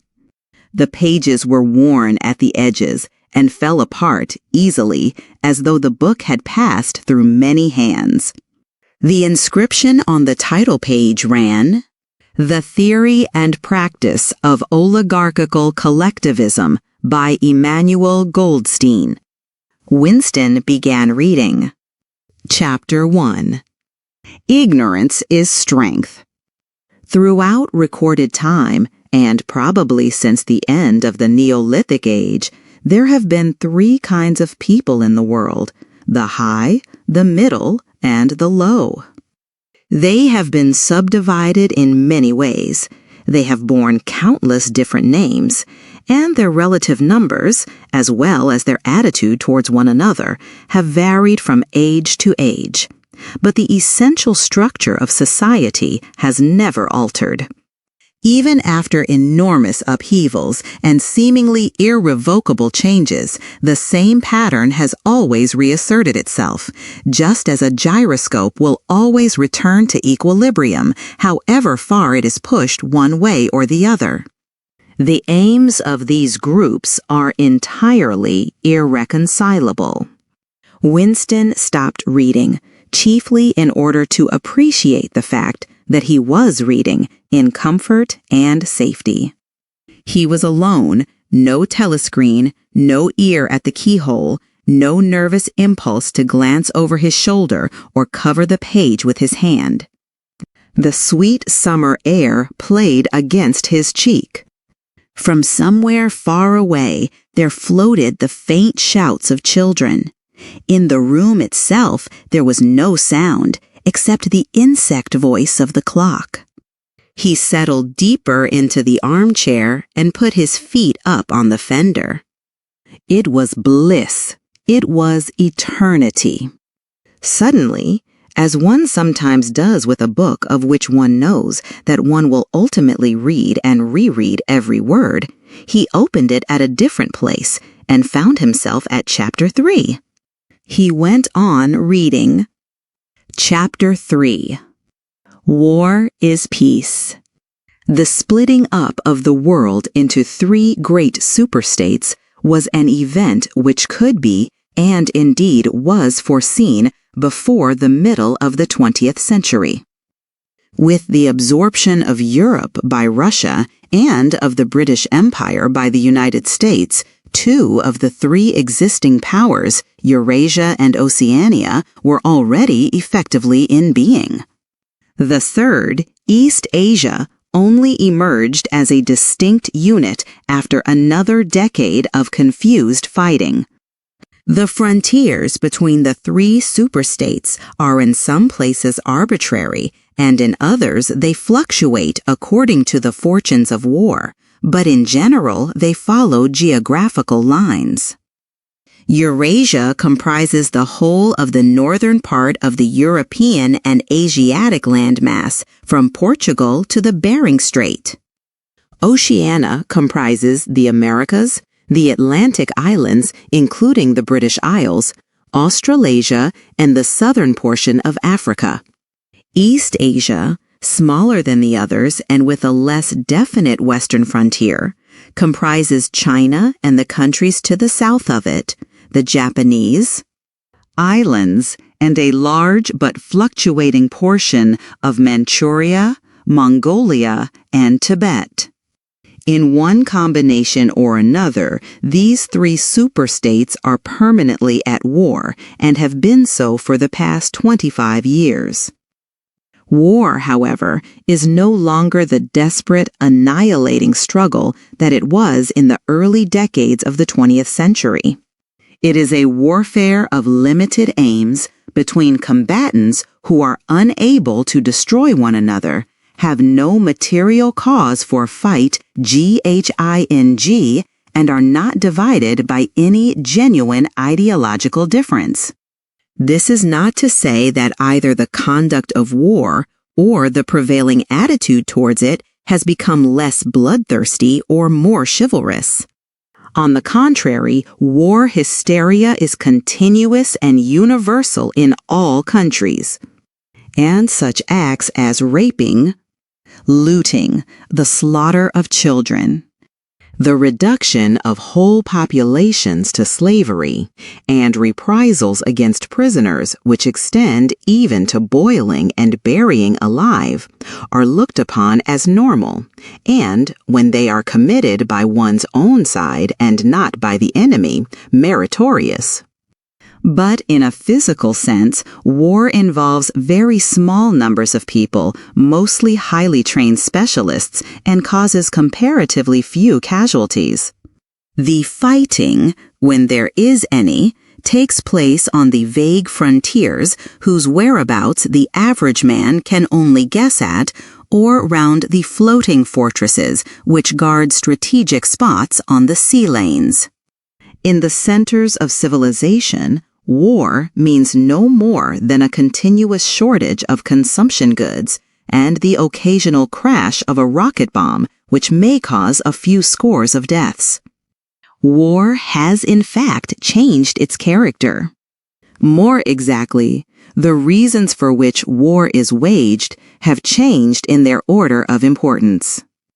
Motives which were already present to some small extent in the great wars of the early 20th century have now become dominant and are consciously recognized and acted upon.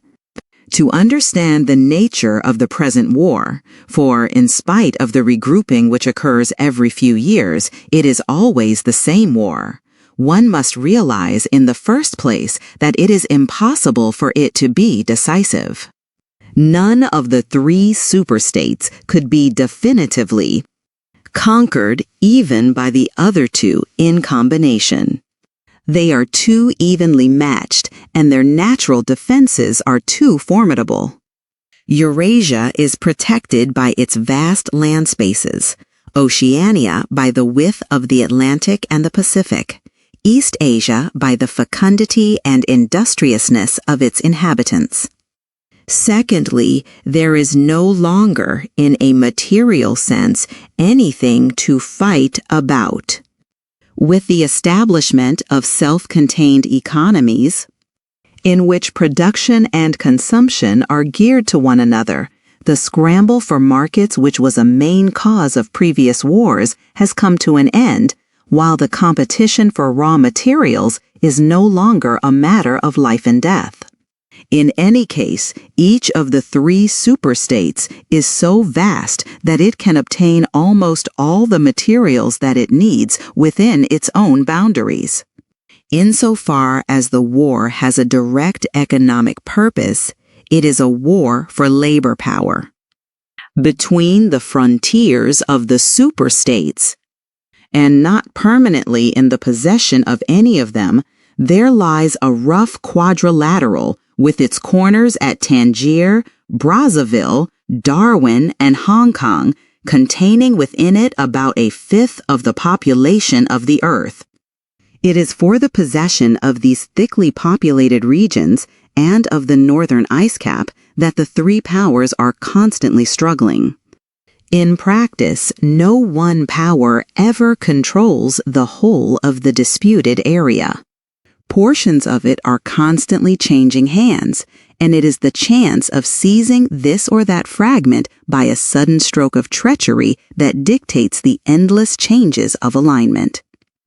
All of the disputed territories contain valuable minerals, and some of them yield important vegetable products such as rubber, which in colder climates it is necessary to synthesize by comparatively expensive methods. But above all, they contain a bottomless reserve of cheap labor.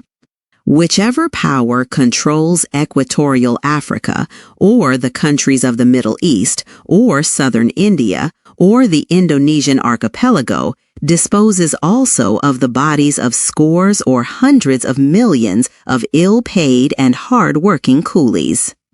The inhabitants of these areas, reduced more or less openly to the status of slaves, pass continually from conqueror to conqueror, and are expended like so much coal or oil in the race to turn out more, armaments, to capture more territory, to control more labor power, to turn out more armaments, to capture more territory, and so on indefinitely.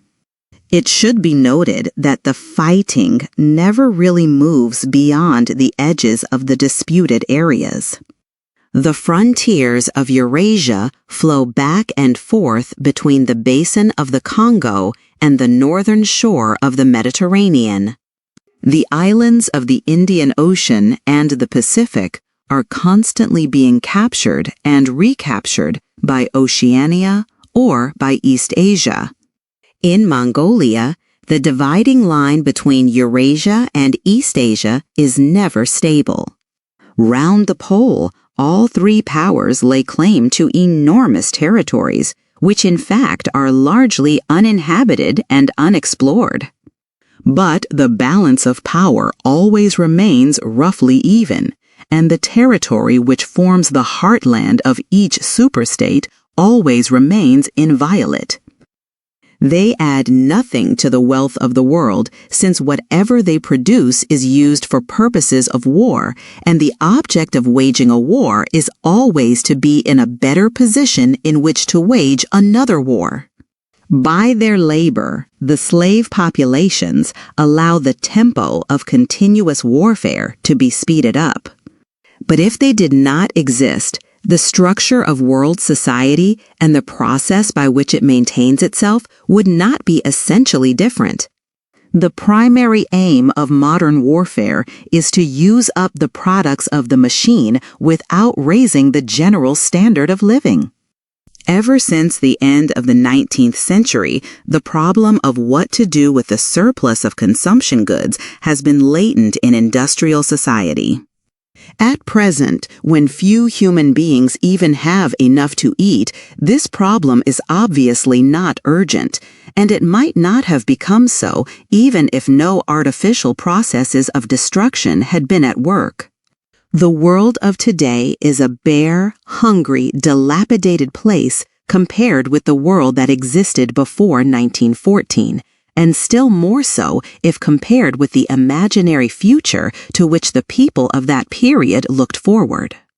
In the early 20th century, the vision of a future society unbelievably rich, leisured, orderly, and efficient, a glittering antiseptic world of glass and steel and snow-white concrete, was part of the consciousness of nearly every literate person. Science and technology were developing at a prodigious speed, and it seemed natural to assume that they would go on developing. This failed to happen, partly because of the impoverishment caused by a long series of wars and revolutions, partly because scientific and technical progress depended on the empirical habit of thought, which could not survive in a strictly regimented society. As a whole, the world is more primitive today than it was 50 years ago. Certain backward areas have advanced, and various devices, always in some way connected with warfare and police espionage, have been developed, but experiment and invention have largely stopped, and the ravages of the atomic war of the 1950s have never fully repaired. Nevertheless, the dangers inherent in the machine are still there. From the moment when the machine first made its appearance, it was clear to all thinking people that the need for human drudgery, and therefore to a great extent for human inequality, had disappeared. If the machine were used deliberately for that end, hunger, overwork, dirt, illiteracy, and disease could be eliminated within a few generations. And in fact, without being used for any such purpose, but by a sort of automatic process, by producing wealth which it was sometimes impossible not to distribute, the machine did raise the living standards of the average human being very greatly over a period of about 50 years at the end of the 19th and the beginning of the 20th centuries. but it was also clear that an all-round increase in wealth threatened the destruction, indeed, in some sense, was the destruction of a hierarchical society.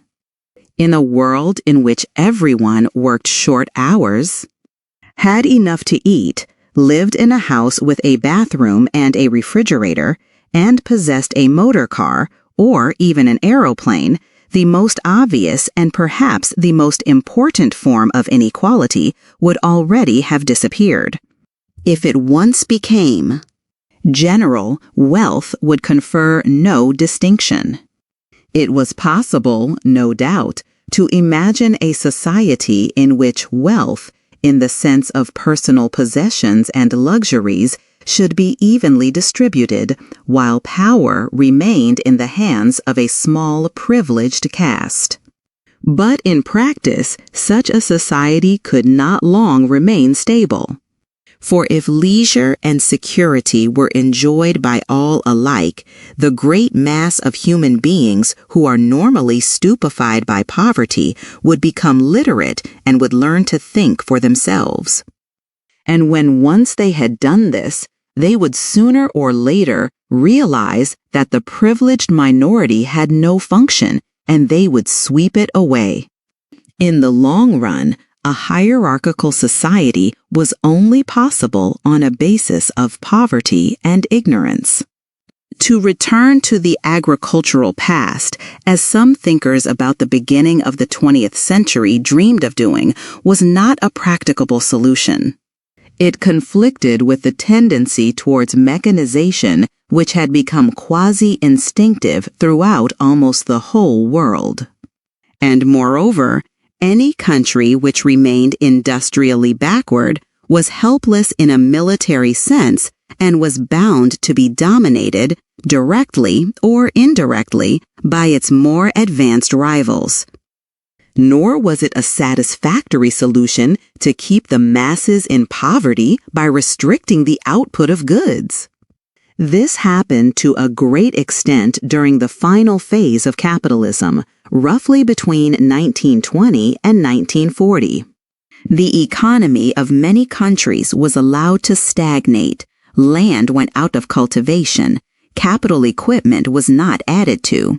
Great blocks of the population were prevented from working and kept half alive by state charity. But this too entailed military weakness, and since the privations it inflicted were obviously unnecessary, it made opposition inevitable. The problem was how to keep the wheels of industry turning without increasing the real wealth of the world. Goods must be produced, but they must not be distributed. And in practice, the only way of achieving this was by continuous warfare. The essential act of war is destruction, not necessarily of human lives, but of the products of human labor.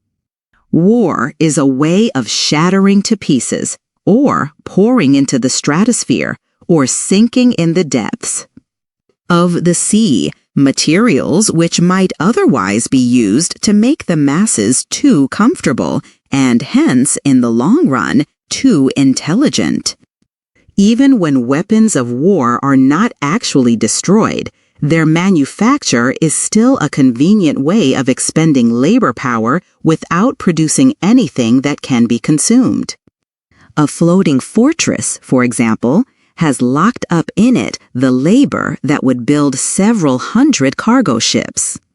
Ultimately, it is scrapped as obsolete, never having brought any material benefit to anybody, and with further enormous labors, another floating fortress is built.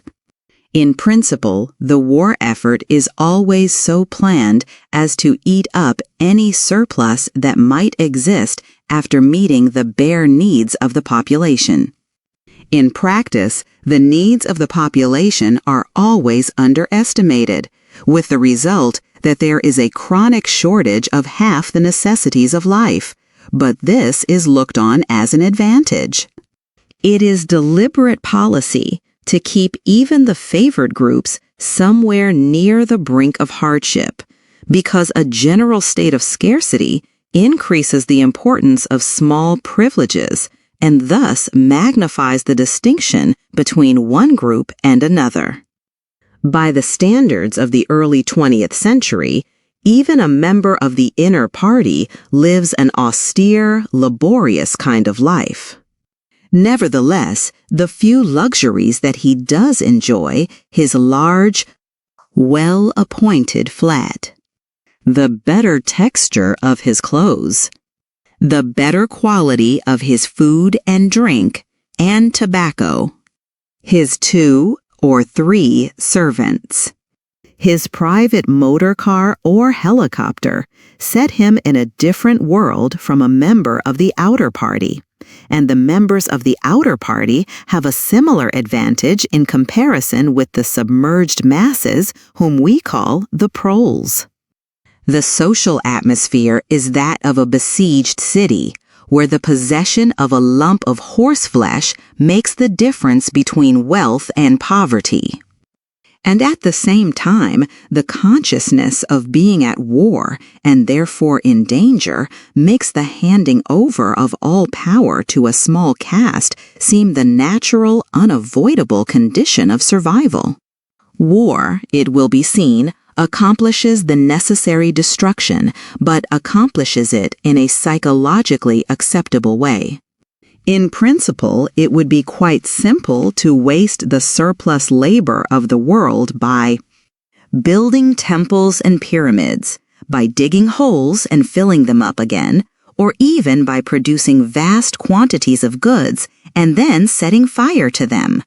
But this would provide only the economic and not the emotional basis for a hierarchical society. What is concerned here is not the morale of masses whose attitude is unimportant so long as they are kept steadily at work, but the morale of the party itself. Even the humblest party member is expected to be competent, industrious, and even intelligent within narrow limits, but it is also necessary that he should be a credulous and ignorant fanatic whose prevailing moods are fear, hatred, adulation, and orgiastic triumph. In other words, it is necessary that he should have the mentality appropriate to a state of war. It does not matter whether the war is actually happening, and, since no decisive victory is possible, it does not matter whether the war is going well or badly. All that is needed is that a state of war should exist. The splitting of the intelligence which the party requires of its members, and which is more easily achieved in an atmosphere of war, is now almost universal, but the higher up the ranks one goes, the more marked it becomes. It is precisely in the inner party that war hysteria and hatred of the enemy are strongest.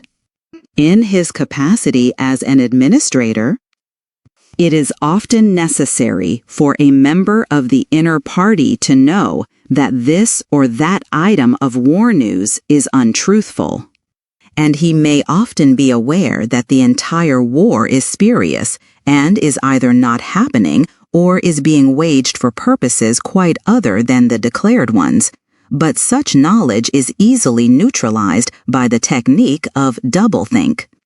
Meanwhile, no inner party member wavers for an instant in his mystical belief that the war is real and that it is bound to end victoriously, with Oceania the undisputed master of the entire world.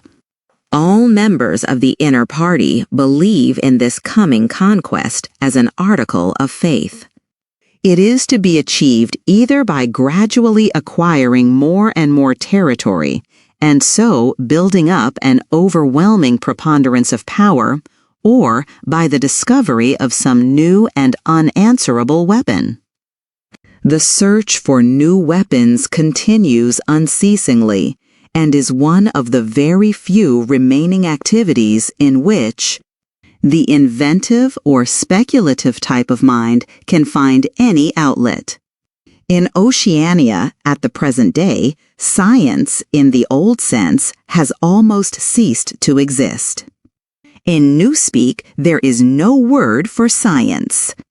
The empirical method of thought, on which all the scientific achievements of the past were founded, is opposed to the most fundamental principles of Ingsoc.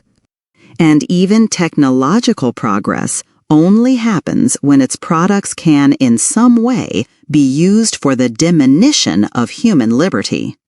In all the useful arts, the world is either standing still or going backwards. The fields are cultivated with horse plows, while books are written by machinery. But in matters of vital importance, meaning in effect war and police espionage, the empirical approach is still encouraged or at least tolerated. The two aims of the party are to conquer the whole surface of the earth and to extinguish once and for all the possibility of independent thought. There are therefore two great problems which the party is concerned to solve.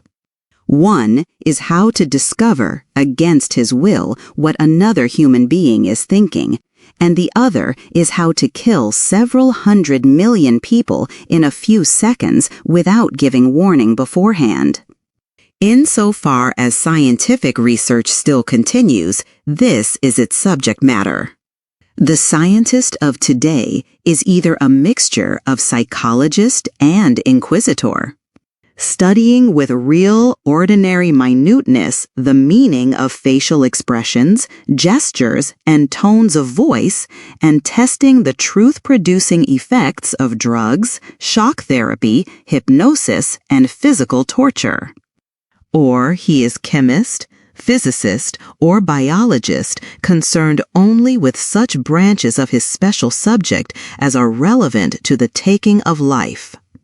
In the vast laboratories of the Ministry of Peace and in the experimental stations hidden in the Brazilian forests or in the Australian desert or on lost islands of the Antarctic, the teams of experts are indefatigably at work. Some are concerned simply with planning the logistics of future wars.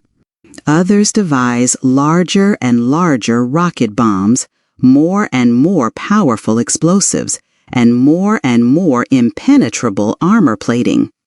Others search for new and deadlier gases, or for soluble poisons capable of being produced in such quantities as to destroy the vegetation of whole continents. For breeds of disease germs immunized against all possible antibodies. Others strive to produce a vehicle that shall bore its way under the soil like a submarine under the water, or an aeroplane as independent of its base as a sailing ship. Others explore even remoter possibilities, such as focusing the sun's rays through lenses suspended thousands of kilometers away in space, or producing artificial earthquakes and tidal waves by tapping the heat at the Earth's center. But none of these projects ever comes anywhere near realization, and none of the three superstates ever gains a significant lead on the others. What is more remarkable is that all three powers already possess, in the atomic bomb, a weapon far more powerful than any that their present researches are likely to discover. Although the party, according to its habit, claims the invention for itself, atomic bombs first appeared as early as the 1940s and were first used on a large scale about 10 years later. At that time, some hundreds of bombs were dropped on industrial centers, chiefly in European Russia, Western Europe, and North America. The effect was to convince the ruling groups of all countries that a few more atomic bombs would mean the end of organized society, and hence of their own power. Thereafter, although no formal agreement was ever made or hinted at, no more bombs were dropped. All three powers merely continue to produce atomic bombs and store them up against the decisive opportunity which they all believe will come sooner or later. And meanwhile, the art of war has remained almost stationary for 30 or 40 years. Helicopters are more used than they were formerly. Bombing planes have been largely superseded by self-propelled projectiles, and the fragile movable battleship has given way to the almost unsinkable floating fortress. But otherwise, there has been little development. The tank, the submarine, the torpedo, the machine gun, even the rifle and the hand grenade are still in use. And in spite of the endless slaughters reported in the press and on the telescreens, the desperate battles of earlier wars, in which hundreds of thousands or even millions of men were often killed in a few weeks, have never been repeated. None of the three superstates ever attempts any maneuver which involves the risk of serious defeat. When any large operation is undertaken, it is usually a surprise attack against an ally. The strategy that all three powers are following, or pretend to themselves that they are following, is the same. The plan is, by a combination of fighting, bargaining, and well-timed strokes of treachery, to acquire a ring of bases completely encircling one or other of the rival states, and then to sign a pact of friendship with that rival and remain on peaceful terms for so many years as to lull suspicion to sleep. During this time, rockets loaded with atomic bombs can be assembled at all the strategic spots.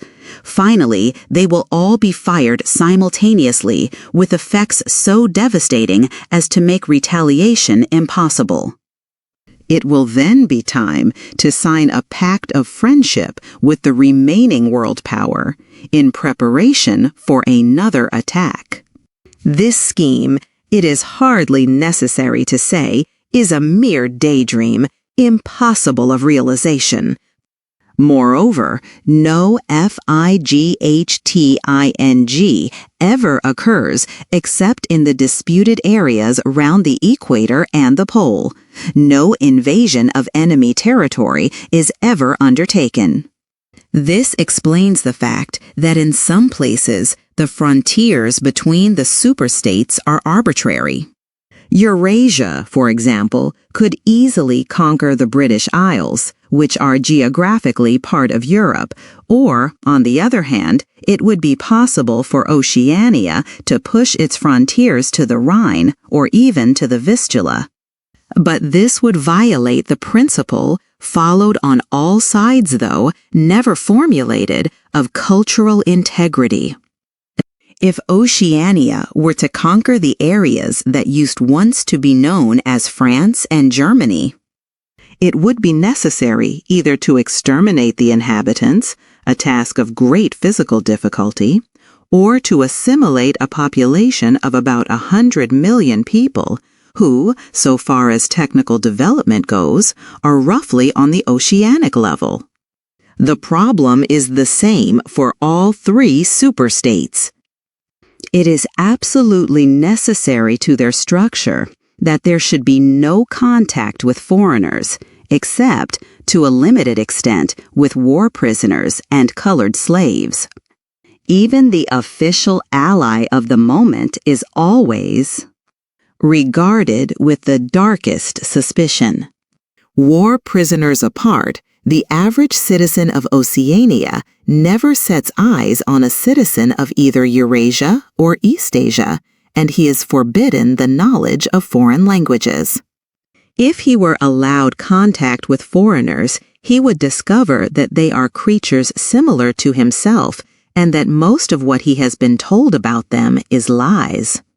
The sealed world in which he lives would be broken, and the fear, hatred, and self-righteousness on which his morale depends might evaporate. It is therefore realized on all sides that however often Persia or Egypt or Java or Ceylon may change hands, the main frontiers must never be crossed by anything except bombs. Under this lies a fact never mentioned aloud, but tacitly understood and acted upon, namely, that the conditions of life in all three superstates are very much the same. In Oceania, the prevailing philosophy is called Ingsoc. In Eurasia, it is called Neo-Bolshevism, and in East Asia, it is called by a Chinese name, usually translated as death worship, but perhaps better rendered as obliteration of the self. The citizen of Oceania is not allowed to know anything of the tenets of the other two philosophies, but he is taught to execrate them as barbarous outrages upon morality and common sense. Actually, the three philosophies are barely distinguishable, and the social systems which they support are not distinguishable at all. Everywhere there is the same pyramidal structure, the same worship of semi-divine leader, the same economy existing by and for continuous warfare. It follows that the three superstates not only cannot conquer one another, but would gain no advantage by doing so. On the contrary, so long as they remain in conflict, they prop one another up like three sheaves of corn. And, as usual, the ruling groups of all three powers are simultaneously aware and unaware of what they are doing. Their lives are dedicated to world conquest, but they also know that it is necessary that the war should continue everlastingly and without victory. Meanwhile, the fact that there is no danger of conquest makes possible the denial of reality, which is the special feature of Ingsoc and its rival systems of thought. Here it is necessary to repeat what has been said earlier, that by becoming continuous, war has fundamentally changed its character. In past ages, a war, almost by definition, was something that sooner or later came to an end, usually in unmistakable victory or defeat.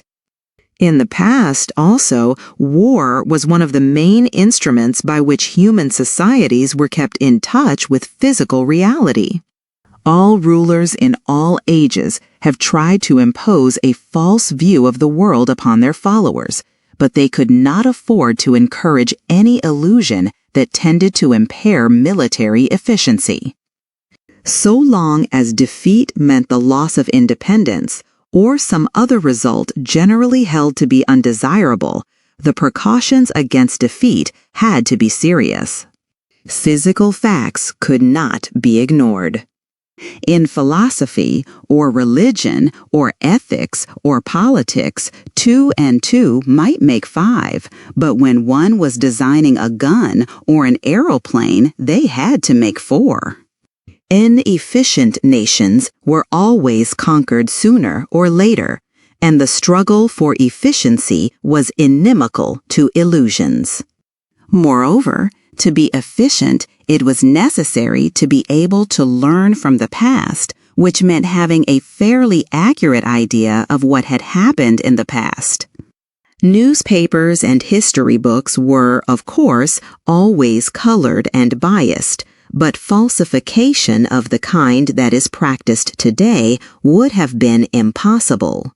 War was a sure safeguard of sanity, and so far as the ruling classes were concerned, it was probably the most important of all safeguards.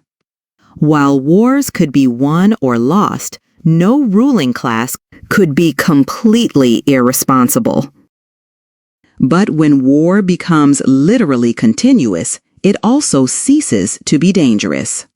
When war is continuous, there is no such thing as military necessity.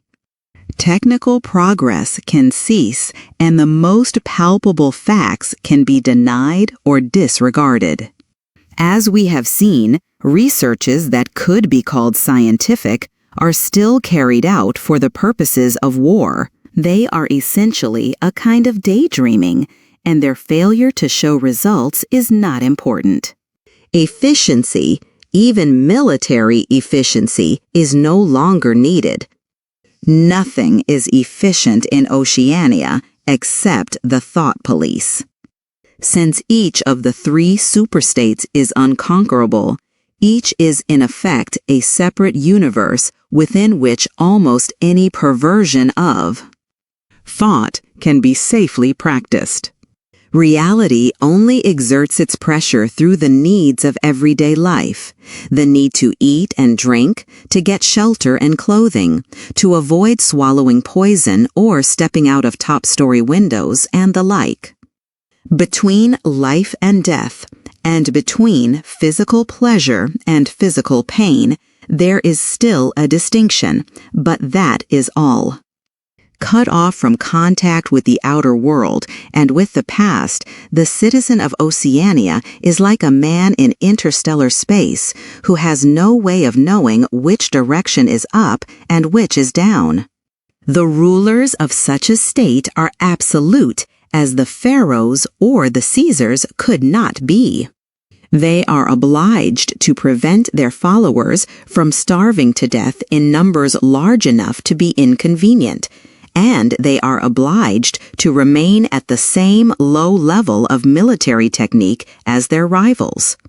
But once that minimum is achieved, they can twist reality into whatever shape they choose. The war, therefore, if we judge it by the standards of previous wars, is merely an imposture. It is like the battles between certain ruminant animals whose horns are set at such an angle that they are incapable of hurting one another. But though it is unreal, it is not meaningless. It eats up the surplus of consumable goods, and it helps to preserve the special mental atmosphere that a hierarchical society needs. War, it will be seen, is now a purely internal affair. In the past, the ruling groups of all countries, although they might recognize their common interest and therefore limit the destructiveness of war, did fight against one another, and the victor always plundered the vanquished. In our own day, they are not fighting against one another at all. The war is waged by each ruling group against its own subjects, and the object of the war is not to make or prevent conquests of territory, but to keep the structure of society intact. The very word war, therefore, has become misleading. It would probably be accurate to say that by becoming, continuous war has ceased to exist. The peculiar pressure that it exerted on human beings between the Neolithic age and the early 20th century has disappeared and been replaced by something quite different. The effect would be much the same if the three superstates, instead of Phi-G-T-I-N-G-1, another should agree to live in perpetual peace, each inviolate within its own boundaries. For in that case, each would still be a self-contained universe, freed forever from the sobering influence of external danger. A peace that was truly permanent would be the same as a permanent war. This, although the vast majority of party members understand it only in a shallower sense, is the inner meaning of the party slogan, "War is peace." Winston stopped reading for a moment. Somewhere in remote distance, a rocket bomb thundered. The blissful feeling of being alone with the forbidden book in a room with no telescreen had not worn off. Solitude and safety were physical sensations, mixed up somehow with the tiredness of his body, the softness of the chair, the touch of the faint breeze from the window that played upon his cheek. The book fascinated him, or more exactly, it reassured him. In a sense, it told him nothing that was new, but that was part of the attraction. It said what he would have said if it had been possible for him to set his scattered thoughts in order. It was the product of a mind similar to his own, but enormously more powerful, more systematic, less fear-ridden. The best books, he perceived, are those that tell you what you know already. He had just turned back to chapter 1 when he heard Julia's footstep on the stair and started out of his chair to meet her. She dumped her brown tool bag on the floor and flung herself into his arms. It was more than a week since they had seen one another. "I've got the book," he said as they disentangled themselves. "Oh, you've got it? Good," she said without much interest, and almost immediately knelt down beside the oil stove to make the coffee. They did not return to the subject until they had been in bed for half an hour. The evening was just cool enough to make it worthwhile to pull up the counterpane. From below came the familiar sound of singing and the scrape of boots on the flagstones. The brawny, red-armed woman whom Winston had seen there on his first visit was almost a fixtur in the yard. There seemed to be no hour of daylight.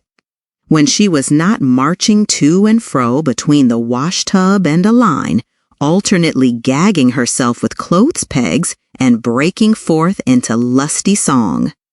Julia had settled down on her side and seemed to be already on the point of falling asleep. He reached out for the book, which was lying on the floor, and sat up against the bedhead. "We must read it," he said. "You too. All members of the Brotherhood have to read it." "You read it," she said with her eyes shut. "Read it aloud. That's the best way. Then you can explain it to me as you go." The clock's hands said 6, meaning 18. They had 3 or 4 hours ahead of them. He propped the book against his knees and began reading. Chapter 1. Ignorance is Strength. Throughout recorded time, and probably since the end of the Neolithic Age, there have been 3 kinds of people in the world: the high, the middle, and the low.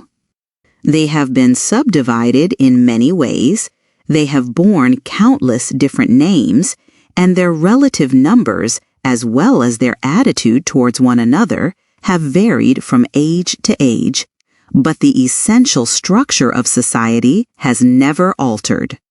Even after enormous upheavals and seemingly irrevocable changes, the same pattern has always reasserted itself, just as a gyroscope will always return to equilibrium, however far it is pushed one way or the other. "Julia, are you awake?" said Winston. "Yes, my love, I'm listening."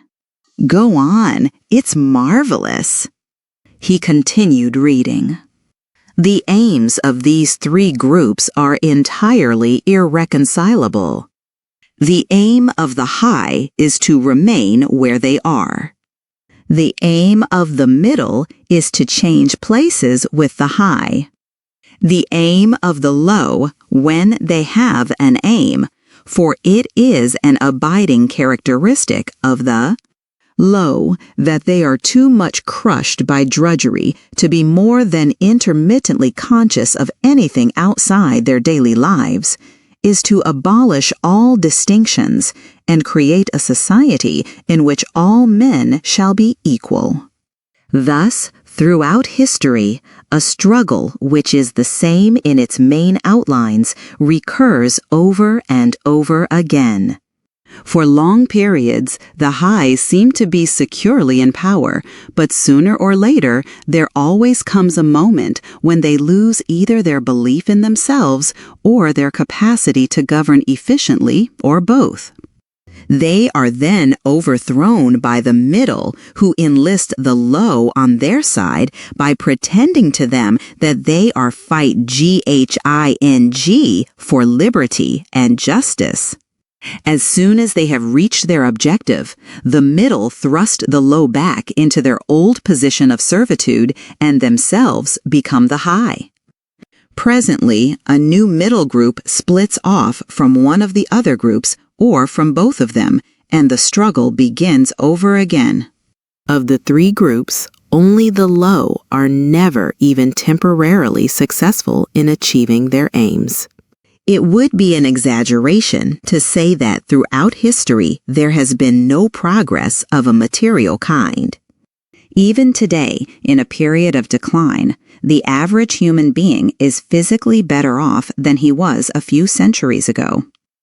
But no advance in wealth, no softening of manners, no reform or revolution has ever brought human equality a millimeter nearer. From the point of view of the low, no historic change has ever meant much more than a change in the name of their masters. By the late 19th century, the recurrence of this pattern had become obvious to many observers. There then rose schools of thinkers who interpreted history as a cyclical process and claimed to show that inequality was the unalterable law of human life. This doctrine, of course, had always had its adherents, but in the manner in which it was now put forward, there was a significant change. In the past, the need for a hierarchical form of society had been the doctrine specifically of the high. It had been preached by kings and aristocrats and by the priests, lawyers, and the like who were parasitical upon them, and it had generally been softened by promises of compensation in an imaginary world beyond the grave. The middle, so long as it was struggling for power, had always made use of such terms as freedom, justice, and fraternity. Now, however, the concept of human brotherhood began to be assailed by people who were not yet in positions of command, but merely hoped to be so before long. In the past, the middle had made revolutions under the banner of equality, and then had established a fresh tyranny as soon as the old one was overthrown. The new middle groups, in effect, proclaimed their tyranny beforehand. Socialism, a theory which appeared in the early 19th century and was the last link in a chain of thought stretching back to the slave rebellions of antiquity, was still deeply infected by the utopianism of past ages. But in each variant of socialism that appeared from about 1900 onwards, the aim of establishing liberty and equality was more and more openly abandoned. The new movements which appeared in the middle years of the century, Ingsoc in Oceania, Neo-Bolshevism in Eurasia, death worship, as it is commonly called, in East Asia, had the conscious aim of perpetuating unfreedom and inequality. These new movements, of course, grew out of the old ones and tended to keep their names and pay lip service to their ideology. But the purpose of all of them was to arrest progress and freeze history at a chosen moment. The familiar pendulum swing was to happen once more, and then stop. As usual, the high were to be turned out by the middle, who would then become the high, but this time, by conscious strategy, the high would be able to maintain their position permanently. The new doctrines arose partly because of the accumulation of historical knowledge and the growth of the historical sense, which had hardly existed before the 19th century. The cyclical movement of history was now intelligible, or appeared to be so, and if it was intelligible, then it was alterable. But the principal, underlying cause was that, as early as the beginning of the 20th century, human equality had become technically possible. It was still true that men were not equal in their native talents and that functions had to be specialized in ways that favored some individuals against others, but there was no longer any real need for class distinctions or for large differences of wealth. In earlier ages, class distinctions had been not only inevitable but desirable. Inequality was the price of civilization. With the development of machine production, however, the case was altered. Even if it was still necessary for human beings to do different kinds of work, it was no longer necessary for them to live at different social or economic levels. Therefore, from the point of view of the new groups who were on the point of seizing power, human equality was no longer an ideal to be striven after, but a danger to be averted. In more primitive ages, when a just and peaceful society was in fact not possible, it had been fairly easy to believe it. The idea of an earthly paradise in which men should live together in a state of brotherhood, without laws and without brute labor, had haunted the human imagination for thousands of years. And this vision had had a certain hold even on the groups who actually profited by each historical change. The heirs of the French, English, and American revolutions had partly believed in their own phrases about the rights of man, freedom of speech, equality before the law, and the like, and have even allowed their conduct to be influenced by them to some extent. But by the fourth decade of the 20th century, all the main currents of political thought were authoritarian. The earthly paradise had been discredited at exactly the moment when it became realizable. Every new political theory, by whatever name it called itself, led back to hierarchy and regimentation.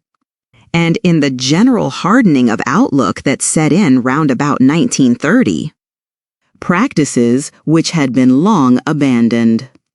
In some cases, for hundreds of years, imprisonment without trial. The use of war prisoners as slaves. Public executions, torture to extract confessions, the use of hostages, and the deportation of whole populations not only became common again, but were tolerated and even defended by people who considered themselves enlightened and progressive. It was only after a decade of national wars, civil wars, revolutions, and counter-revolutions in all parts of the world that Ingsoc and its rivals emerged as fully worked-out political theories. But they had been foreshadowed by the various systems, generally called totalitarian, which had appeared earlier in the century, and the main outlines of the world which would emerge from the prevailing chaos had long been obvious. What kind of people would control this world had been equally obvious. The new aristocracy was made up for the most part of bureaucrats, scientists, technicians, trade union organizers, publicity experts, sociologists, teachers, journalists, and professional politicians. These people, whose origins lay in the salaried middle class and the upper grades of the working class, had been shaped and brought together by the barren world of monopoly industry and centralized government. As compared with their opposite numbers in past ages, they were less avaricious, less tempted by luxury, hungrier for pure power, and, above all, more conscious of what they were doing and more intent on crushing opposition. This last difference was cardinal. By comparison with that existing today, all the tyrannies of the past were half-hearted and inefficient.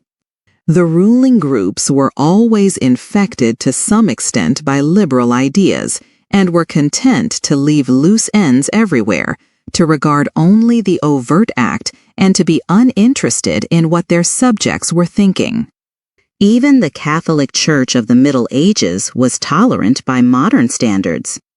Part of the reason for this was that in the past, no government had the power to keep its citizens under constant surveillance. The invention of print, however, made it easier to manipulate public opinion, and the film and the radio carried the process further. With the development of television and the technical advance which made it possible to receive and transmit simultaneously on the same instrument, private life came to an end. Every citizen, or at least every citizen important enough to be worth watching, could be kept for 24 hours a day under the eyes of the police and in the sound of official propaganda, with all other channels of communication closed. The possibility of enforcing not only complete obedience to the will of the state, but complete uniformity of opinion on all subjects now existed for the first time. After the revolutionary period of the 50s and 60s, society regrouped itself, as always, into high, middle, and low. But the new high group, unlike all its forerunners, did not act upon instinct, but knew what was needed to safeguard its position. It had long been realized that the only secure basis for oligarchy is collectivism. Wealth and privilege are most easily defended when they are possessed jointly. The so-called abolition of private property, which took place in the middle years of the century, meant, in effect, the concentration of property in far fewer hands than before. But with this difference, that the new owners were a group instead of a mass of individuals. Individually, no member of the party owns anything except petty personal belongings. Collectively, the party owns everything in Oceania, because it controls everything and disposes of the products as it thinks fit. In the years following the revolution, it was able to step into this commanding position almost unopposed because the whole process was represented as an act of collectivization. It had always been assumed that if the capitalist class were expropriated, socialism must follow, and unquestionably the capitalists had been expropriated.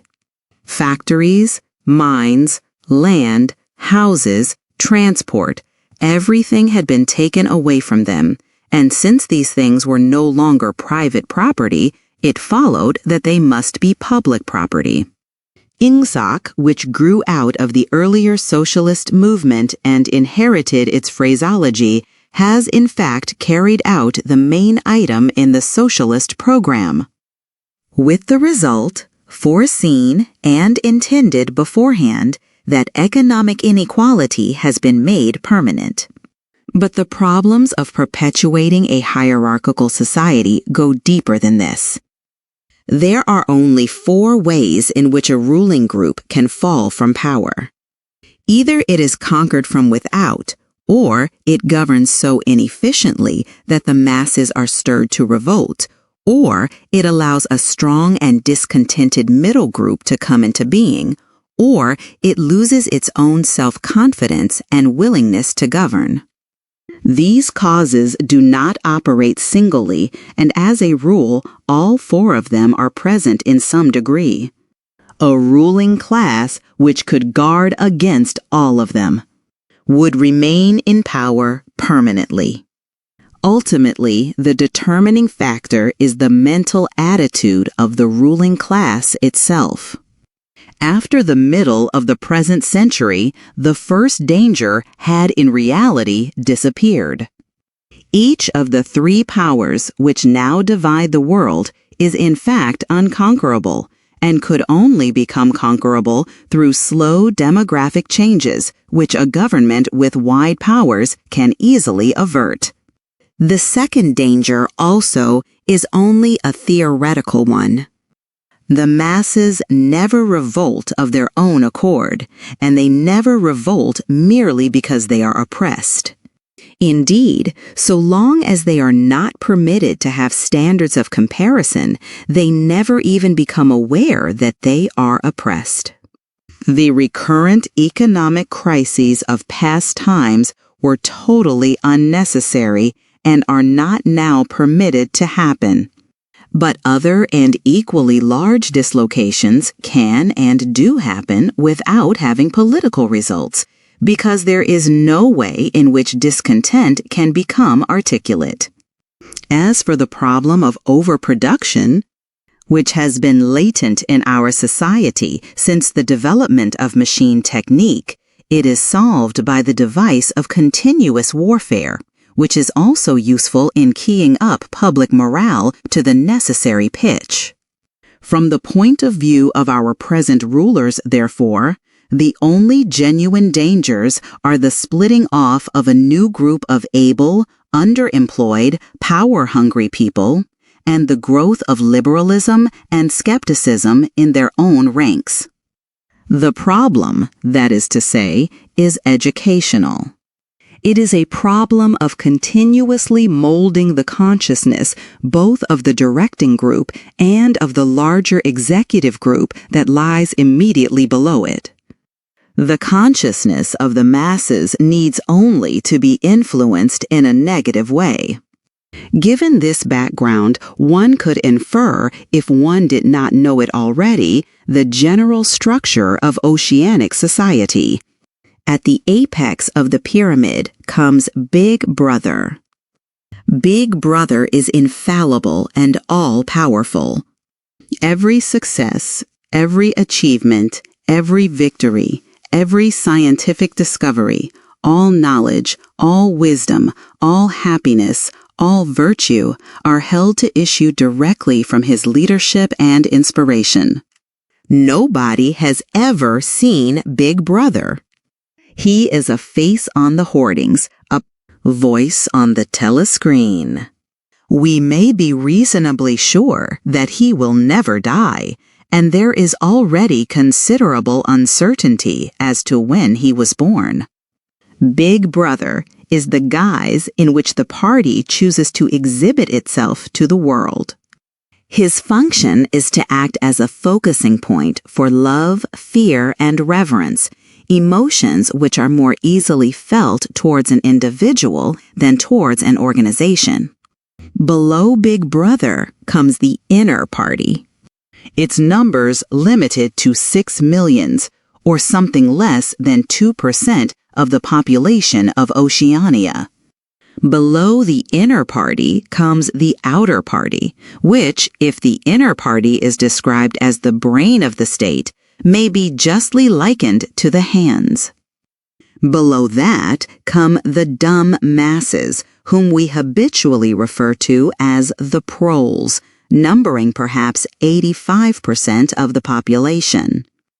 In the terms of our earlier classification, the proles are the low, for the slave population of the equatorial lands who pass constantly from conqueror to conqueror are not a permanent or necessary part of the structure. In principle, membership of these three groups is not hereditary. The child of inner party parents is in theory not born into the inner party. Admission to either branch of the party is by examination, taken at the age of 16. Nor is there any racial discrimination or any marked domination of one province by another. Jews, Negroes, South Americans of pure Indian blood are to be found in the highest ranks of the party, and the administrators of any area are always drawn from the inhabitants of that area. In no part of Oceania do the inhabitants have the feeling that they are a colonial population ruled from a distant capital. Oceania has no capital, and its titular head is a person whose whereabouts nobody knows. Except that English is its chief lingua franca and Newspeak its official language, it is not centralized in any way. Its rulers are not held together by blood ties, but by adherence to a common doctrine. It is true that our society is stratified, and very rigidly stratified, on what at first sight appear to be hereditary lines. There is far less to and fro movement between the different groups than happened under capitalism or even in the pre-industrial age. Between the two branches of the party, there is a certain amount of interchange, but only so much as will ensure that weaklings are excluded from the inner party, and that ambitious members of the outer party are made harmless by allowing them to rise. Proletarians, in practice, are not allowed to graduate into the party.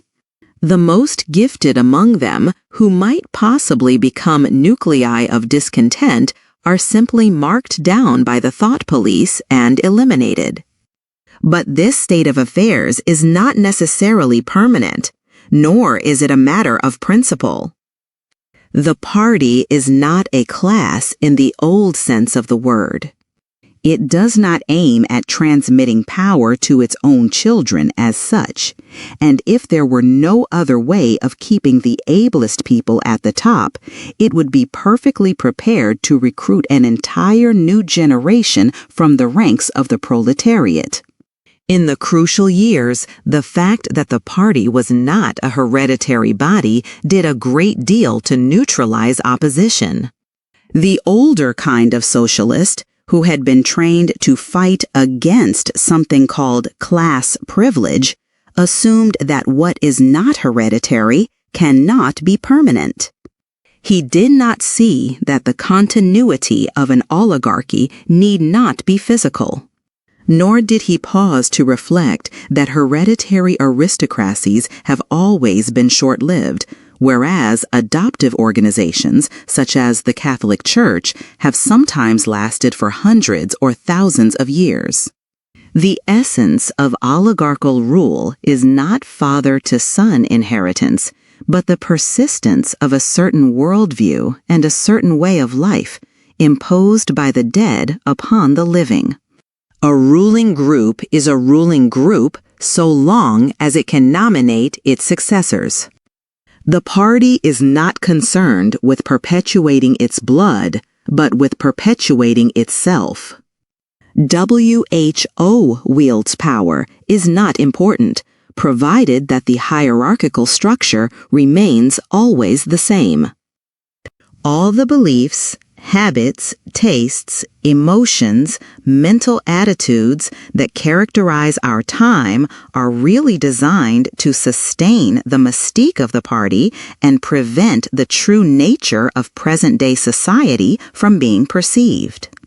Physical rebellion, or any preliminary move towards rebellion, is at present not possible. From the proletarians, nothing is to be feared. Left to themselves, they will continue from generation to generation and from century to century, working, breeding, and dying, not only without any impulse to rebel, but without the power of grasping that the world could be other than it is. They could only become dangerous if the advance of industrial technique made it necessary to educate them more highly. But, since military and commercial rivalry are no longer important, the level of popular education is actually declining. What opinions the masses hold or do not hold is looked on as a matter of indifference. They can be granted intellectual liberty because they have no intellect. In a party member, on the other hand, not even the smallest deviation of opinion on the most unimportant subject can be tolerated. A party member lives from birth to death under the eye of the thought police. Even when he is alone, he can never be sure that he is alone. Wherever he may be, asleep or awake, working or resting, in his bath or in bed, he can be inspected without warning and without knowing that he is being inspected. Nothing that he does is indifferent. His friendships, his relaxations, his behavior towards his wife and children, the expression of his face when he is alone, the words he mutters in sleep, even the characteristic movements of his body are all jealously scrutinized. Not only any actual misdemeanor, but any eccentricity, however small, any change of habits, any nervous mannerism that could possibly be the symptom of an inner struggle is certain to be detected. He has no freedom of choice in any direction whatever. On the other hand, his actions are not regulated by law or by any clearly formulated code of behavior. In Oceania, there is no law. Thoughts and actions which, when detected, mean certain death are not formally forbidden. And the endless purges, arrests, tortures, imprisonments, and vaporizations are not inflicted as punishment for crimes which have actually been committed, but are merely the wiping out of persons who might perhaps commit a crime at some time in the future. A party member is required to have not only the right opinions, but the right instincts. Many of the beliefs and attitudes demanded of him are never plainly stated and could not be stated without laying bare the contradictions inherent in Ingsoc. If he is a person naturally orthodox, he will in all circumstances know without taking thought what is the true belief or the desirable emotion. But in any case, an elaborate mental training undergone in childhood and grouping itself round the newspeak words crime stop, black WH white, and doublethink makes him unwilling and unable to think too deeply on any subject whatever. A party member is expected to have no private emotions and no respites from enthusiasm. He is supposed to live in a continuous frenzy of hatred of foreign enemies and internal traitors, triumph over victories, and self-abasement before the power and wisdom of the party. The discontents produced by his bare, unsatisfying life are deliberately turned outwards and dissipated by such devices as the 2 minutes hate. And the speculations which might possibly induce a skeptical or rebellious attitude are killed in advance by his early acquired inner discipline. The first and simplest stage in the discipline, which can be taught even to young children, is called, in newspeak, crime stop. Crime stop means the faculty of stopping short as though by instinct at the threshold of any dangerous thought.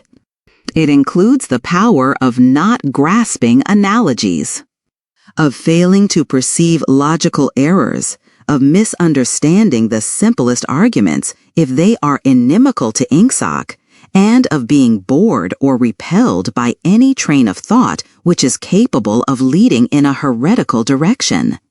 Crime stop, in short, means protective stupidity. But stupidity is not enough. On the contrary, orthodoxy in the full sense demands a control over one's own mental processes as complete as that of a contortionist over his body. Oceanic society rests ultimately on the belief that Big Brother is omnipotent and that the party is infallible. But since in reality Big Brother is not omnipotent and the party is not infallible, there is need for an unvarying, moment-to-moment flexibility in the treatment of facts. The key word here is BLACKWHITE.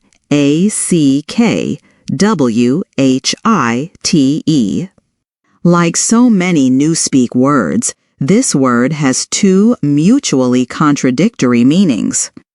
Applied to an opponent, it means the habit of impudently claiming that black is white in contradiction of the plain facts.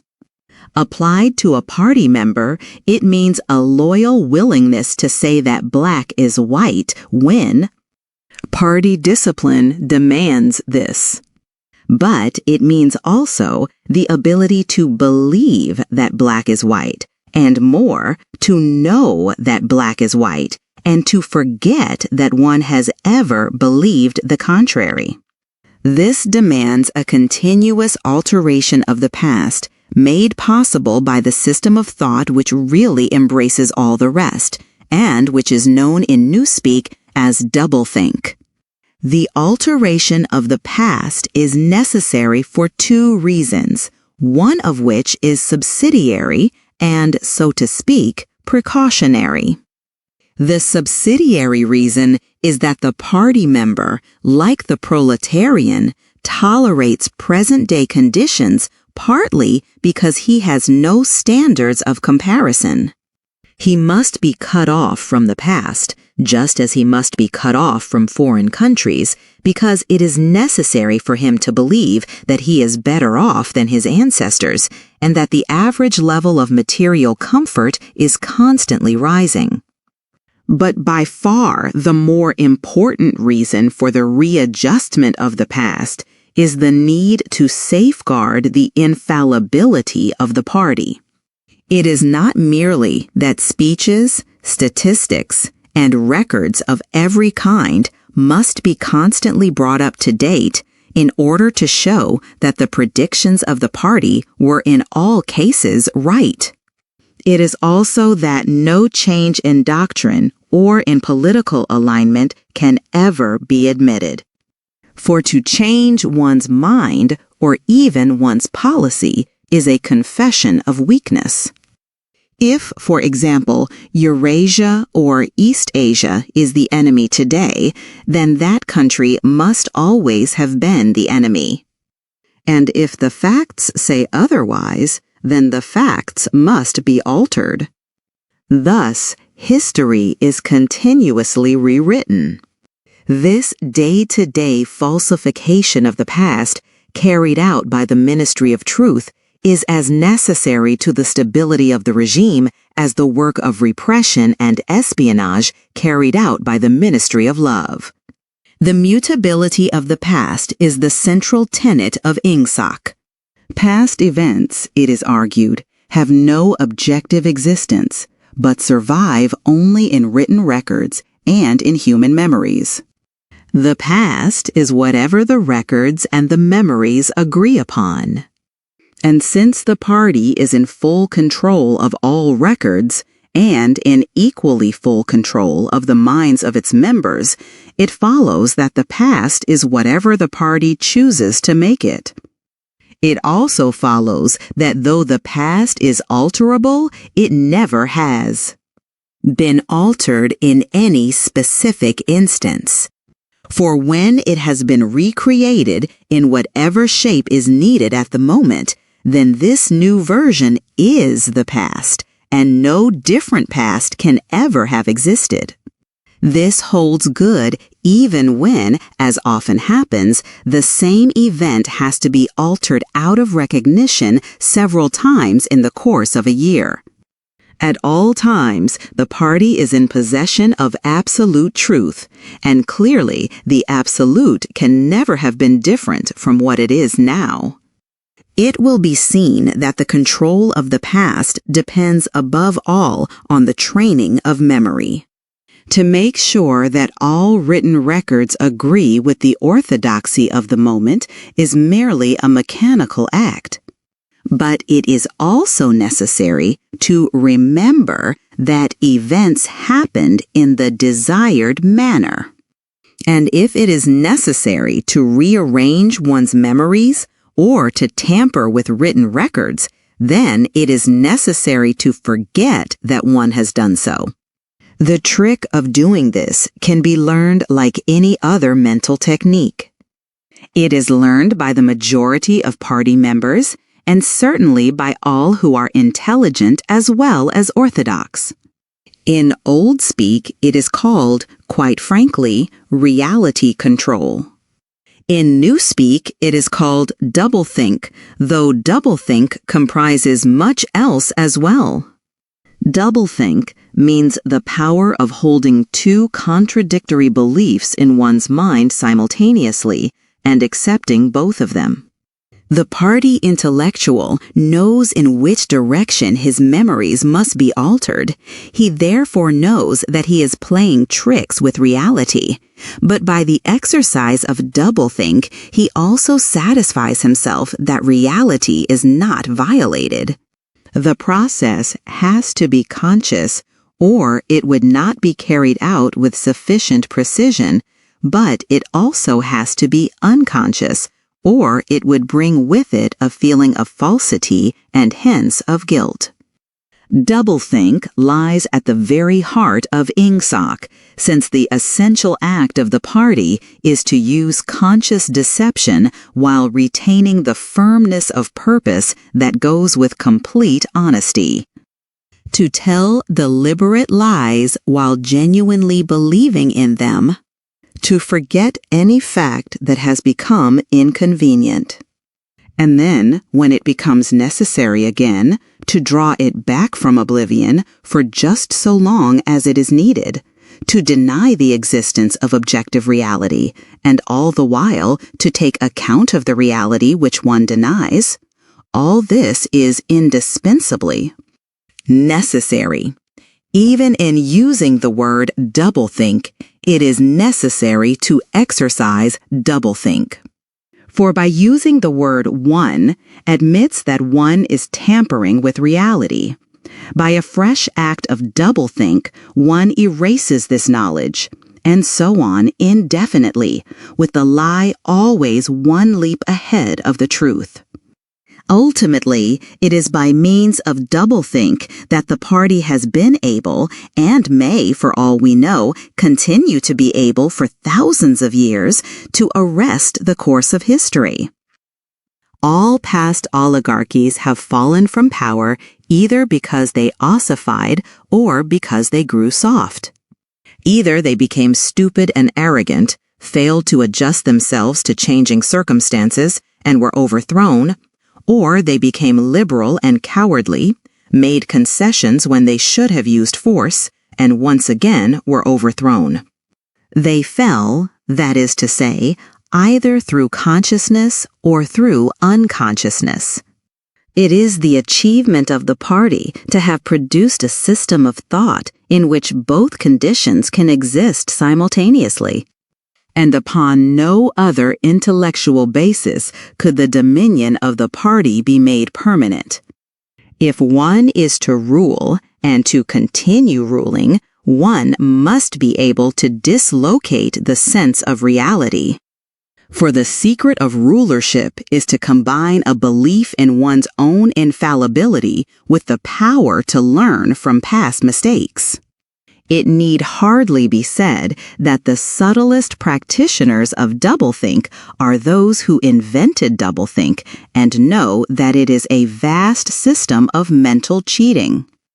In our society, those who have the best knowledge of what is happening are also those who are furthest from seeing the world as it is. In general, the greater the understanding, the greater the delusion. The more intelligent, the less sane. One clear illustration of this is the fact that war hysteria increases in intensity as one rises in the social scale. Those whose attitude towards the war is most nearly rational are the subject peoples of the disputed territories. To these people, the war is simply a continuous calamity which sweeps to and fro over their bodies like a tidal wave. Which side is winning is a matter of complete indifference to them. They are aware that a change of overlordship means simply that they will be doing the same work as before for new masters who treat them in the same manner as the old ones. The slightly more favored workers, whom we call the proles, are only intermittently conscious of the war. When it is necessary, they can be prodded into frenzies of fear and hatred, but when left to themselves, they are capable of forgetting for long periods that the war is happening. It is in the ranks of the party and above all of the inner party that the true war enthusiasm is found. World conquest is believed in most firmly by those who know it to be impossible. This peculiar linking together of opposites, knowledge with ignorance, cynicism with fanaticism, is one of the chief distinguishing marks of oceanic society. The official ideology abounds with contradictions even when there is no practical reason for them. Thus, the party rejects and vilifies every principle for which the socialist movement originally stood, and it chooses to do this in the name of socialism. It preaches a contempt for the working class unexampled for centuries past, and it dresses its members in a uniform which was at one time peculiar to manual workers and was adopted for that reason. It systematically undermines the solidarity of the family, and it calls its leader by a name which is a direct appeal to the sentiment of family loyalty. Even the names of the four ministries by which we are governed exhibit a sort of impudence in their deliberate reversal of the facts. The Ministry of Peace concerns itself with war, the Ministry of Truth with lies, the Ministry of Love with torture, and the Ministry of Plenty with starvation. These contradictions are not accidental, nor do they result from ordinary hypocrisy. They are deliberate exercises in doublethink. For it is only by reconciling contradictions that power can be retained indefinitely. In no other way could the ancient cycle be broken. If human equality is to be forever averted, if the high, as we have called them, are to keep their places permanently, then the prevailing mental condition must be controlled insanity. But there is one question which until this moment we have almost ignored. It is, why should human equality be averted? Supposing that the mechanics of the process have been rightly described, what is the motive for this huge, accurately planned effort to freeze history at a particular moment of time? Here we reach the central secret. As we have seen, the mystique of the party, and above all of the inner party, depends upon doublethink. But deeper than this lies the original motive. The never-questioned instinct that first led to the seizure of power and brought doublethink, the thought police, continuous warfare, and all the other necessary paraphernalia into existence afterwards. This motive really consists. Winston became aware of silence as one becomes aware of a new sound.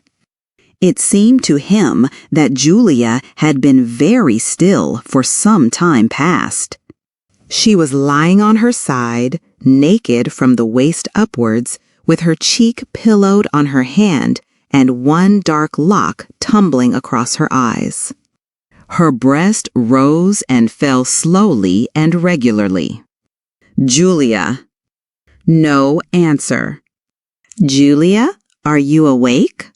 No answer. She was asleep. He shut the book, put it carefully on the floor, lay down, and pulled the coverlet over both of them. He had still, he reflected, not learned the ultimate secret. He understood how, he did not understand why. Chapter 1, like Chapter 3, had not actually told him anything that he did not know. It had merely systematized the knowledge that he possessed already. But after reading it, he knew better than before that he was not mad. Being in a minority, even a minority of one, did not make you mad. There was truth and there was untruth, and if you clung to the truth even against the whole world, you were not mad. A yellow beam from the sinking sun slanted in through the window and fell across the pillow. He shut his eyes. The sun on his face and the girl's smooth body touching his own gave him a strong, sleepy, confident feeling. He was safe, everything was all right. He fell asleep, murmuring, "Sanity is not statistical." When he woke, it was with the sensation of having slept for a long time, but a glance at the old-fashioned clock told him that it was only 20:30. He lay dozing for a while, then the usual deep-lunged singing struck up from the yard below. It was only an opeless fancy. It passed like an April die, but a look and a word and the dreams they stirred. They avenue stolen my art away. The driveling song seemed to have kept its popularity. You still heard it all over the place. It had outlived the hate song. Julia woke at the sound, stretched herself luxuriously, and got out of bed. "I'm hungry," she said. "Let's make some more coffee." "Damn, the stove's gone out and the water's cold." She picked the stove up and shook it. "There's no oil in it." "We can get some from old Charrington, I expect." "The funny thing is, I made sure it was full. I'm going to put my clothes on," she added. "It seems to have got colder." Winston also got up and dressed himself. The indefatigable voice sang on. "They say that time heals all things. They say you can always forget, but the smiles and the tears across the years. They twist my earth strings yet." As he fastened the belt of his overalls, he strolled across to the window. The sun must have gone down behind the houses. It was not shining into the yard any longer. The flagstones were wet as though they had just been washed, and he had the feeling that the sky had been washed too, so fresh and pale was the blue between the chimney pots. Tirelessly, the woman marched to and fro, corking and uncorking herself, singing and falling silent, and pegging out more diapers, and more, and yet more. He wondered whether she took in washing for a living, or was merely the slave of 20 or 30 grandchildren. Julia had come across to his side. Together they gazed down with a sort of fascination at the sturdy figure below. As he looked at the woman in her characteristic attitude, her thick arms reaching up for the line, her powerful mare-like buttocks protruded, it struck him for the first time that she was beautiful. It had never before occurred to him that the body of a woman of 50, blown up to monstrous dimensions by childbearing, then hardened, roughened by work till it was coarse in the grain like an overripe turnip, could be beautiful. But it was so, and after all, he thought, why not? The solid, contourless body, like a block of granite, and the rasping red skin bore the same relation to the body of a girl as the rose hip to the rose. Why should the fruit be held inferior to the flower? "She's beautiful," he murmured. "She's a meter across the hips easily," said Julia. "That is her style of beauty," said Winston. He held Julia's supple waist, easily encircled by his arm. From the hip to the knee, her flank was against his. Out of their bodies, no child would ever come. That was the one thing they could never do. Only by word of mouth, from mind to mind, could they pass on the secret. The woman down there had no mind. She had only strong arms, a warm heart, and a fertile belly. He wondered how many children she had given birth to. It might easily be 15. She had had her momentary flowering, a year, perhaps, of wild rose beauty, and then she had suddenly swollen like a fertilized fruit and grown hard and red and coarse. And then her life had been laundering, scrubbing, darning, cooking, sweeping, polishing, mending, scrubbing, laundering, first for children, then for grandchildren, over 30 unbroken years. At the end of it, she was still singing. The mystical reverence that he felt for her was somehow mixed up with the aspect of the pale, cloudless sky stretching away behind the chimney pots into interminable distance. It was curious to think that the sky was the same for everybody in Eurasia or East Asia as well as here. And the people under the sky were also very much the same, everywhere, all over the world. Hundreds of thousands of millions of people just like this. People ignorant of one another's existence. Held apart by walls of hatred and lies, and yet almost exactly the same. People who had never learned to think, but who were storing up in their hearts and bellies and muscles the power that would one day overturn the world. If there was hope, it lay in the proles. Without having read to the end of the book, he knew that that must be Goldstein's final message. The future belonged to the proles. And could he be sure that when their time came, the world they constructed would not be just as alien to him, Winston Smith, as the world of the party? Yes, because at the least it would be a world of sanity. Where there is equality, there can be sanity. Sooner or later it would happen. Strength would change into consciousness. The proles were immortal. You could not doubt it when you looked at that valiant figure in the yard. In the end, their awakening would come. And until that happened, though it might be 1,000 years, they would stay alive against all the odds, like birds, passing on from body to body the vitality which the party did not share and could not kill. "Do you remember," he said, "the thrush that sang to us that first day at the edge of the wood?" "He wasn't singing to us," said Julia. "He was singing to please himself." "Not even that. He was just singing." The birds sang. The proles sang. The party did not sing. All round the world. In London and New York. In Africa and Brazil. And in the mysterious, forbidden lands beyond the frontiers. In the streets of Paris and Berlin.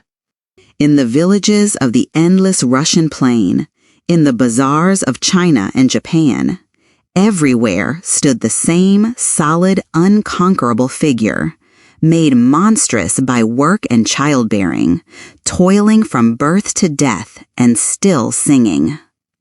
Out of those mighty loins, a race of conscious beings must one day come. You were the dead. Theirs was the future. But you could share in that future if you kept alive the mind as they kept alive the body and passed on the secret doctrine that 2 + 2 make 4. "We are the dead," he said. "We are the dead," echoed Julia dutifully. "You are the dead," said an iron voice behind them. They sprang apart. Winston's entrails seemed to have turned into ice. He could see the white all round the irises of Julia's eyes. Her face had turned a milky yellow.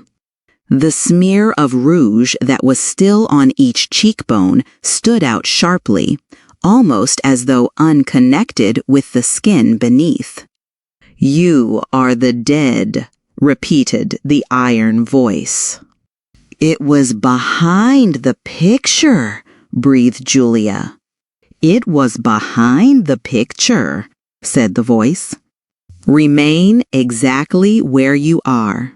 Make no movement until you are ordered."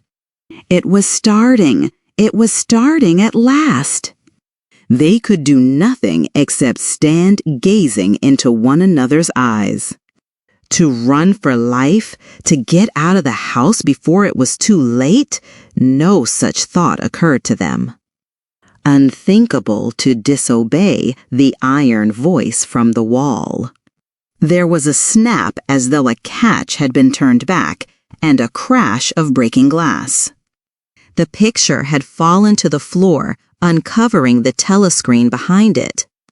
"Now they can see us," said Julia. "Now we can see you," said the voice. "Stand out in the middle of the room. Stand back to back. Clasp your hands behind your heads. Do not touch one another."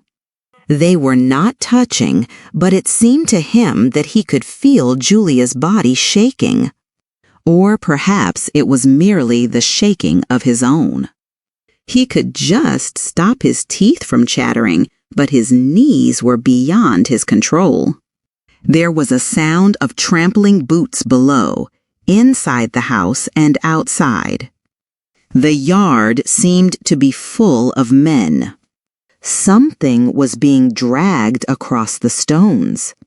The woman's singing had stopped abruptly. There was a long, rolling clang, though the washtub had been flung across the yard, and then a confusion of angry shouts which ended in a yell of pain. "The house is surrounded," said Winston. "The house is surrounded," said the voice. He heard Julia snap her teeth together. "I suppose we may as well say goodbye," she said. "You may as well say goodbye," said the voice. And then another quite different voice, a thin, cultivated voice, which Winston had the impression of having heard before, struck in. "And by the way, while we are on the subject, here comes a candle to light you to bed. Here comes a chopper to chop off your head." Something crashed onto the bed behind Winston's back. The head of a ladder had been thrust through the window and had burst in the frame. Someone was climbing through the window. There was a stampede of boots up the stairs. The room was full of solid men in black uniforms, with iron-shod boots on their feet and truncheons in their hands. Winston was not trembling any longer. Even his eyes he barely moved. One thing alone mattered, to keep still and not give them an excuse to hit you. A man with a smooth prize-fighter's jowl, in which the mouth was only a slit, paused opposite him, balancing his truncheon meditatively between thumb and forefinger. Winston met his eyes. The feeling of nakedness, with one's hands behind one's head and one's face and body all exposed, was almost unbearable. The man protruded the tip of a white tongue, licked the place where his lips should have been, and then passed on. There was another crash. Someone had picked up the glass paperweight from the table and smashed it to pieces on the hearthstone. The fragment of coral, a tiny crinkle of pink like a sugar rosebud from a cake, rolled across the mat. How small, thought Winston, how small it always was. There was a gasp and a thump behind him, and he received a violent kick on the ankle, which nearly flung him off his balance. One of the men had smashed his fist reed into Julia's solar plexus, doubling her up like a pocket ruler. She was thrashing about. On the floor, fight GHTING for breath. Winston dared not turn his head even by a millimeter, but sometimes her livid, gasping face came within the angle of his vision. Even in his terror, it was as though he could feel the pain in his own body, the deadly pain, which nevertheless was less urgent than the struggle to get back her breath. He knew what it was like, the terrible, agonizing pain, which was there all the while, but could not be suffered yet, because before all else, it was necessary to be able to breathe. Then 2 of the men hoisted her up by knees and shoulders and carried her out of the room like a sack. Winston had a glimpse of her face, upside down, yellow and contorted, with the eyes shut and still with a smear of rouge on either cheek, and that was the last he saw of her. He stood dead still. No one had hit him yet. Thoughts which came of their own accord but seemed totally uninteresting began to flit through his mind. He wondered whether they had got Mr. Charrington. He wondered what they had done to the woman in the yard. He noticed that he badly wanted to urinate and felt a faint surprise because he had done so only 2 or 3 hours ago. He noticed that the clock on the mantelpiece said 9, meaning 21. But the light seemed too strong. Would not the light be fading at 21 hours on an August evening? He wondered whether, after all, he and Julia had mistaken the time, had slept the clock round, and thought it was 20:30 when really it was not 8:30 on the following morning. But he did not pursue the thought further. It was not interesting. There was another, lighter step in the passage. Mr. Charrington came into the room. The demeanor of the black-uniformed men suddenly became more subdued. Something had also changed in Mr. Charrington's appearance. His eye fell on the fragments of the glass paperweight. "Pick up those pieces," he said sharply. A man stooped to obey. The Cockney accent disappeared.